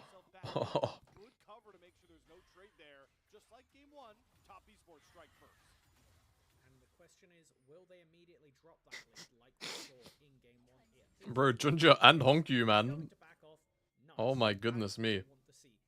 Because last year, All right, well, welcome to the series, Cream. I, as the newbie to the broadcast, was made very aware. Top Esports was a terror. So Honkyu obviously wanted this, but I think when he cast Q, They would be able because what you can do is obviously you can buffer this, right? But I think he ends up running out of mana because he cast Q. part of that, particularly Rocket That's my best guess. I think he wanted to try and bait it, and he was maybe about to get enough mana to cast an E. That is the only thing I could think of. The only reason why I think he would step up and Q like that. Otherwise, I think it's way too greedy. And whilst I think Honkyu has the capacity to be greedy like that, I think in that specific position, I don't think he's necessarily attempting to. Now, Junjia's here. He wants that Gromp. Cream is back to doing this. Honkyu always wants to try and extend the trade just a little bit, but okay. Yep, flag and drag smite. But is it your life that you have to pay with it? Absolutely. I can't. He's a madman. You take that flag and drag knowing you have no flash? No flash and only one of your laners nearby. Listen, as a jungler, I can't give Gromp does something. a reason for that. I just I'm saying, like, don't you have the smite don't question it. Just you accept can it. see, like, there's something that is just not correct in junglers' brains that when you see a Gromp about 700 HP and you know you can do an ability and secure it with smite, you just kind of have to do it, you know? Like, it's a thing. I don't know. Yeah, it is the ghost of Gromp possesses you and forces you to go in under all and We're getting LPL Junjia again. No, no, no, no, no. yes. No, no, no. No, if there were like one monster camp that consistently has people flashing or like giving their life to sacrifice, Riot should add like a passive that does nothing and be like Ghost of Grom forces enemy jungle to die for the gold. That'd be so funny. Maybe they should do that on April Fools. That'd be a good way. Or Can we replace April Baron Fools. with Gromp? Because that is truly the ultimate objective for pro play. Teams will throw leads at all costs at Gromp. Oh my god, that's a hilarious idea. That's exactly. Cal, we got to get this to Riot ASAP. They should swap. They should swap all the objectives around on April Fools. Like imagine Raptors is all elemental dragons, but they're like tiny. That'd be so Well, funny. on the side of the larger dragons, we do have a pre-6 engagement around this dragon. There's a Varus for the steal or the secure potential. As I use keywords, just a straight smite fight. He's gonna flash around top of Guja, trying to get him out of the pit. Secure goes Wow, for the Cream clear. ended up getting it. Honkyu does have ultimate. There's the hijack ultimate back from Cream. He's Oh my god, and now he's running the fight. Very low. Gala trying to find the trade. Can cleanse the Gala's doing his best here. Jachi has no sums. Jachi's dead. Honkyu has more than Goes enough over to to take Honkyu. to find that kill. Boy, do we get skirmish scrappy. Is the Drake secured for top esports? And we trade, I believe, even 2-2 on kills. Maybe a Yes, Shark. Hello, bro. I'm How are you doing, man? sure that Welcome, welcome. I would say it's even, honestly, looking at like TES with the Infernal Dragon and so many damage threats on the team. I think if you'd lost an extra member, then definitely JDG favored. I would say that you could argue both teams are happy with that in net, particularly because in this season we've seen how Yeah, stream's going nice, man. to get ahead on the dragon. People have been good. I haven't really had much use for my my replay tool There were a lot of objectives lately. last game, despite I might just start forcing it. TES were. Oh, Jachi's still. Yeah, Flash just came up. Aye, aye, aye. Yeah, I haven't really been speaking about it, guys. I have a teletrader tool, like a fully functioning teletrader tool, Judge's flash was and a replay system. up and then exactly burn off cooldown. As we this I'll just force use it. cream of all people I'll force use it for the next play. to just auto attack the smite, auto attack after the jungler's smite to secure it. And I love this little Aurora steal to get to complete safety on the other side, forces Vampire out. Unfortunately for TES, as mentioned, ADC sacrificed, but at the end of the day, securing that first dragon and being able to get back into lanes. It could be worse. Does mean, however, that you're going to be quite stifled on the quest department. Remember that the kills and assistant takedowns and that kind of thing feed into your quest progress. So not only missing out on the CS, the fact that there's not been a plate secured right now, it's just going to be really troublesome for Jiachi to get back into this against Vampire and Gala, who are forcing a fight. No cleanse. Gala oversteps, flashes. distance away from Jachi, who doesn't have enough damage to find that kill, but gotta Yeah, I agree, by the way. Like, your Gala. We've seen this time and time JDG will probably just win because I think they're better players. some of these traits that doesn't really need to be over-indexing for. This sleeper might be the most important objective of the game currently being taken by TES. You have a Yorick in the game. You have a Silas, who is going to be a side lane monster. If they get all 3 grubs, which it looks like they will, Ah! Honk you! Wanted that, but doesn't look to re-engage. The big win here, right? I don't even care about those ults dropped. Eloquently pointed out by you, Callum. Grubs secured for Yorick. That is huge for this, again, style that top esports are going to go for, where we're just going to make sure that the team fight comp can never really feel comfortable ever 5v5ing, because there are no 5v5s. and that is definitely a winning strategy if it can be pulled off. Unfortunately, the most important part when you're doing a 4-1 split push comp, or even a 1-3-1, is that Dream used to run games like this with Arky on his team. Trust the plan. laner, Yeah, bro. the jungler, In 2023. picked off. And so it is going to In 2023, yeah. a conscious commitment from the TES bot lane to try and come back into this game after being put a bit of a deficit, not the largest one, but it is Nah, bro, they're subs. so important to see They're subs. they can drag their way back in. Well, Jachi is technically filling in for Jackie Love, like, temporarily, so it's maybe a bit unfair to call him an outright substitute. But I think Feng Yue is. Still up at CS over Xiaosu, forcing him to ult waves constantly. Yeah, I mean, I don't have any like problems with Jachi. Like, he's just kind of where he is. All right, well, Cream has Alistar ult. Steals away the unbreakable will, though. That is a very hard Silas to deal with. Good for that. Oh! Oh my God, Junjia, please stop. Please, bro, you could make a compilation of Junjia's fuck ups this game. Oh my God. A lot of skirmishing as we do have the TP coming out from Cream. Oh my God, Junjia, please. Notes this is a Scuttle Crab team fight that we just had because no Rift Herald up right now, Dragon not up for 30 seconds. It does mean though, and this is something that I think the LPL was way ahead of the schedule for. No, not gonna die. Nice, I have a few more seconds. By forcing fights before objectives and blowing important cooldowns like Varus Ultimate, like Silas Flash and TP, now JDG are in a more favourable position to start the What did Honky play? from the get-go. They have managed to use that pressure. Oh my God, I have short-term memory. What did he play in game 1? He knew that they were waiting for him, Oriana. and he's still gonna die right next to his Yep, 2-2. Oriana. The life of an AD carry. And convert beautifully into a dragon. There we go. Nice little example in Right practice. to your point. I love it when a plan comes together. As I think JDG are very much following that philosophy right now. Nio though wants to get in here and wants to try and steal away to keep. Okay, I'm hitting record. Some bullshit's happening here. The hijack between worlds. I guess Junjia has to just leave. Hit here. A lot of respect. Thank you for the leash. I like to see that sort of resolve though. Without the Cataclysm, this Jarvan is very bare bones.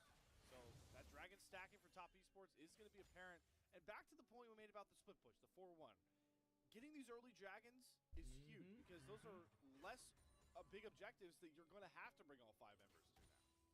Exactly. That was the reason that bringing in the soul as a mechanic kind of killed split pushing, really, in pro play, because you needed to have as many people there around those Dragon Soul point team fights. If you Guys, I sleep. that pressure, which TES cannot lose soul in the next 20 minutes because, that's just how long dragons take to spawn. So, feeling quite good about getting 369 this time to scale, get some extra damage in the kit. Already got the more. Want to see what happens at Hex. I saw 0 Dianas or Echoes today. You will probably never see an Echo jungle like Solo laners, it means quite become easy itemization for this like unit to bring a meta pick. Got him ducked, full engage on the Hong Q. As Nio engages Vampire off the side. Bigway joins the party, but Xenoblade doesn't lane. He's going to flash with the stun into the solar flare. Bigway looking to make the plays, and with Wow. the cease and desist, it's more than enough. Fair play, Feng Yue. That snap engage from the rookie top esports support. exactly what we Diana, on the other hand, more you could definitely see. aggression, Echo, more no. of that top esports signature, the identity that they had throughout last last year. Yeah, very clean combo. Get this early lead and Very, very clean combo. more of those resources completed the mid And they can just turn this into a top dive. now to the top lane. I mean, they really should. They should just go. No Leona ult, but They should just go. They should just go. They should, like fast. They don't even need cream. Just go. Goodbye, sweet Xiaosu. Someone's gonna TP to cover your wave, brother. Hopefully. Okay, that's fine. Oh, Let him go. trade there. Anyway, Kind of crazy, but kind of crazy that ends up even being a trade. But just like exactly, this is why bot lane is happening. Abdallah has been chilling in this bottom lane. So accelerated.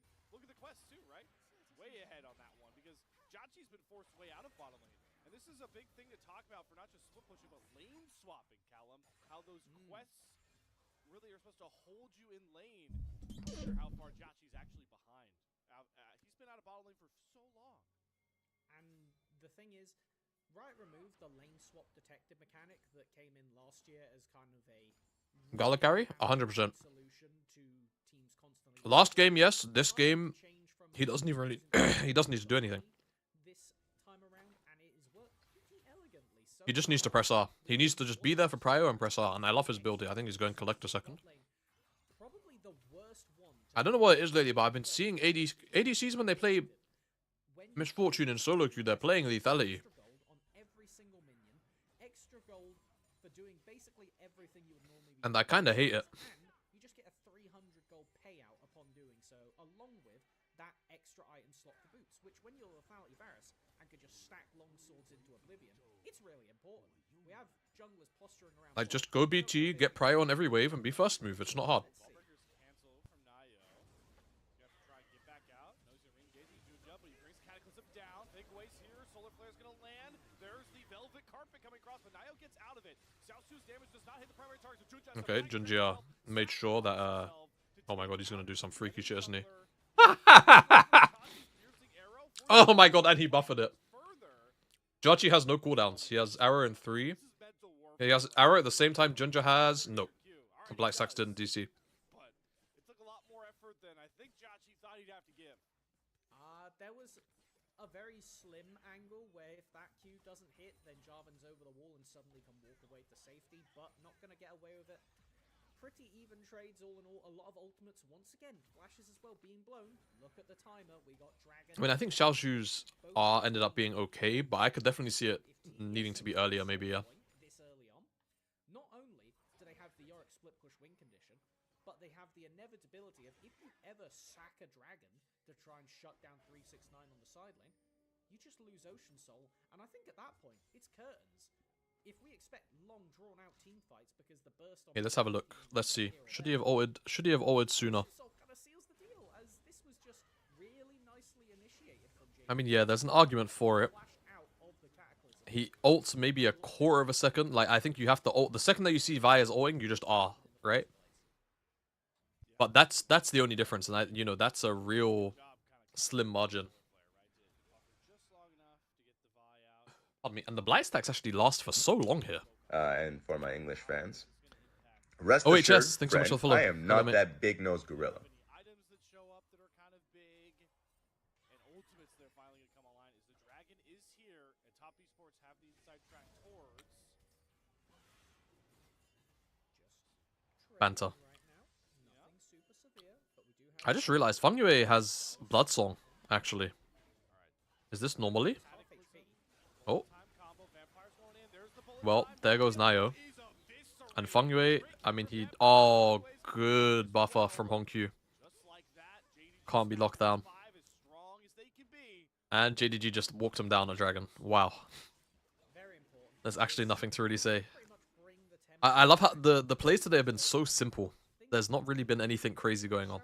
Once again, doing a very good job quietly in the side lane. The fact that Yorick hasn't killed a tower yet is crazy.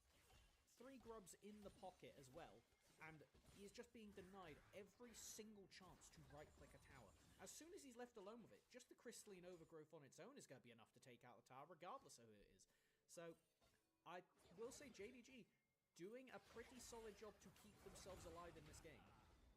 Okay, hijacks between worlds. Hongq has the turret to try and help him out, but Cream feels healthy enough to just dive under it. How many turrets Wow. does he take? Eats about 3 of them, flashes out with style. Wow. The BM as well. Cream 5-0, and there's Xiaosu Okay. losing access to his turret as Cream sliding back for the first game. Sports will not go quietly to the broom of JDG in this series. Hold on, guys. Like, See the life in Cre- TES off the oh, the empowered recall's gonna. That is actually one of the instances where having the Baron recall, part of the mid lane Wow. piece, you get a 5-minute cooldown. Baron recall goes down by 1 minute each time you get a takedown. Makes the difference. Cream quite snowballed ahead now, already at 2 full items, upgraded shoes, and 9 Dark Seal stacks. As we pan all the way back to this dragon, and yeah, it's just another. Yeah, Q interrupted here. Second that happens, now is just dead. Leveraging that bullet time. Gala, not as loud as he was last And then there's a time, small window but at the end for of the Honku to W out, and he does. Cream, however, I mean, he just understands, even through the and MR boots, health shield. Oh. last game. Now we get to see him on something that he is I'm not gonna say more comfortable on, but definitely more his signature. Nasty. And with the Rift Maker involved with the Unbreakable Will Steal, Cream plays such a like pseudo tank role in all these fights going forward. And that's really important. Excuse me.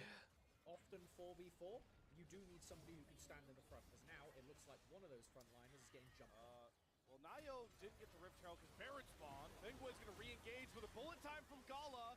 Forces one flash out of Nayo. Cream takes all the Unbreakable Will, but they get rid of the support. Top Esports down a man as they have TPs coming in, but it's just JDG. Guys, could you imagine if Atacon was here to be taken on the top side of the map? When they are all together, JD Gaming. What the fuck? Bro, just, like, I know. Just let it happen. Like, just, I'm not even reacting sometimes. I'm just watching in disbelief. Junja is very low. Jachi, arrows work. It's a real big threat. They're actually, that's enough to get them off. They're spooked. To make this Baron dance work with those resistances back and that resistance shred that you talked about with the new Baron, Callum. It's something you gotta keep in mind, and with the hijack about to come up for Cream and unlimitedly delicious choice for him, opting So funny. to back off. It was a really solid initial play, but one of those things that we kind of saw was a bit of an overstay.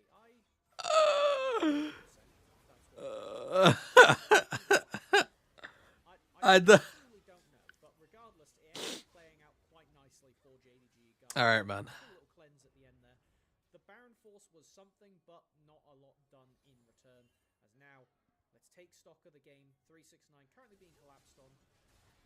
Okay, Xiaosu along with the carpet out into the Cataclysm, flashes into the Death Arena that Junja has set up, and they do get rid of 369. I was a bit wary if they had enough damage to get rid of that Yorick health bar. I mean, I've never seen a Leona banana combo. They did that at such a time where both Equalizer and Cataclysm should be back up before the Dragon. So, yeah, finding a very narrow window for JDG to actually snowball ahead, and are going to be greatly rewarded picking up 2 plates for Shellshoot in this bottom lane. As now, it is set up. TES are definitely considering A team for Cream, please. force a Baron. No. I'm not doing any sympathizing for Cream. Battle of the Cream is a terrorist, These failing and we don't negotiate with terrorists. try and give yourself as much time as possible. We do not negotiate with terrorists. We've seen the problem, how the rubber band loses its elasticity when you drop 369. You don't have that side lane threat in order, and that kind of doesn't allow them to do those Baron dances. It's the the good and bad. He's a terrorist being terrorized tonight. Yep, that's true. Is that without that Yorick split push threat, Top Esports really Now that is true. able to find anywhere to get footing on the map. So it's why those picks are so valuable on the timers you've talked about. But the timer to look at now, Melvin, is this dragon spawning as we speak. Junja poking and prodding on a Fengway, or they're just going to look to take out the Leona's health bar in entirety. And guess what? They don't have to expend any of those 5 key ultimates to find that kill. You can't fight. How's new TES bot lane? Your best situation is fish for a They're about as going to lose the Baron. Yeah, you know what? Rave's He's going to be able to at least get Rave's analysis is pretty apt. Curious if they're going to shut the maiden out anytime soon, as Honku is looking to try and minimize some of this split pushing. But at the end of the day, it's not a lot Honku can They've do. You have they've left a lot to be desired. If you ever do get caught in a cage, you have to use abilities to get the hell out of there, because otherwise 369 is going to pummel you to death. Yep.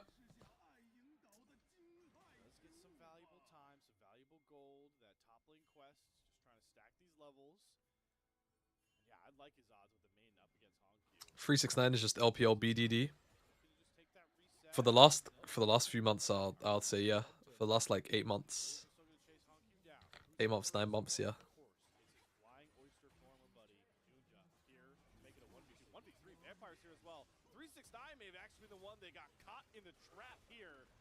It's gonna be another Good night, sir. perfect, exactly where you want the goal. No cross map on the They are finding their way back on the horizon either.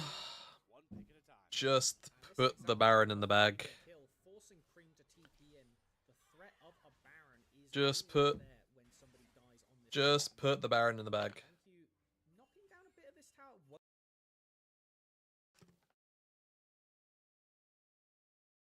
Hey! Hey! Have a fucking word! Thank you. Bastion to defend top lane. Hey! Hey! Have a fucking word! In front of- looks like TES Hey! have that confidence to force it right now with force it right. So much damage. Aye, Shibar. Aye, Shibar. Aye, Shibar. Oh, Bomboclat! Oh, they're getting roasted. Oh, okay. Well, we were just waiting for the reason for Baron to be started. It was topsy-turvy. TES had response after response, but this JDG roster has come to play in their LPL debut. We show up with Teamfight champions, and guess what we're gonna do? Tabe once again sitting. Who you got, HLE or T1 on Friday? I'm gonna go HLE. Resources getting chucked onto Gala, but he is not. But I really like T1 with Pays. Posturing. I really like T1 with Pays. I don't know. I'm actually really torn on that. TES has, but also I'm really torn on that, man. useless. Like this only started because Gala went for the play, using the fancy feet and knowing, guys, Vi doesn't have flash or ult. We just watched that happen to Hongq, and so it gives the extra window. Vampire. Yeah, I don't know. Escape perfectly with that knockup, only for the red. I think and just an Pays might actually make me a T1 fan. I mean, Pays being on T1 makes T1 significantly more fun to watch. 100%, I agree. that this team had played a whole tournament together. Oh wait, Hey. they did. I really agree. Ask for it. He's sitting comfy in the chair. Are you a mind reader over there, Cal? I mean, he was poised up in there. He's chilling. He is chilling. Definitely after that team fight, JDG explode in the gold department, have all the control of those side waves that are so scary for them to kind of deal with. 369. When you got a York hurting under his own towers, you're doing pretty good in the game. Yeah.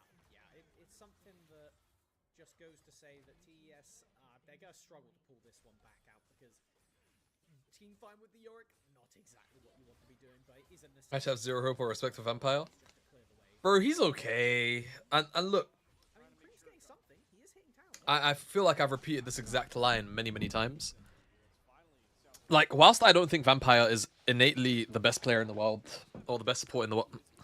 Okay. Does this classify itself as a caster curse? Oh.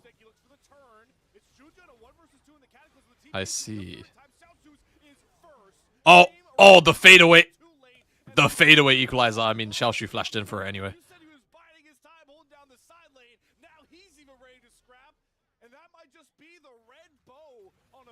Vampire was decent in 2025. Nah, I'm not buying that. I'm not buying that propaganda. What I will say is that he's laning with.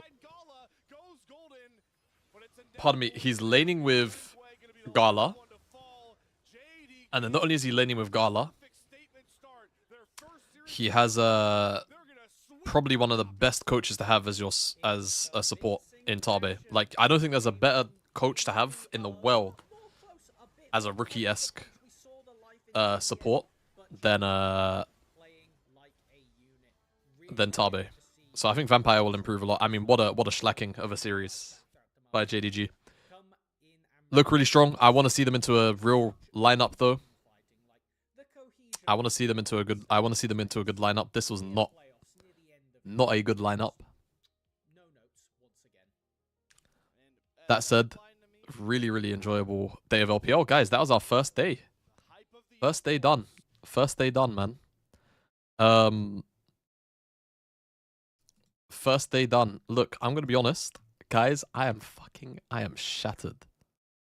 I am exhausted. I slept 3 hours. I made sure that I would be here to co-stream the LPL because I said I would. I didn't want to go back on it. So I am gonna just take a nap because he just went live. This will be a good time to raid Dragdar. Dragdar's the Ezreal guy. If you weren't aware, he's the Ezreal Challenger player. Thank you so much for sticking around. I'll be live tomorrow. I'm gonna be co-streaming basically every day where there's good LPL. I'll be co-streaming. So before this raid goes through, just before you leave, for full clarity, guys, I will be streaming tomorrow from the second series of the day. So I'll be live for IGAL and Weibo BLG.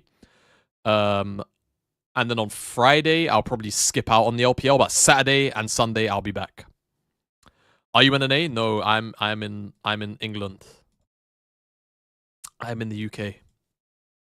I occasionally am in NA, but because of recent affairs, I'm unsure on the likelihood that I will be returning anytime soon.